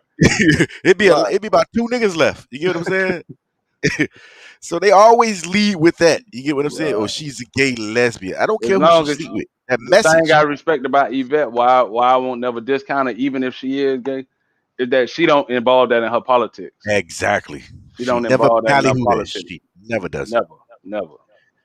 Yep. Hell, she be attacking LGBT more than, you know what I'm saying? And she's a gay woman. So nobody can ever say, oh, y'all being led by a lesbian. Man, she go at their neck. So I be like, what? These guys don't know nothing. They just up here talking, man. And that go for whoever. That go for whoever. Like a gay dude. Like if you black and you gay, like I ain't gonna let nobody, like, you know what I'm saying? If you ADOS and you gay, I ain't gonna let nobody come for you. But now if you try to leverage your ADOS identity to push a gay agenda, I throw your ass clean. Yep. I throw you clean up under the bus after that. I'm gonna let the 980. I'm gonna let the James of the world get you. Right. Yeah, let them You talk out that of shit. that. Yeah, but it's been a good discussion. Like you said, Bo, man, a lot of people don't understand the conversation, and the first thing they leap to is this money. What y'all gonna do with the money? Right, like And, stay out of and nigga business, bro. Like, yeah, hey, dog, that's so disrespectful though. Like, just on the fundamental level, like, bro, that's like if I get a job or something, or you hear I done hit the lotto or something done happen, I done inherited some money, and you keep on asking me what I'm gonna do with the money. So what you gonna yeah. do with the money? It's like, bro, you don't get the fuck out my face, bro. That ain't none of You your finna business. go. You finna go buy Jordans and Uzis. Yeah, I might buy me a couple pair of Jordans. And what? For real. You know what I mean? Now that you mentioned it. Yeah. When them shits come out, man. When them retros come out. Fuck you talking about? I'm gonna Real. spend my money, nigga. No, what we need to do, hold up with this we shit. Why you keep on coming up with this we shit? Yeah. What the fuck is wrong with you? Man, we shall ain't overcome that no, we shit. Man, we ain't ain't on no that. we. Ain't no we. The It's motherfuckers, man. Shit, it's man. us and y'all. That's how I go. Us and y'all. So the shit Sorry it had be to come to this, but it is what it is, man. I'm tired. Like I said, man, I'm tired of being the table legs for everybody to eat off of. And the moment we say, "Hey, man, eat at that table," motherfuckers flip out. You get what I'm saying? And then I bring up CARICOM, they just sneakily don't even talk about that. Whenever I ask somebody, I said, "Was CARICOM divisive?" Well, hold on. I just want to ask just one more question. They always skirt around it. You get what I'm saying? Because they can't. I mean, if I bring up CARICOM and all this other shit, they will find a conversation loophole and just leave it alone. hey, but the most vocal opponents of ADOS hasn't really been Caribbeans. It hasn't. That's a That's fact. true. That's The true. most vocal have been Africans. Damn right. That's a fact. They're the ones with all the hypotheticals and all the extra shit. From my Exactly. experiences, what I've seen. That's true too. That's true too because they benefit the most, man. They benefit the most. They have and I hate Not to just say that, not just that, because Go they ahead. Go want to ahead. play both sides. They want to play both sides. Like, Exactly. so they want to Exactly. be the I'm Nigerian, I'm this, or I'm African, and we not this, we not African. So once African American, so it's like they want to make the distinction, like I'm not African American. Then when to kind of like you want us to beg to be African, but Africans, now right? that you see ADOS, like you know what, fuck it, we ain't African. Then it's like, well, hold up, like Yeah. like nah, nigga, we been Hold what you established. got. Hold what you got. Hold what you got. Hold on. Let's talk about this shit. Let's talk about it. Talk about it. Time the fuck out. Y'all can be temporary Africans, but y'all ain't leaving us, goddammit. We need y'all story to get on top. You get what I'm saying? So, like I said, a lot of them are Africans, man. They talk big. They known for talking big, but they can't point you to no accomplishment outside of that. Aside for flesh selling. You get what I'm saying? I spoke to Outside of anything independent of the white man. So they yeah, can like talk about their accomplishments when they go to the UK. And, oh, we're the most. yeah. Hey, In the they say UK we do this. In the UK we do that. In America we do this. yes, In do America this we do that. Well, what nowhere about at home. Africa? Oh, that's Nowhere. no. Nowhere. Conversation dead after that. Dead. Like they said, like the brother Reggie said, we come there and outperform y'all. Yeah, they come See, here at and that's what 18, I'm 19 saying. years old, get off the plane, go But to a see, HBCU, graduate, and then say that was easy. they're like the Fuck out of here. epitome. That's what I'm saying. Like they're like the radical integrationists. You know what I'm saying? Like they're fighting to be a part of these Western systems and be recognized in a certain way. You know what I'm saying? And ADOS is that leverage, gives them that leverage to come. Exactly. You know what I'm saying?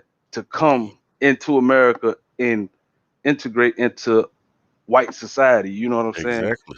Yep. ADOS is like the stepping stone for them. You know what I'm saying? So they don't want to be ADOS, but they don't want ADOS to make them stand to be independent of them either. You know what I'm saying? Exactly. They got to keep us in arm's length because if we run Right. away with our history and our story, and they got to run and stand on their own merits, America ain't gonna need them. If And that's why ADOS was made whole, America don't need Africans anymore. and that's why I detest Pan Africanism. Like I hate any forms of hotism and Pan Africanism, especially as it relates to like African American. Because if we talking about like Pan Africanism in the context of the continent, I think it's totally different than what you see in the West. Because on the continent, it's about the unification of African countries and doing business and trade with each other and probably migrating the country to country and that unification, like that aspect of Pan Africanism, I'm cool with.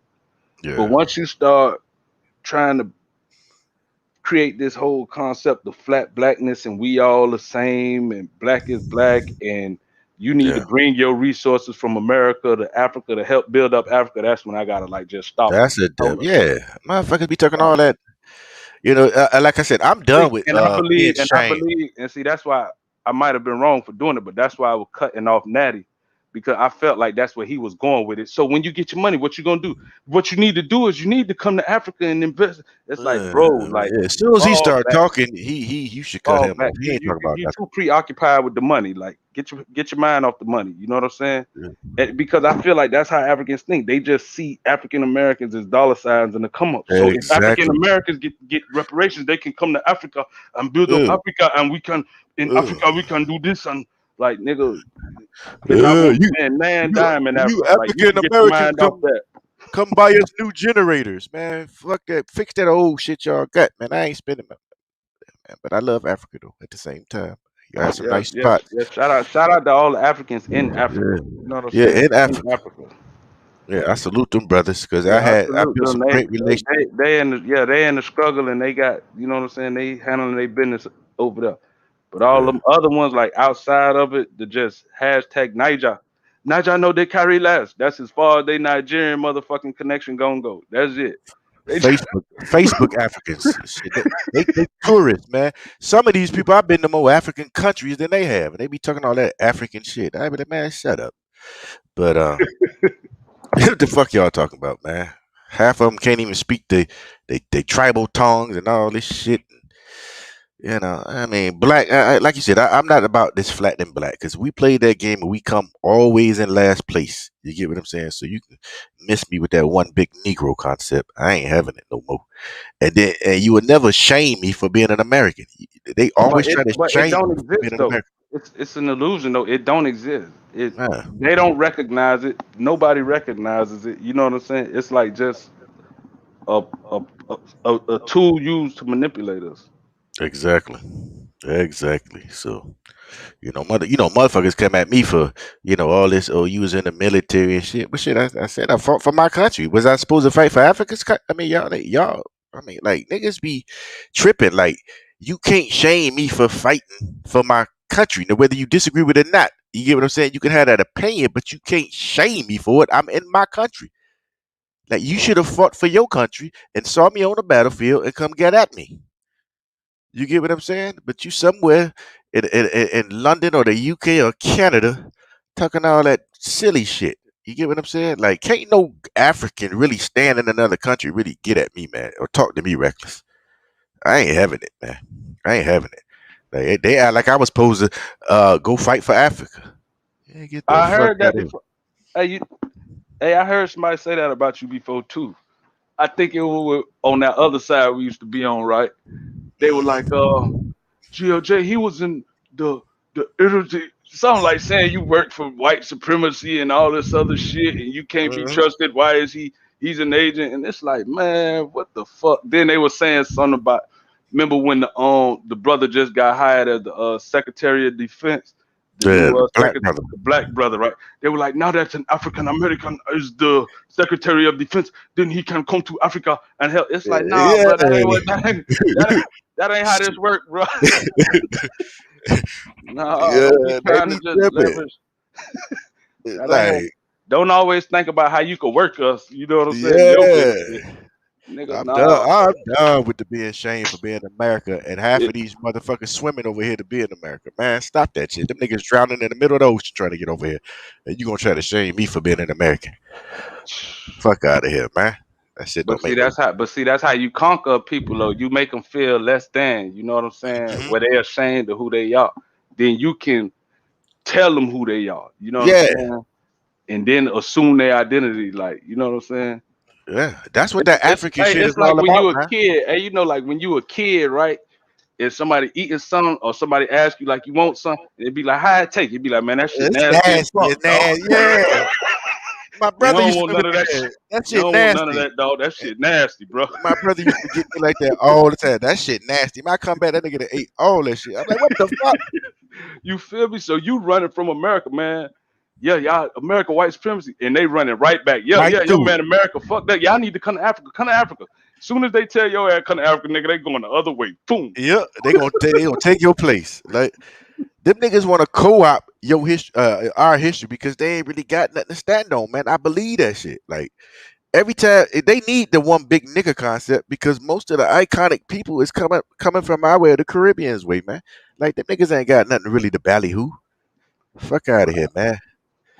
And they want to bait and switch you and talk about fuck America. And next thing you know, them motherfuckers right on the plane trying to and get you to come. They want to switch out with you so you can go fuck with the fucked up generators over there. Man, get out of here. They want to be the token Negroes of America, Yeah. the So model minority. They and tell this you ain't for all this. all Africans. This ain't for Nah, all nah, Africans. nah. This ain't for all Africans. This for the Africans that could sing the Pledge of Allegiance, but can't tell you the motherfucking they country's national anthem, but can't sing their country's national anthem, but can tell you the Pledge of Allegiance. Yep.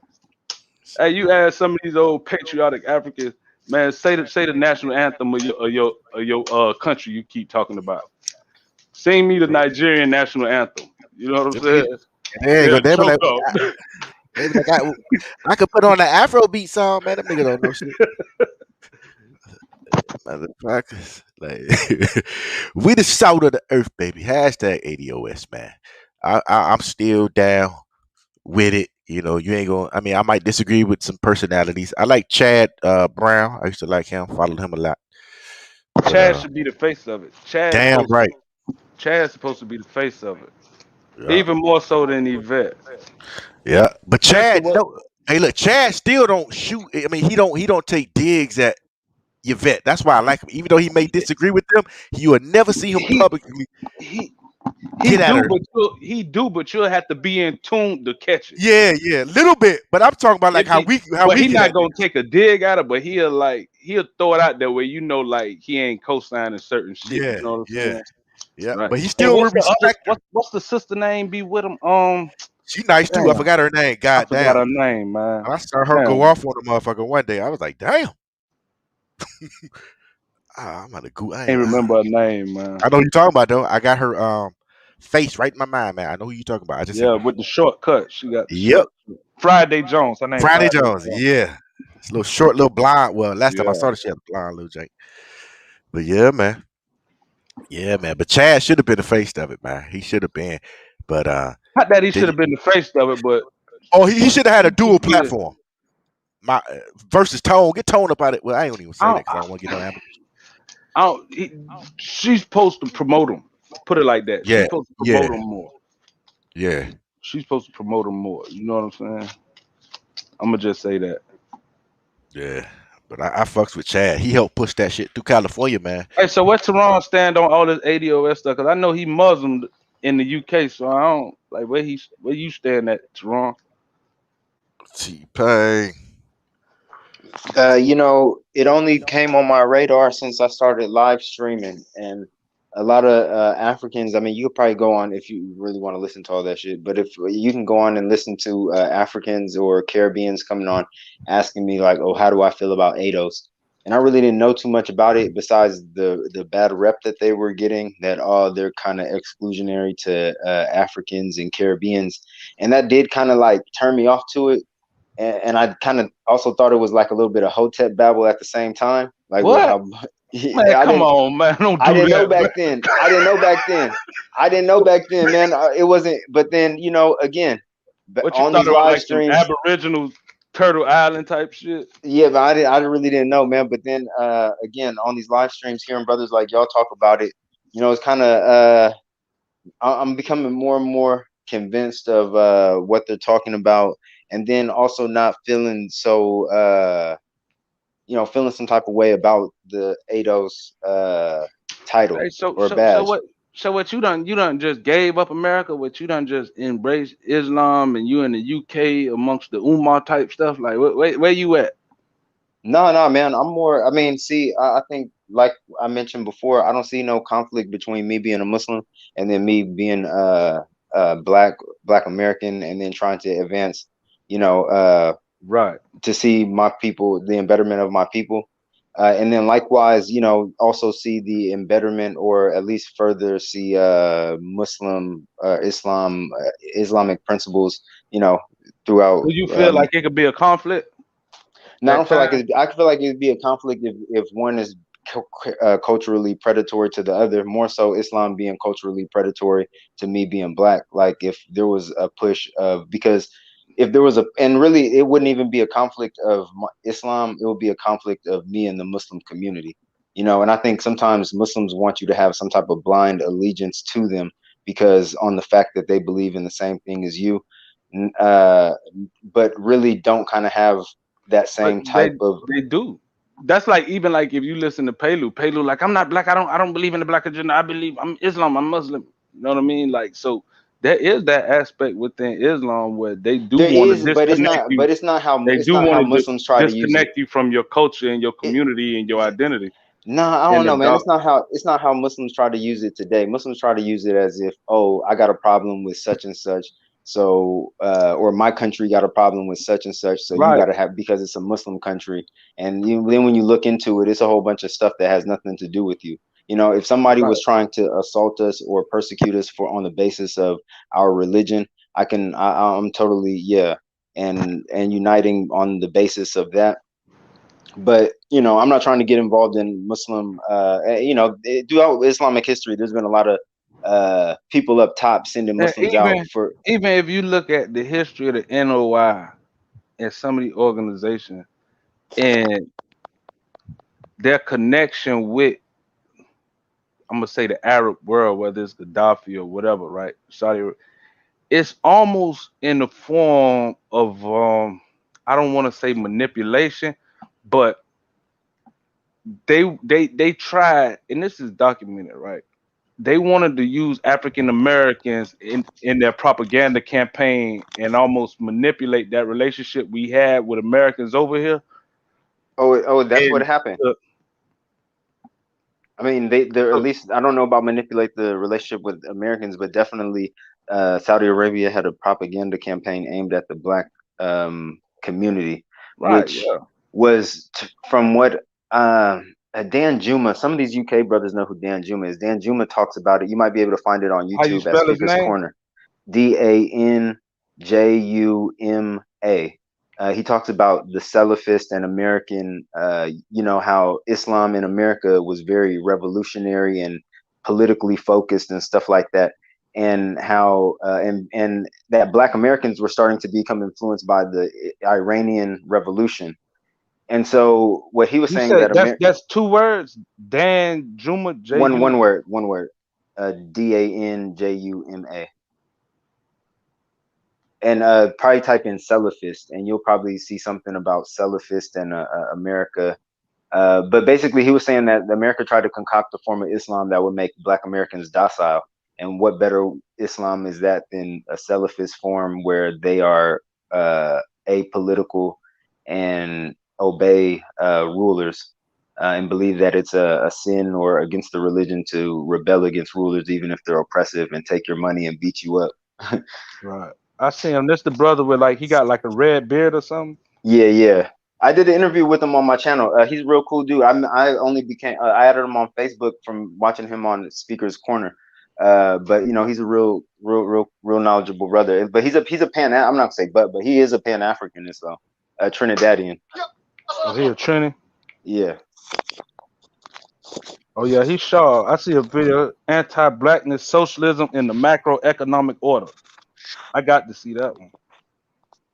So he not with the Hotep Babel. This ain't no Hotep Babel you sending me to. Nah. He's educated. He's not with the whole. You know, you can't put the. I mean, I'm not gonna say them dudes ain't educated, but he's not with a lot of their theories. And you know, if you can't really prove it, it's not something you can substantiate with it. Like he's not gonna just go with a whole bunch of talk. Right. Hey, you feel like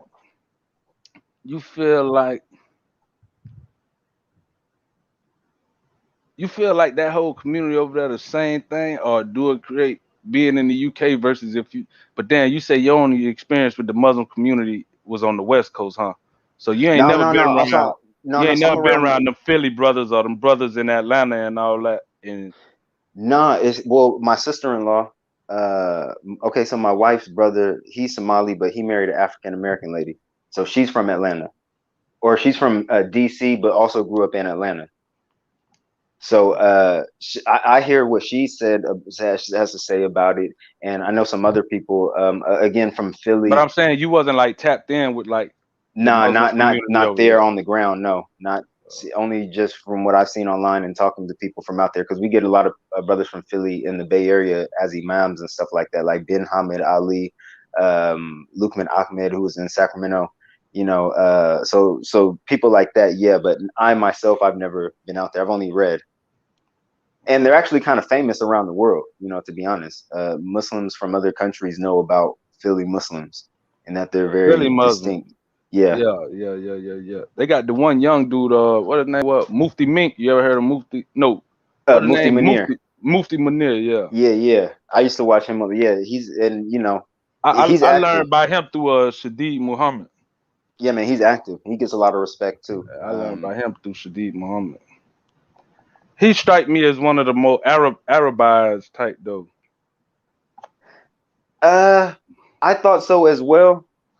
But if you really listen to his catalog, he touches on black issues. He touches on issues that are relevant to his community. Yeah. And he said, I remember he was something that says he did speak about Black Lives Matter back when it was early, and I think people didn't know that it was like a you know, really weren't for black people, or at least issues that were central to black people. He seemed sharp though. I never listened to him too much. I just because there was one time, like I used to listen to Shadid Muhammad a lot. You know what I'm saying? But one time him and Shadid, but they wasn't beefing. But around that same time, I was telling you about when they had the issue with the Arabs and all that. Yeah, Mufti, because he was going against he the brought Salafi community, and the Salafi community is heavily, you know, what focused on. what you mean by Salafi community? So Salafi is they say they focus on. So it's like a new it's like I would say a revisionist group, modern revisionist group in Islam, where they claim that they focus on the first that they take their Islam from the first three generations of Muslims. But when you look into it, that's not really the case. But they're called Salafis because the Salaf are called the first three generation of Muslims are called the Salaf, who are supposed to be the greatest generation. But then you can also find hadith where the Prophet says, peace be upon him, that you know, this ummah is like rain. You don't know which one's the best, the beginning or the end. So, you know, I don't know. Again, I say it's a revisionist because the Muslims up until that point really didn't. And then also Salafi meant something a little bit different early on from what I understand. But yeah, the Salafis is what more black Muslims lean towards. It's a more literalist form of Islam. But that's due to the indoctrination though, the propaganda probably. Oh That yeah, like because Arab worldwide propaganda sponsoring certain brothers to come over there to study in Saudi Arabia, and then oh yeah, look up Umar Lee. Umar Lee is he's a white Muslim, but he grew up around brother in St. Louis. And I think his mom like married a black guy or whatever. But look at his YouTube channel. He talks about the Salaf because he was a part of it and he was in it, and he in the 90s, the 2000s. But he's a good person to refer to. And then he also like has a very funny analysis on white Muslims as well, which is worth yeah, I hearing. tell the chubby white dude. Yeah. But so he not Muslim no more. He just not. no, he is, but he's more relaxed in his religion. You see a lot more some Muslims as they get older, or they start off very. It's called the Salafi burnout. You go so hard. Real talk. It's called the Salafi burnout. You can only go so hard for so long. And then after that, you're like, fuck all that. You're going the opposite direction. You might have been hella strict. I'm not saying that's his case, but some would maybe say that's the case with him. But you know, you're right about Saudi Arabia pumping a lot of literature into the black community for very cheap, and they were very nice books. Most hardback books are hella expensive, but you could have got a 500-page Darussalam book out of Saudi Arabia for like $12.99, and that thing was hardback, slick, pages, all type of stuff, man. And they really did pump the. I remember going to the bookstore in Berkeley, and it was the only Islamic bookstore like that. I think they seen that power that Malcolm X and Elijah Muhammad had done garner, and they knew that they had to tap into it. Of course, but it was, I mean, and we're the most religious people in the United States. We're the most, Right. if you read Pew Research, we're the most religious people. Everybody else is, our numbers might be dropping as well, but we're still, and I really wouldn't even trust those numbers because it's probably just that we're leaving more organized Abrahamic religions like Christianity, Islam, and we never really practice as Jews, but going into other stuff, you know. Hey, what's your thoughts on the NOI? I fuck with them, bro. They hired me. I was working with the NOI for 8 years as a security in San Francisco. Yeah, I know a lot of Muslim brothers though don't they call them, you know, the whole, you know what I'm saying?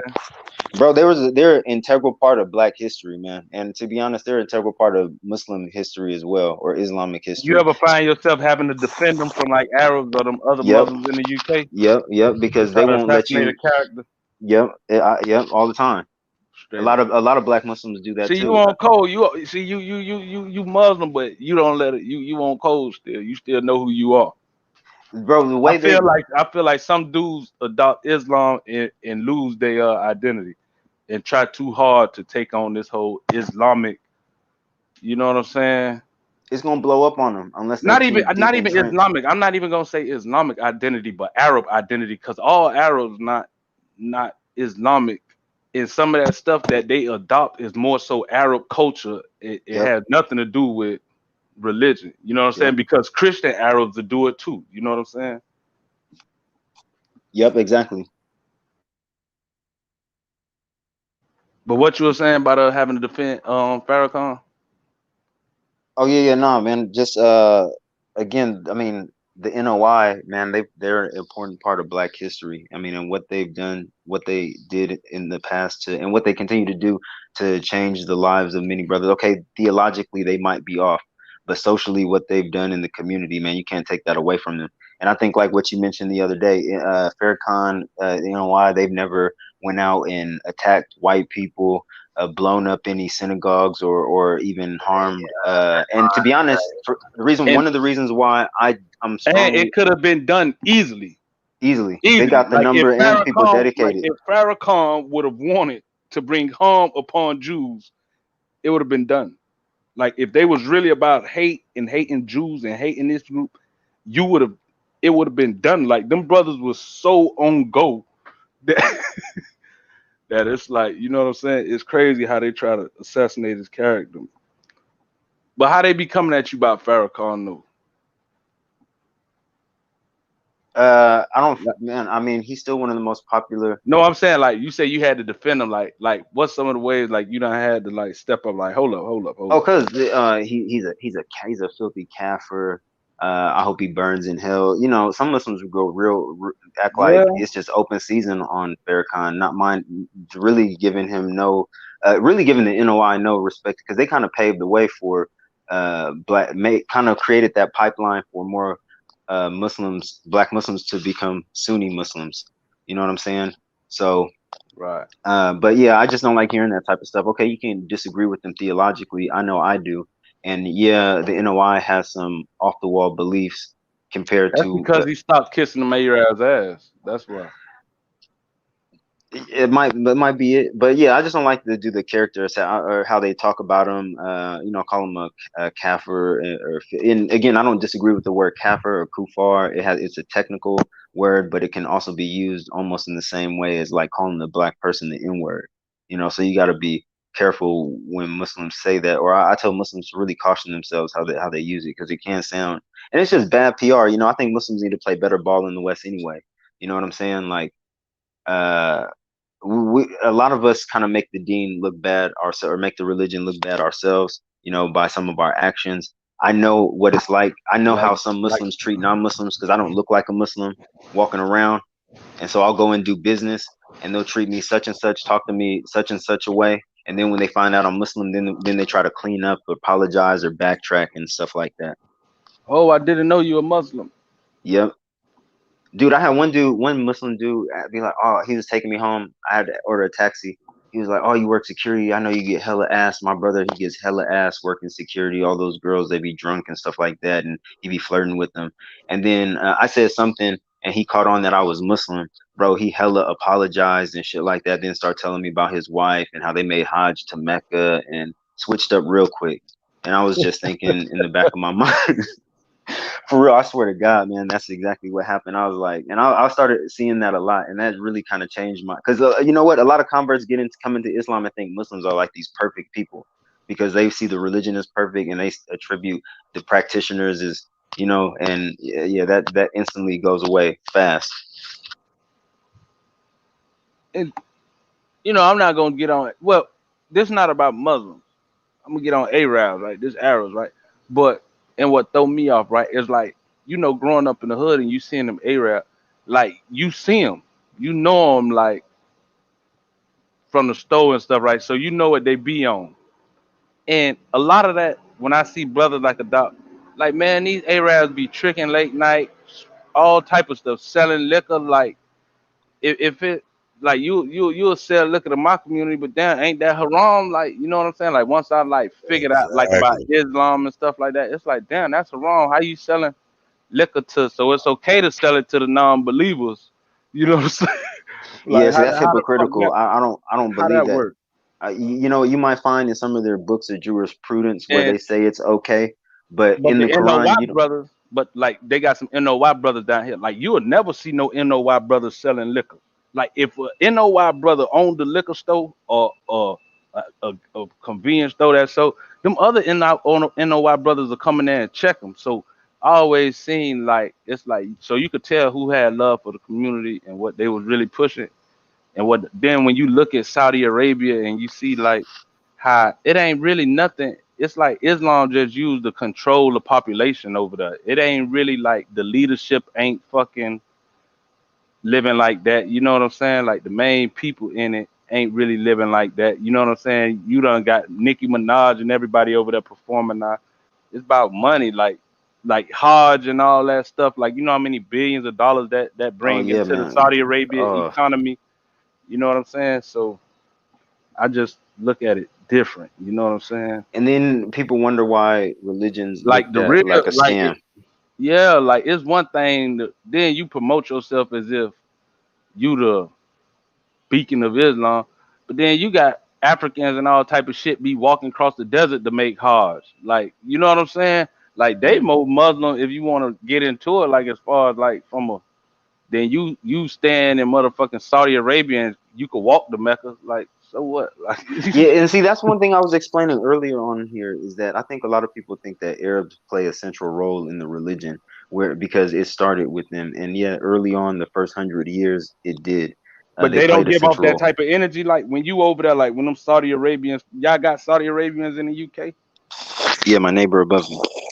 Like what's they role like with the whole Islamic? Do they like really Yeah, play they a practice. role with other? No, I'm saying like, do they play a role with other communities in it, or is it like the Saudis are the Saudis? What do you mean by that? Like the hierarchy over there in the UK with the Muslim community. Oh, it's because I think it's more Asian. There's more Pakistani here. The Pakistani pretty much got the Islamic side of things on lock. Oh yeah, more so than the Arabs. Oh yeah, for sure. There's not that many Arabs out here. Now the Arabs I do see when I was working security or concierge at Left Bank Apartments, which is some prestigious apartments, you might have had like some Arab college or uni students. Their parents got rented them like a flipping 2-story flat or apartment to live in while they're but they're not really they're only here for a while. Those are only really Arabs or like one Saudi dude I was kicking it with So the out here for Pakistanis school. don't look up to the Arabs. If you listen to the conversations in the community, you would say they did.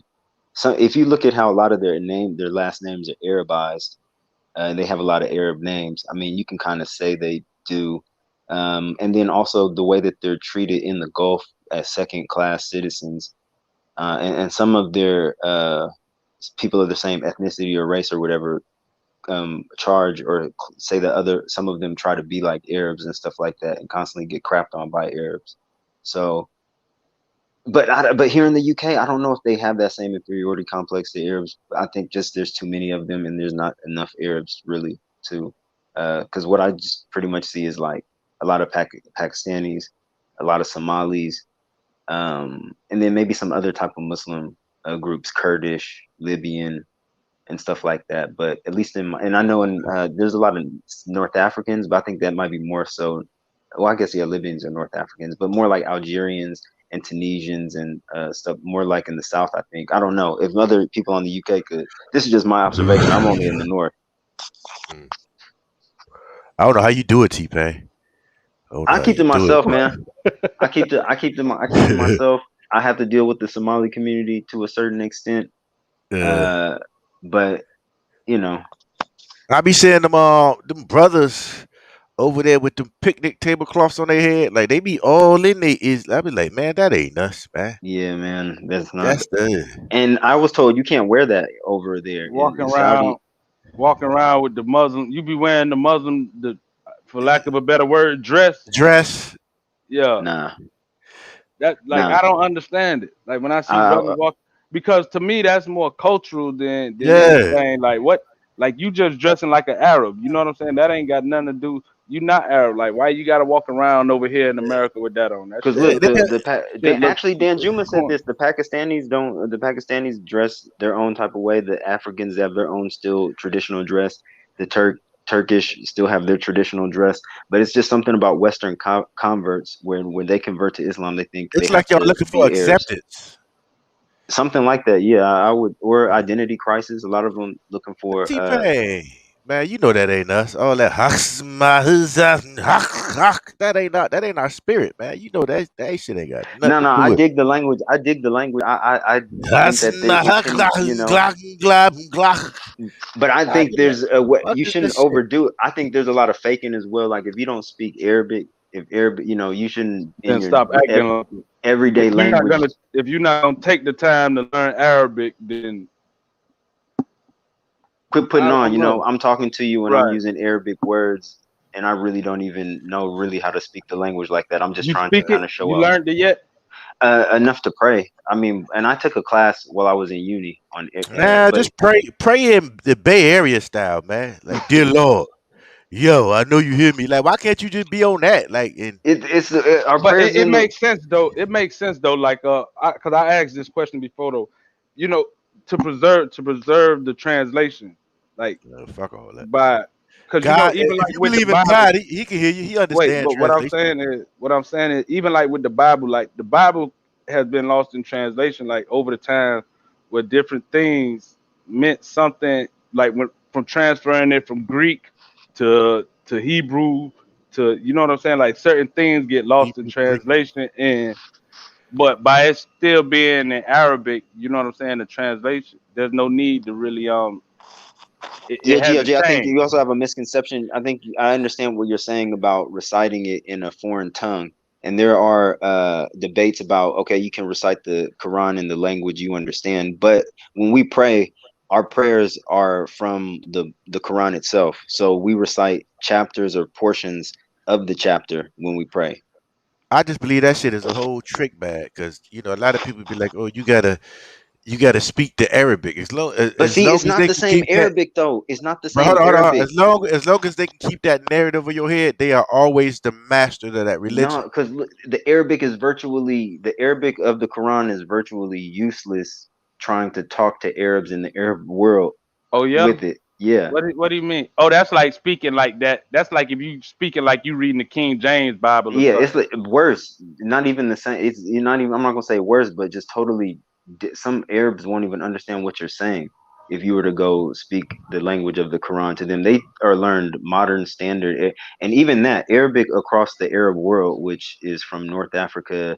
If Somalia is considered the Arabic, it's very different. Sometimes they won't even understand each other. So what's modern standard Arabic?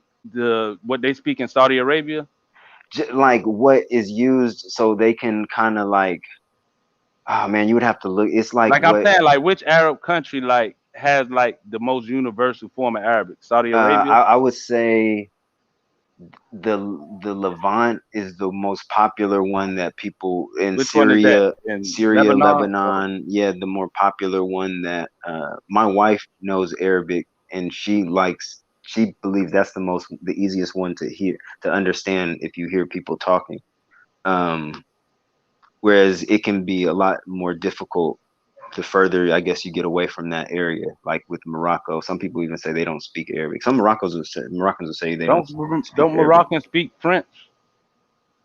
Some of them do. Algerians, some of them do because of the influence. Because Algeria, yeah, they were. You had French people fighting to keep Algeria, saying the French better not let go of that shit. All right, so hey, my bad. Sorry to interrupt. Salute to the brothers. I'm about to check out T-Pain. He was always Oh Bo. yeah, You know always. my dude. Stay on their necks. No hotep babble allowed on your square. So I know you gonna hold that down. And I'm gonna check y'all boys later, man. Peace out. Right, man. Be cool. Yep. GOJ, man. It's cool though. Like I respect it though. Like I don't really feel like the same as. I just feel like you need that, like that influence of like that Shadi Muhammad version of Islam. Like I would support that. Like I love that. Like just how the thought process and the whole, you know what I'm saying?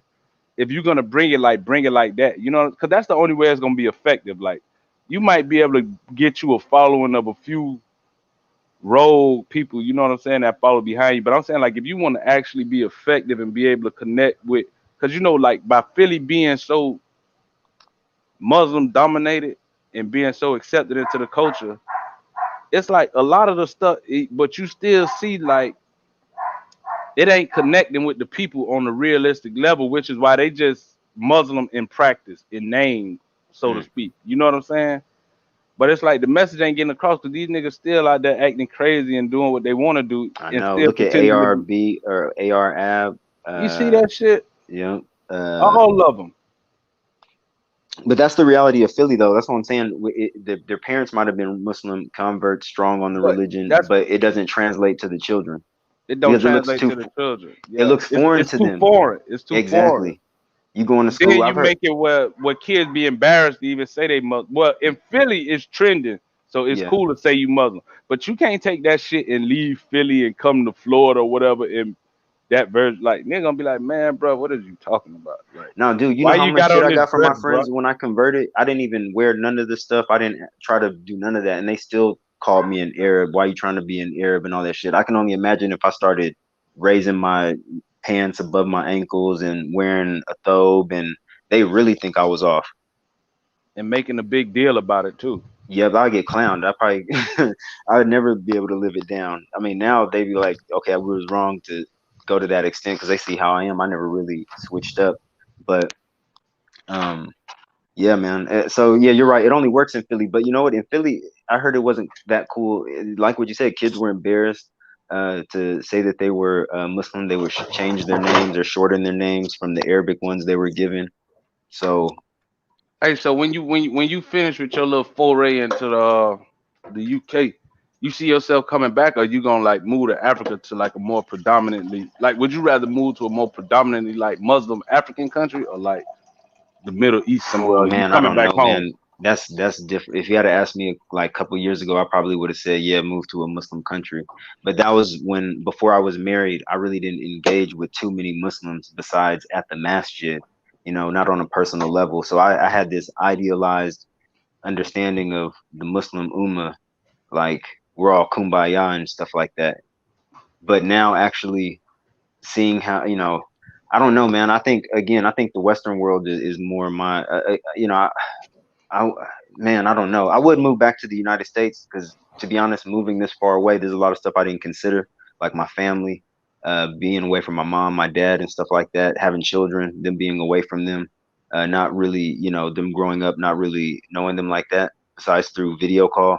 So I would consider moving back. I don't know about moving to a Muslim country. Again, same thing about moving to Africa.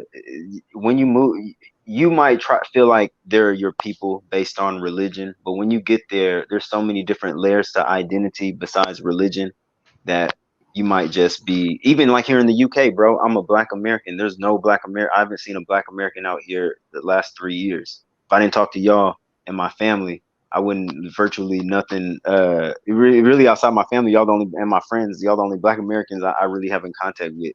And then I didn't see y'all see where I'm coming from because you deal with these UK people just like I do. So it kind of makes me feel. So I know I'm not crazy in some sense, you know. Right. But yeah, man, I don't know, man. I would move. I kind of do want to move back to the States, and then I see things changing a bit, but I don't know which way are they going though. Everybody's preying on the United States downfall, you know, almost like That's why I go so hard for ADOS like I do, because I see like people got their nuts crossed on America, and to me, when I hear like African Americans on panels or clicked up with Africans saying, "Yeah, America gonna burn, America and this and America," it's like, bro, are you stupid? Like, people got family over here, kids and shit. Like, what the fuck are you talking about? Like, for real. Like, for real. No, I know. I'm laughing because I used to be one of those people, bro. I used to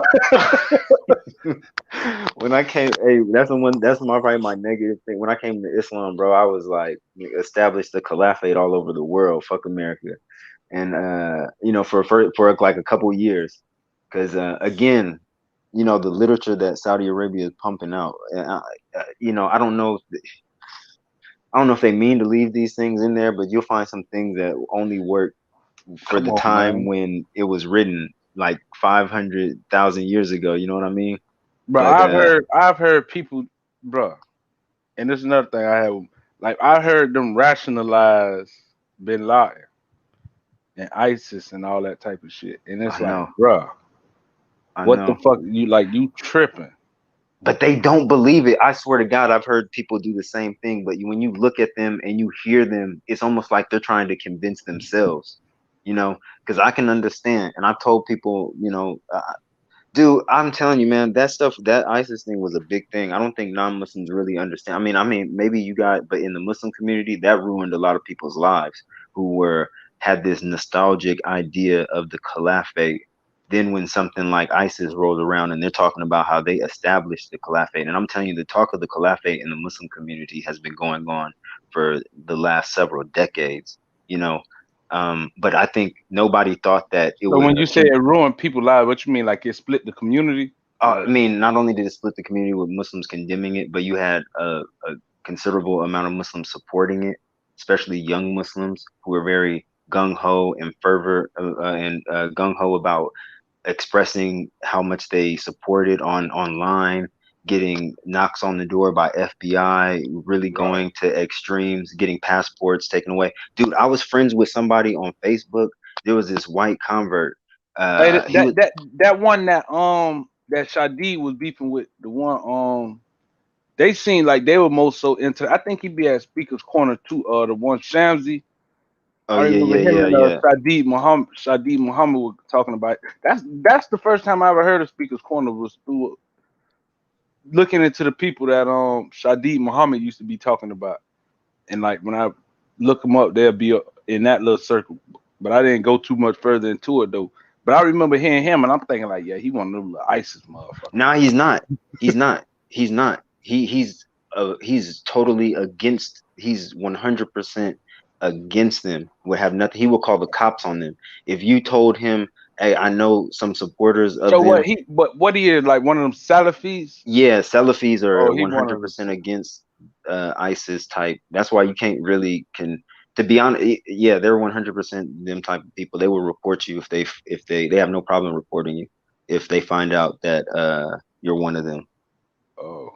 So, but it's a different now. These people, the jihad, they're called the ISIS type or Salafi jihadists is what they call them. I guess that's like the I don't know Council of Foreign Relations term that they have for them. But yeah, so they're Salafists in a sense, but they're more politically motivated and militant than the Saudi. Let's call them Saudi Salafis. Than the Salafis who have more allegiance to Saudi. They see rebelling against established authority as haram, and they're totally against what ISIS was doing. But again, it was a crazy time. 2000 when that ISIS thing popped up. 2014, 2015 was it? 16. It damaged the Muslim community and ruined a lot of people's lives. Yeah. Yeah. Hey, hey, I don't want to go too far, but I used to be on, like I say, I was on a Sadi, and dog, some of the shit I kind of like went down that little rabbit hole, like just trying to figure out what he was talking about when they were going Yeah. through that. And dog, I ain't know like some of them was that deep into it like that. Like I seen it, but I never knew like that Philly community and up there, because it was like one brother who he was talking about who had lost his mind. At least he looked like I don't remember his name right, but it was a dude. He was from Philly and he went to Yemen, and he got caught up in some type of shit that went on in Yemen, where some war in Yemen, and they was over there studying. But like when you look at the brother, like he had the beard, and he just keep on, every time he talk, everything he say, he'll keep on saying it in Arabic. A black brother though, Was 80, he? and I'm like, man, this brother done lost his mind. Is Shadid Muhammad would talk about him, and I just studied, but I can't remember his name.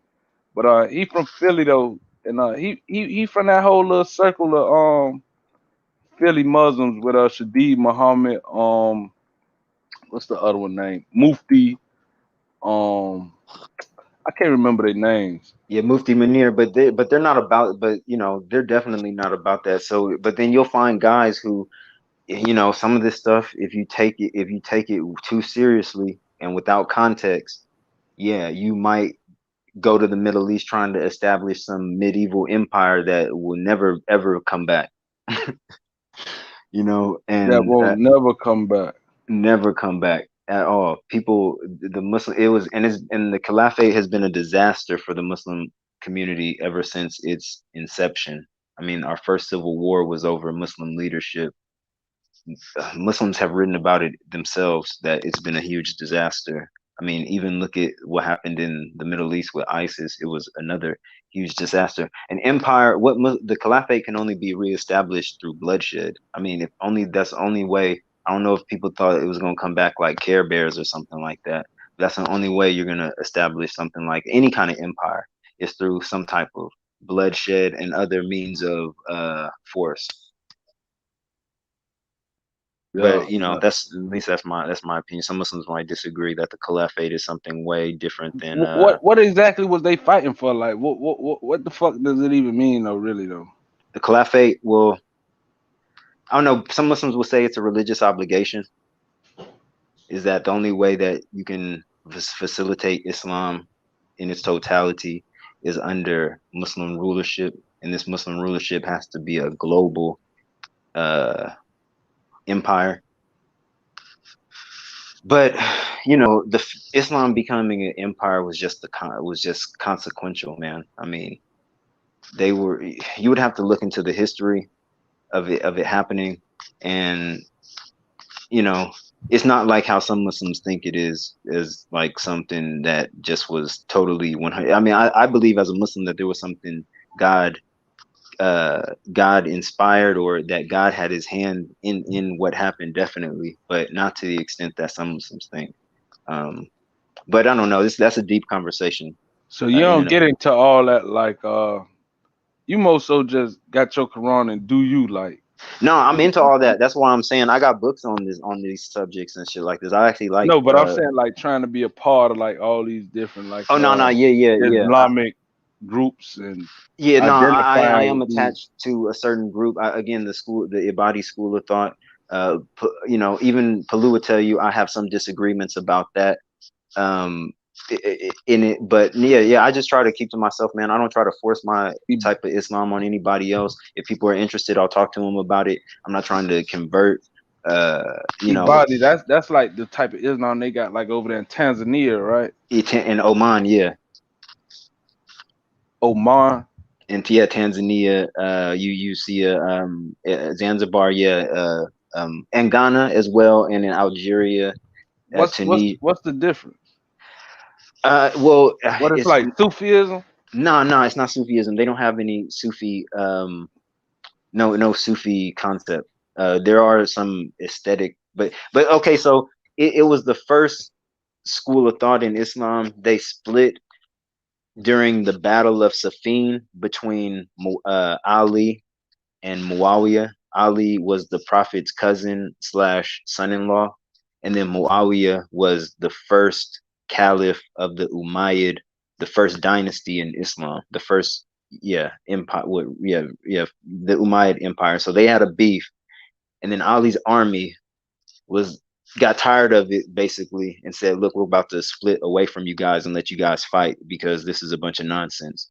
And so they formed their own group that separated along political lines, which eventually turned into theological. And then the same thing with the two groups that were left, Ali's army and Muawiyah.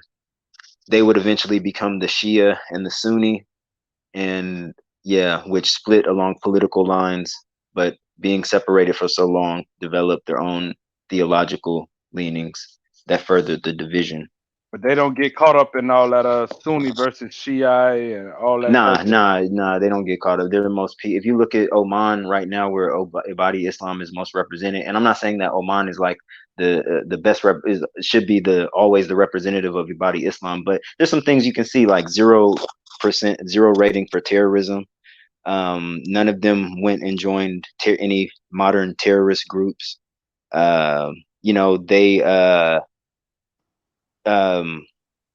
country is the most peaceful in the region. You see a lot of interesting things where the Ibadi Islam is at compared to everything else around it. And me personally, I still think the theological points are very strong, such as these are some other things that maybe like the permanence of hellfire, the createdness of the Quran. These are some things that I find them having some strong points. But that's so you don't even necessarily identify with a lot of other Muslims, like. This is actually something me and Palu had a heated conversation about, which I think Palu is more right in this, but I wouldn't say that I don't not identify with other Muslims. But you got to draw lines. Grouping yourselves with the whole collective of Muslims might get you in trouble. It'll have to be on the terrorist watch list. Not even that, man. Sometimes you just don't want to get involved with a mess, and I think that's for real though. I'm saying, like, in America, I don't know about it in the UK, but like you gotta be like careful. Like one of the for example, right around the time when 9/11 happened, right? I was old enough to remember, right? But I remember coming out, one of the dudes, the pilot school that they went to was in Florida, not too far from where I live at. You know what I'm saying? Yeah. So, and they were talking about one of the imams down there, he went to the mosque there. So you just know, like, just being involved in that whole circle, not knowing, going to a mosque. At Black American, you don't know no better. You just see a mosque and you going there. You know what I'm saying? And now you done became affiliated with some niggas, and you don't even know that these Muslims on some real other shit. Straight up, man. Straight up. I mean, and the Ibadi had this you just concept. Gotta be careful. Like, so by you saying you a part of a group that's a little more peaceful, like, I'm pretty sure you want certain shit, like they end up talking about Zionism and Jews and Palestine. It's like, bro, I ain't got nothing to do with this shit. Yeah, and more converts are actually starting to come to that conclusion. Like, dude, what goes on in the Middle East? I don't think that should be the main focus of Muslims living in the West. A lot of times they try to tie it into religion, but it really has nothing to do with religion. It's more so, again, like some mess that you really ain't got no business getting involved in. Right. Like the Palestinian conflict, man. I'm not even gonna lie. The Palestinian conflict, I don't think that's really as religious as people try to make it seem. Yeah, again, I feel for the Palestinians, but I think Muslims trying to make it a religious thing actually hurts what the Palestinians are trying to do more than anything else. I think I'm with the Jews on that one, not because I feel like they right, or just because I ain't got nothing to do with it, and Jews ain't did nothing to me, and it's like, because they be trying to mix that Palestine. Like, if you see the chick that she be with Ilhan Omar and that whole little, what they call them chicks, the like little is it Talib Rashid? Yeah, Talib Rashid, and they was trying to, and they trying to do the whole people of color, Black Lives Matter, we with the Palestinian shit. It's like, man, listen, why y'all putting us in that, man? You know what I'm saying? Like, we not finna vote for none of that. We not finna get involved in none of that. And then, like with the brother, you seen what happened with Mark Lamont Hill, stupid ass. Yeah, he got himself. Remember that? Yeah, I Like, remember that. like you ain't got no business even speaking on that, bruh. Like, why you people done labeled you anti-Semitic and all. And where's his support? Where? How come nobody from the Muslim community hired him, tried to use him in Now order he to? now he black. Now he back on his blackity black. You know what I'm saying? Fucking agent, man. Niggas. These people are puppets, man. They gonna go with wherever they think a check at. You know what I'm saying? That's it. And nobody talks about what happens in other Muslims. You know, like I really am disgusted by like what goes on in Mauritania. How you still have Slavery. slavery, but no Muslim. And then they also hail some Muslim groups hail Mauritania as like some super spiritual spot to go and learn the religion. And you have some famous sheikhs or Muslim personalities in the West who have been there to study and are aware what's going on, but nobody says anything because it's not fashionable. But you know, talk about what's going on in Palestine because it's other people doing it.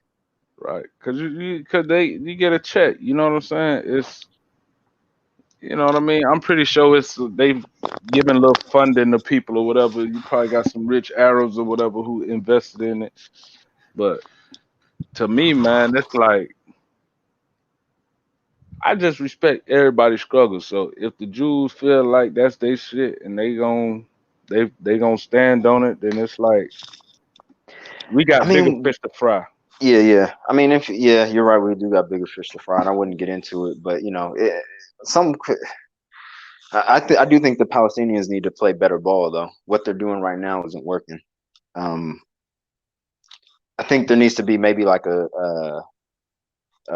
you know, I'm pretty sure people have said this, but like a one state solution or some shit. You know, they're gonna have to figure it out. They can't fight forever, and then they're gonna keep fighting over shit that in the long run ain't really affected them. They're like generations removed from what the initial beef is about. Are you just gonna keep fighting over?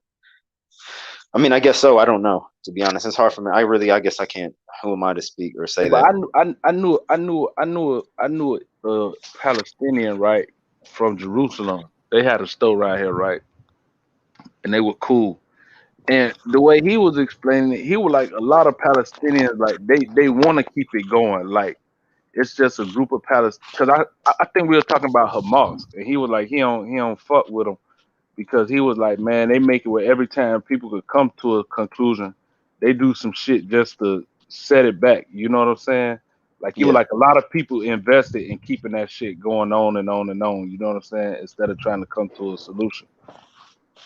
Oh yeah, I believe it. I believe it. You know, and I do wonder about like the history of that. I mean, you can't argue that there wasn't no such thing as like a Palestinian state But before. what they don't tell you is that the land that the Jews got, the Palestinians didn't even have.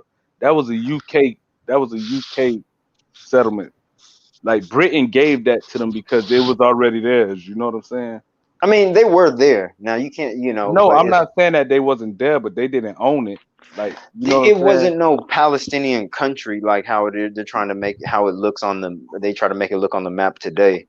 You know, and then even before that, the Ottomans had it. You know, and then Right, what is a right. Palestinian? You know, sometimes I wonder about Egyptian, Palestinian, Syrian, all that region, Jordanian. You know, they all kind of in the same. And then Ottomans owned that whole region. There were no borders. You know, so I think the identity there is more complex than the national uh, identity they're trying to concoct. I don't know. I don't want to say concoct, but that's just what I know. Some Muslims might not feel that idea, but you know, I don't know. I don't buy both stories to be honest. Yeah. But shit, man.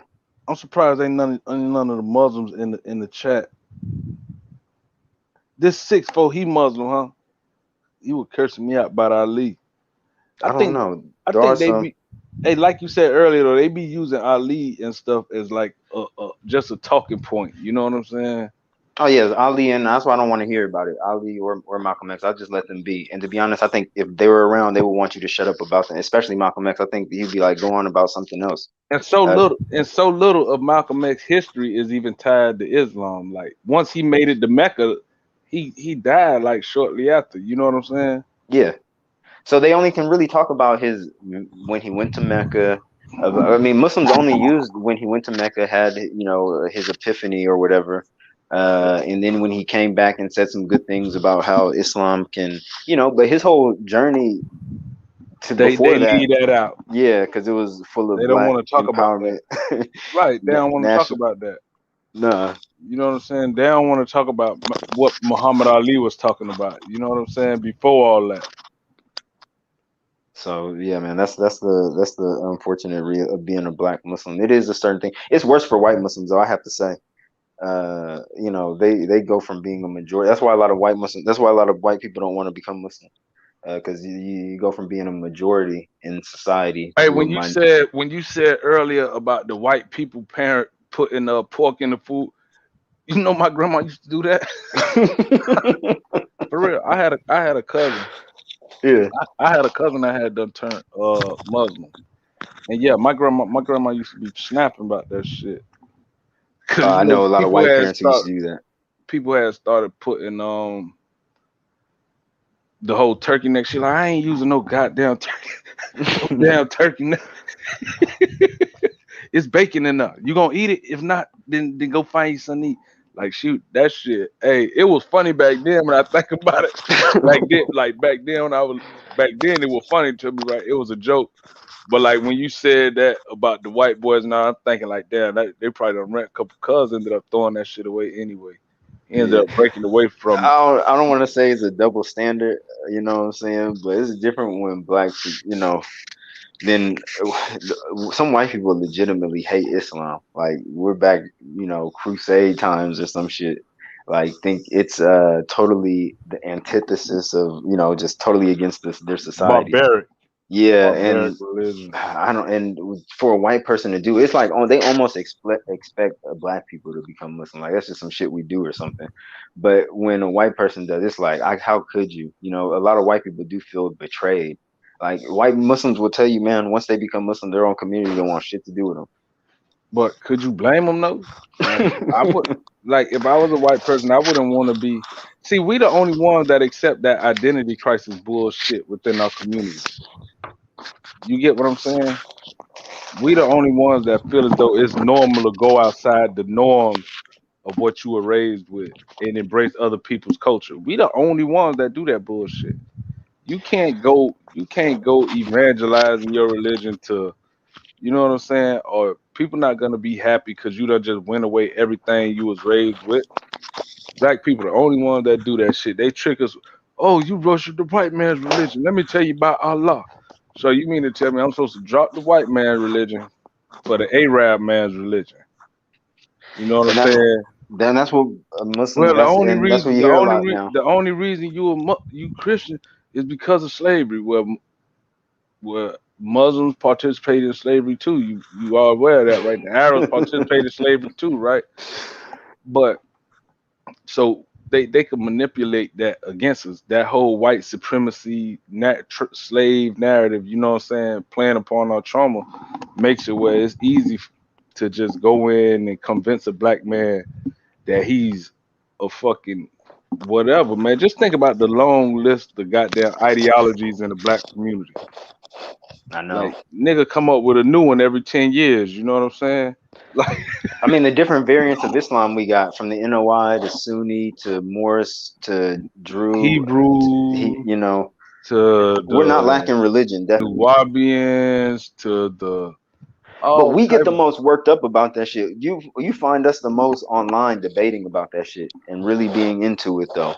I see other because communities. people looking for a savior, looking for an answer, for a solution. And it's like, bro, the solution right there, you already got it, nigga. Pick up your Bible, man. White man Jesus. That shit done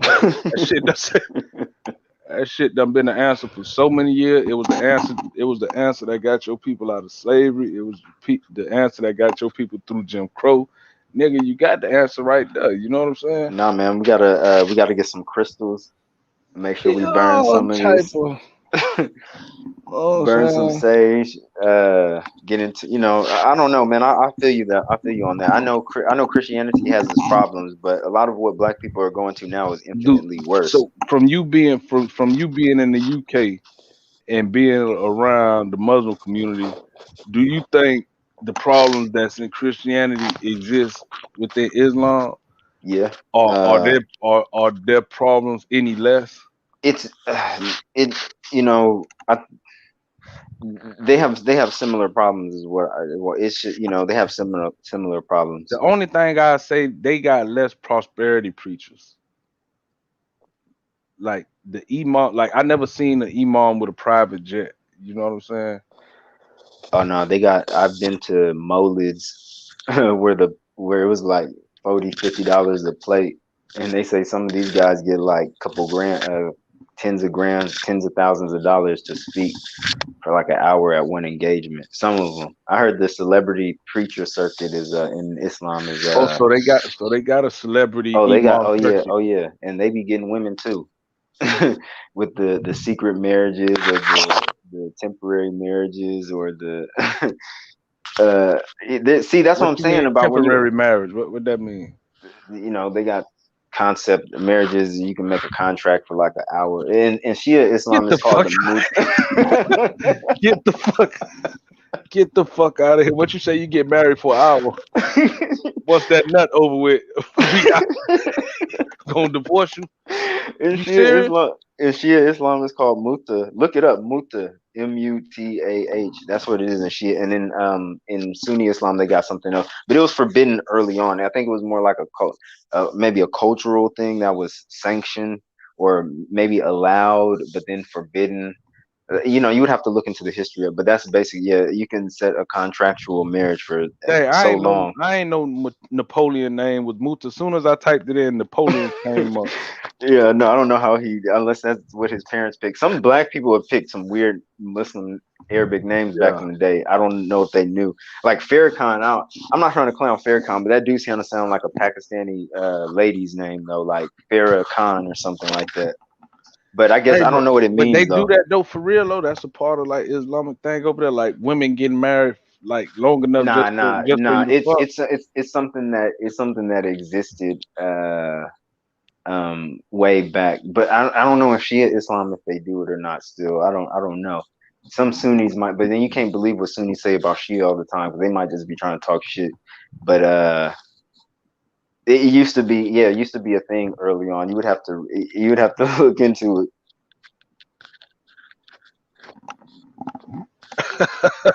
I never got. I don't get into it that deep.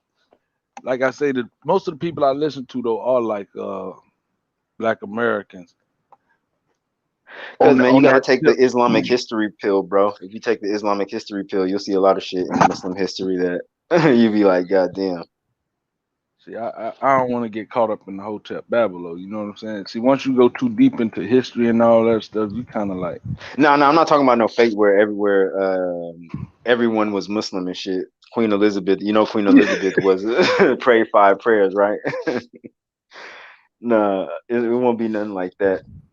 I just like people like Steve Muhammad and all them because they was like, even though they was using Islam to do it, they still was talking about. It's like polygamy, right? Like I watched one of them about polygamy with Shadid, right? And he was talking about polygamy, right, and how it's supposed to be used and how it could be used in the community. You know what I'm saying? And it made sense. You know what I'm saying? Like you could tell when somebody promoting polygamy on some like just other shit. But he was saying like the purpose of it is to like get women who like basically like promoting like single mothers, like saying like if you know a sister in your community and she a single mother and her husband passed or whatever, you know what I'm saying? She probably passed the ideal age of getting married, you know what I'm saying? Then you know what I'm saying, you take her in and all that. But he was like, but you brothers want to get married, you your wife, once she hit 30, now you want to get one that's 19, and you just keep going on and on and on trying to like. And I was like, yeah, that makes sense. You know what I'm I don't saying? know, man. You know, No, I'm against the whole polygamy thing in the West because the society. I've seen too many bro. In my search looking for a wife, man, I used to come across on the Muslim dating sites a lot of women in polygamous marriages just looking for attention because what real you talk, mean? like because man, there's a lot of women in a lot of Muslim women in polygamous marriages in the West. I'm not gonna say a lot, but used to come across a lot that were just on Muslim dating sites, just wanting to talk to guys because their dude was flipping alienated them or treated them like shit. I don't know, man. I'm not gonna say a lot of these guys, but the way that some of these women were making it seem, and I know there's two sides to the story, mind you, but the way some of these women were making it seem like these guys who want two wives, like, do it for like Just so more they so can ping sexual pong back and forth. ping pong, and more so for sexual reasons, things that they couldn't do with the first wife, do with the second. And they typically go for like women from brothers on the East Coast. Some black Muslim men on the East Coast notorious for getting uh, um, women from foreign countries and bringing them over and holding the green card over their head if they don't act right. You saying Arab chicks, like Muslim? Oh, gee, to Tunisian. Because you know what, I was wondering this myself when I first went on these dating sites. Why am I getting a lot of messages from Moroccans and Algerians and shit? Like, I had to ask somebody because I didn't know. I was a new Muslim, right? It was like, yeah, man, it's bad over in Algeria and Morocco, some places, man. Some of these women trying to find a way out, and I was like, okay. And then I was starting to I came across one chick who was Tunisian, that was the case. She married some black dude. He had a white Muslim wife, first wife, and they already had like 5 kids. And so he wanted to bring in another wife.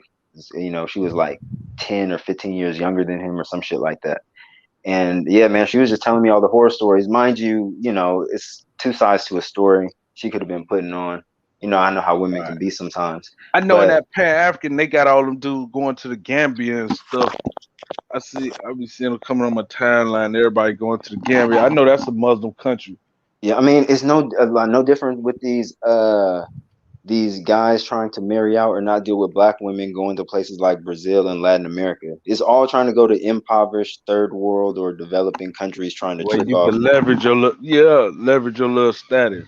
Yep. You And you can change see, your socioeconomic status in a 14-hour plane ride. You done just went from an quick. everyday Pookie and Ray Ray just average at best to top of the food chain. Yeah, because one dude was like, Tunisian girl was saying that she was under the impression dude could do all of this because what he was doing while she was visiting her in Tunisia made it seem like that. But when he came over, she couldn't even live in a separate place. They all lived under one roof.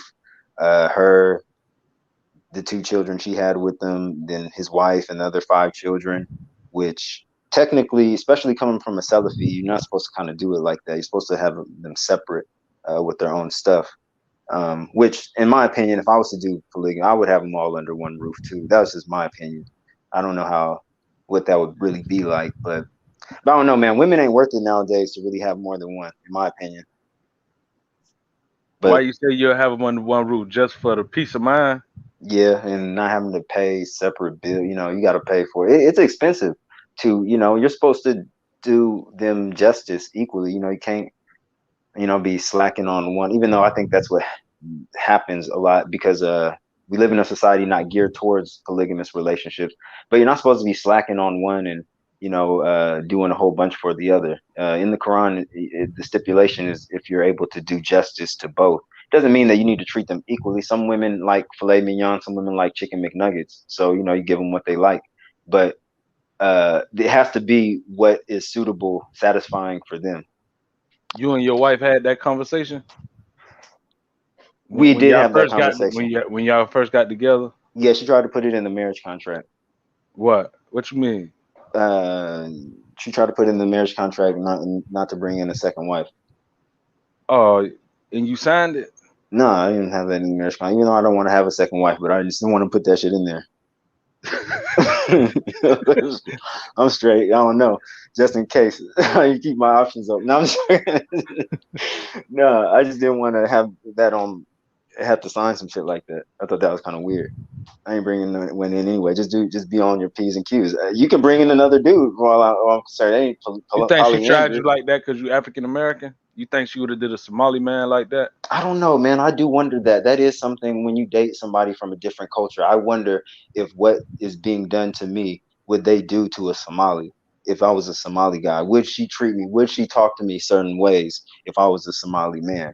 You know, because I have come across some Somali women who say, "Oh yeah, we don't want to marry Somali men because they're too strict, or we know how that's about to go down being with them and stuff like that." And I always wonder, what does that mean? Are you trying to say that non-Somali men are, easier, or what does that necessarily mean? But I know I'm not any easier. I can be kind of a tyrant. So, especially, I'm not gonna say I'm a tyrant, but I'm not, yeah, any easier. I don't look at things like that. I have a certain standard, and But a tyrant for over here probably on a totally different level than the tyrant over there for a Somali. Like just the expectations they have out of their women, and just simple shit like just women being able to talk back. Like, you know what I'm saying? Like that's probably like unheard of. You know what I'm saying? Like how you hear Black American talk. Cause I not dealing with Muslim women, but other women though. A lot of them see like how Black American women move and the freedom. Well, I just say American women, period, and the freedom they got to like express themselves and just do what they want to do, so to speak. You know, them chicks from other cultures, man, they can't do that. They just can't pick up their keys and just walk out the door and don't tell their husband where they going, or just simple they stuff want like that that. though. But It's they starting to want change that. though. But they want that though. They want that though. It's starting to change too. You're starting to see it in the Asian community and the Somali community here in the UK a lot more, where the women are outperforming the men, making more money and more educated. So they're going to have the same dynamic that Black Americans are facing, with women doing slightly better than men. At least that's what they say. I've never seen the numbers, but they say women are in the Black community are, more educated and making more But money. that's in all. If you look at the education rates, and like that's going on with all communities, with more white women going to school than white men. You know what I'm saying? Yeah, yeah. Stuff like that. No, yeah, because a lot of this stuff they used to say was particular to Black Black people people. just latch on to stuff and just regurgitate it. You know what I'm saying? And act Mm. like they the only one that's so. It's only in the Black community where Yeah. like that dumbass shit. You know what I'm saying? Like that dumbass shit. Like everybody else living so hunky dory and got these beautiful, you know what I'm saying, submissive, domesticated wives, and the man take care of everything and pay all the wives' bill, and fucking white women farting through silk drawers and just living high up on the high horse. You know what I'm saying?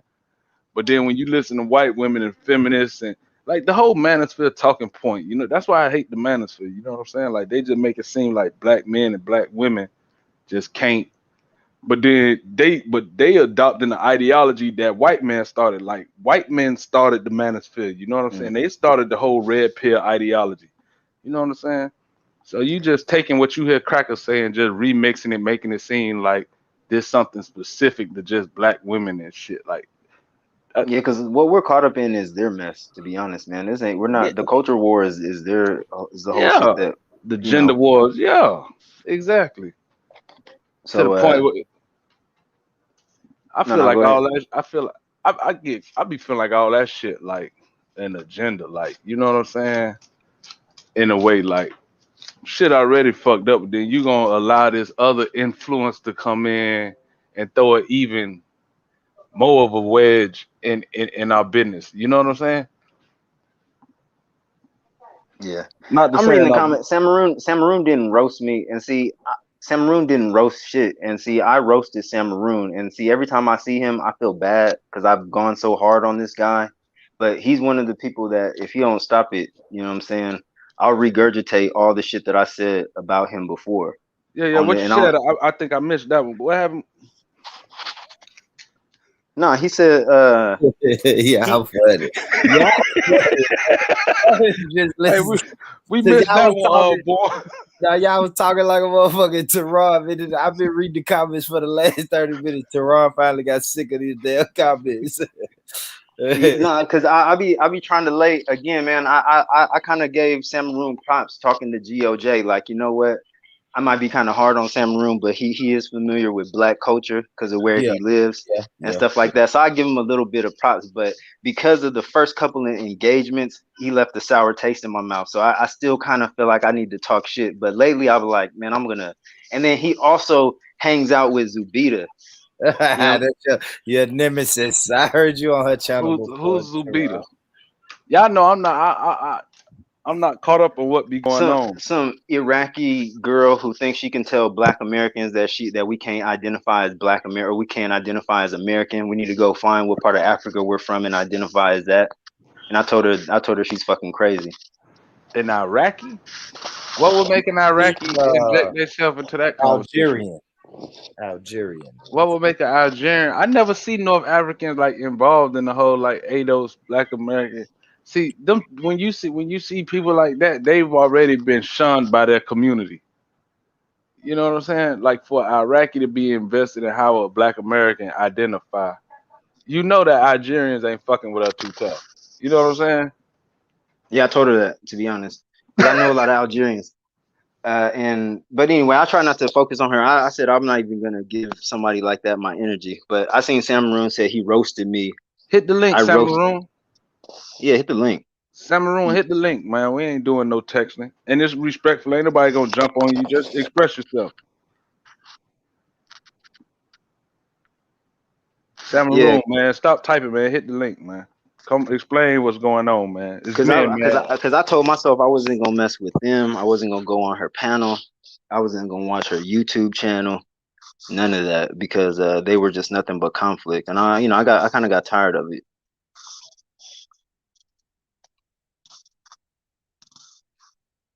But anyway, yeah, man.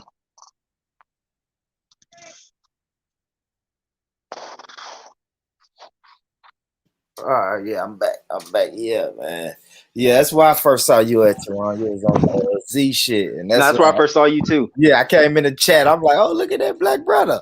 Listen to that Black brother with an American accent holding it down over here. All right. Yeah, so that's a major part of her channel, like that rhetoric. Nah, but she says some very negative things about Black Americans. And to the truth, she's allowed some negative things to be said about Black Americans. Yeah. That was the thing about, like, you know, one thing with me and you're gonna keep crying, man. Hey man, chill. We chilling. Let's not come with the troll energy though, bro. But if you got something like real, what's going on? What's going on, bro?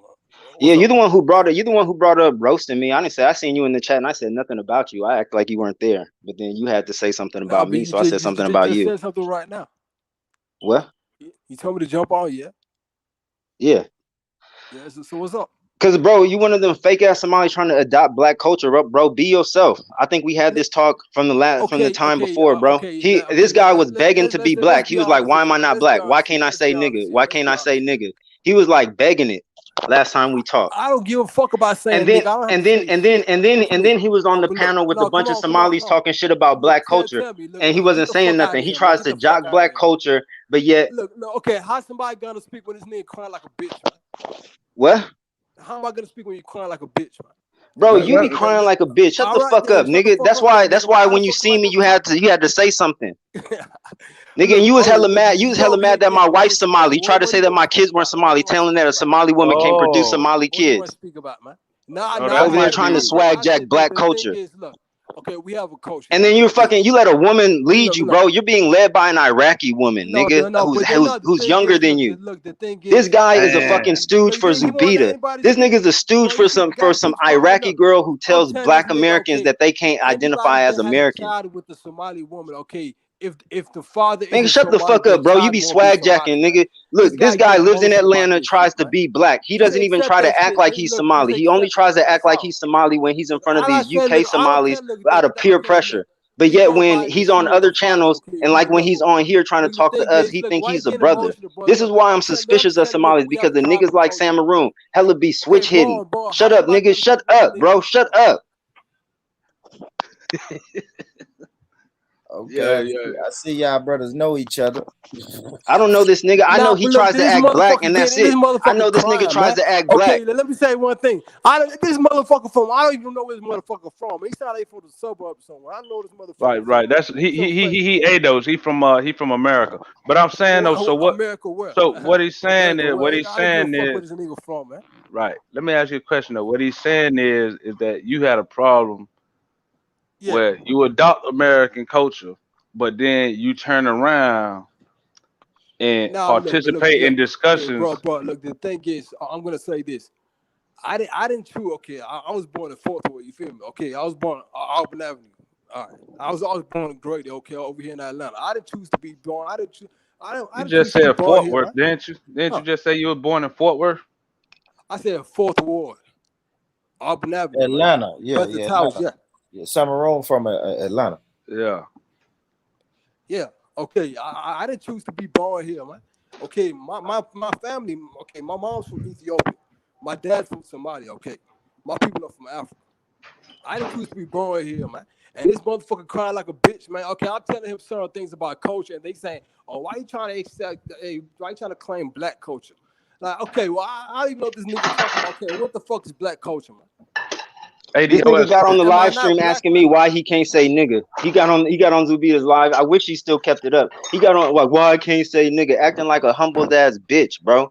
Trying to submit to my culture. Why can't I be a part of your culture? Why can't I identify as black? It's because in front of your own people and in front of Zubita, your leader, nigga, you act against black people. And you say nothing against it, bro. He's black when he's a part of black culture when it's convenient.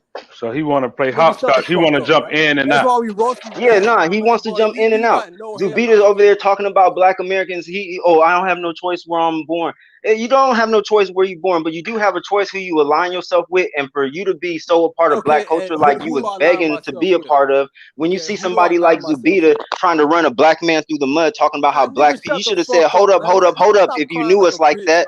Look at Palu. Palu didn't tolerate that shit. Palu instantly saw what she was and said, man, fuck this bitch. I'm not going on her again. You know what I'm saying? This guy, I don't know, man. He's a zebra. I call him a zebra.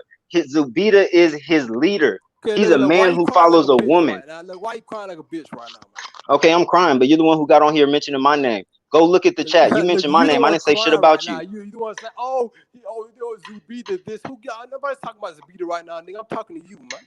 Bro, I'm talking about your leader, bro, because you're just a stew. I don't have I'm trying leader, nigga. Okay, the thing is, I'm speaking to you, right? So it's okay. Speak to me. Stop talking like a bitch, man. Stop talking about. Bro, I was speaking to you. I was speaking to you. I'm still speaking to you. Directly, man. But you're not saying anything though. You're not saying anything. I'm calling you a swag jacket. Okay, let's start a topic then. Let's start a topic. No, the topic is you adopting black culture, but going in spaces where they're disrespectful. Black people are being denigrated. The thing is, look, bro, I'm gonna be honest. A lot of these niggas fake as fuck online. I don't know none of you niggas, man. You feel me? Anybody come to the block, speak to me like that. You feel me? Then we speak. Then okay. Let's stop the tough talk. I swear to God, like, okay, we say wallahi, okay, we say wallahi means I swear to Allah. Okay, I never seen one motherfucker cry about me saying nigga till I jumped online. I never seen one nigga on the block. No nigga, anyone, nobody over here, man. I just see motherfuckers online cry like bitches, man. Okay, but that's not the topic though right now. Yeah. We're saying, why are you adopting African American vernacular and culture? But then because before I checked him on it, he used to say nigga a lot. Before I told him, hey man, what you saying nigga for? He used to say nigga a lot. Then he was asking me, can he please say it? How come he can't say it? And he was like, oh well, I grew up here. I'm from all this other type of bullshit. And but you notice he doesn't say it. He doesn't dare. You know, I can say fuck saying nigga anytime, bro. The thing is, I have my own fucking language, nigga. The fuck you mean? Okay, that's the thing, though. But why don't you speak your language? Yeah, why don't you speak your language? Want to say something? Okay, I can stop. No, but I'm saying, what's wrong with speaking? What's wrong with speaking your language and in a way? Because I'm pretty sure when you go around, like when you go around. No, let me just say this. Let me just say this. Let me just say this though. Right now, let me tell you one thing. Can I go around speaking Somali to everybody else? Will you understand me? Will you understand me though? No, what I'm saying is even Somalis that speak English, like I've been around Somalis in America, they speak in a certain way. You know what I'm saying? They don't Okay, speak how should I nigga. speak? I speak like some white motherfucker, like this nigga Teron, right? Teron don't sound white at all. Yeah, he sounds like a white motherfucker. That's what he sounds like. This is No, a he don't. Somali guy trying to tell a black man he sounds white. Like, he just capping this black shit, man. Nigga, nobody You raped see, you. what I The think fuck it you is though, mean, what man? I think it is, Fake ass shit, man. Now this nigga, look, he try to claim his so-called nah, identity. what it is though This is nigga I has get no it, I fucking get it though. identity, man. What the fuck? Get the Yeah, I fuck get out it. of I here. This feel thing, you though. his claim his fake ass black shit online, man. Yeah, This nigga not gonna do yeah. shit, man.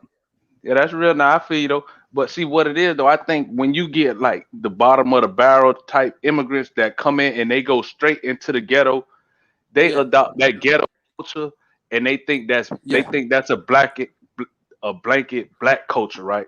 So Mm. if you just come I to don't think this America is a blanket black culture. and you Look, hang I'm around just speaking how and it's you supposed hang out here, man. around a bunch of Yeah, dope smoking niggas in the ghetto and shit, you know what I'm saying? And yeah, you adopt yeah. their vernacular, then that's what you is. But you're only representative and you only know like the bottom of the The barrel of thing black is, culture. You know what I'm saying? I'm a little representative of who I'm around, like who I grew up around. You feel me? Yeah. A bunch of bum ass broke African American. And so Ignorant, now you broke think that's Yeah, supposed to be I guess you could say that, but the thing is, I'm just talking yeah. about who I grew up around. Know what I mean? I Because the understand way how you talk, you the way I can't go speak. You around. feel me? Uh, I didn't grow up in no fucking suburb like somewhere white motherfuckers just grew up. Yeah, you grew up Grew around up broke there, bro. motherfucker. You said what? Yo, so I say you just grew up around broke motherfucker. Uneducated. Dumb. I don't know if See you them. call it growth See because that. See. it's a lot of history where I'm from. You understand that? I thought you said you claim stuff for your people. Yeah, but you don't know No, the no, but I history thought you of said the you areas claim. that you No, I come thought you from. said you represent black culture, man. I Okay, do. well, what do you know about Auburn Avenue, man? Tell me. Have you ever been to Martin Luther King's house before? You Yeah, I know where have. that is, Actually, right? I went on the Black College tour in down south where we visited a bunch Yeah. of black colleges in Okay, Atlanta, okay. I want to see if people in actually have some in pride in their Alabama. Hey, culture. but Okay, this what I'm telling you though. so tell me. Now, look, you talking about my neighborhood, yeah? But this what I'm Okay, telling you. I'm not worrying all right. about your neighborhood. What I'm talking about is your peer group. You're not. Your peer group isn't the African Americans around you that's educated that Yeah, went because I'm around people and my do age, bro. What do you mean? what I'm telling you. No, you're Yeah, around just a bunch of broke dumb motherfuckers. I can listen to you the way you talk. I can listen to you. yeah. You sound So, halfway retarded. You don't sound like, and that's not in a lot of okay, yeah. the way So you show me how carry on. smart you are. No, I The way want to know no how what I'm intellectual you are. hold on, I'm saying. Come Hold on, tell I'm me, bro. saying. You don't know shit about me, nigga. So tell me. Tell me I'm just how do I sound?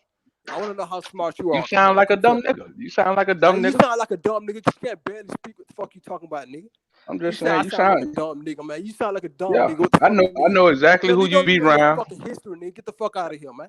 I told you where You I'm from. You said Florida. See how this nigga switch up so You quick? never even heard See, of and Florida Rouge imagine how before, he man. is on Fuck Zubita's wrong panel. with you, man. He's with Now the this nigga shit. talking He about just black tries to culture, play one ADOS way and shit when it's like that. convenient, This and then the motherfucker doesn't even moment know what things don't Florida go his what it is, way, man. he The he fuck? switches the other The way fuck out of around. here, you motherfucker. know Don't he even know one his of them own fucking because you know a history. lot of them Get the fuck Somali out of here. You immigrants don't was know shit broke about though. black history, nigga. What the fuck you mean? Nah, cause and I get it though, What you right? mean? Cause Where I'm from is the pinnacle of what you stand for, motherfucker. That's the thing. Where this I'm nigga from is the pinnacle of what you stand for. Get the fuck out of he here, man. learned What black you mean? culture on TV Bitch ass nigga, man.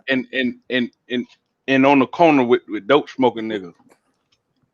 Weed And he smoking, said it. dope He smoking said, ass. yeah, he can help who he was around. You Yeah, know, and he thinks that's supposed to characterize all black people. yeah. That's like if a bitch from the UK come, a white person from the UK come and land straight in the trailer parks. You know what I'm saying? All English people Yeah, are like this. But the thing is, okay, I don't know where you from. Okay, so you grew up in the suburbs, yeah? So you grew up in a majority white neighborhood, I guess. nah, I That's what grew up I'm in the guessing. black neighborhood.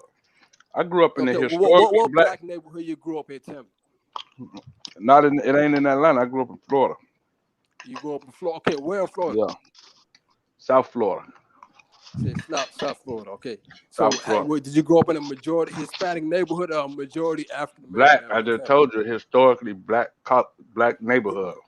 Historically black. Historically black. Okay, all the motherfuckers that When you on enter my talking, yeah. neighborhood, it say welcome to. I'm guessing most of Uh, the old women, all of them, that they were just eating up dick just for slabs. That's what they were doing, yeah.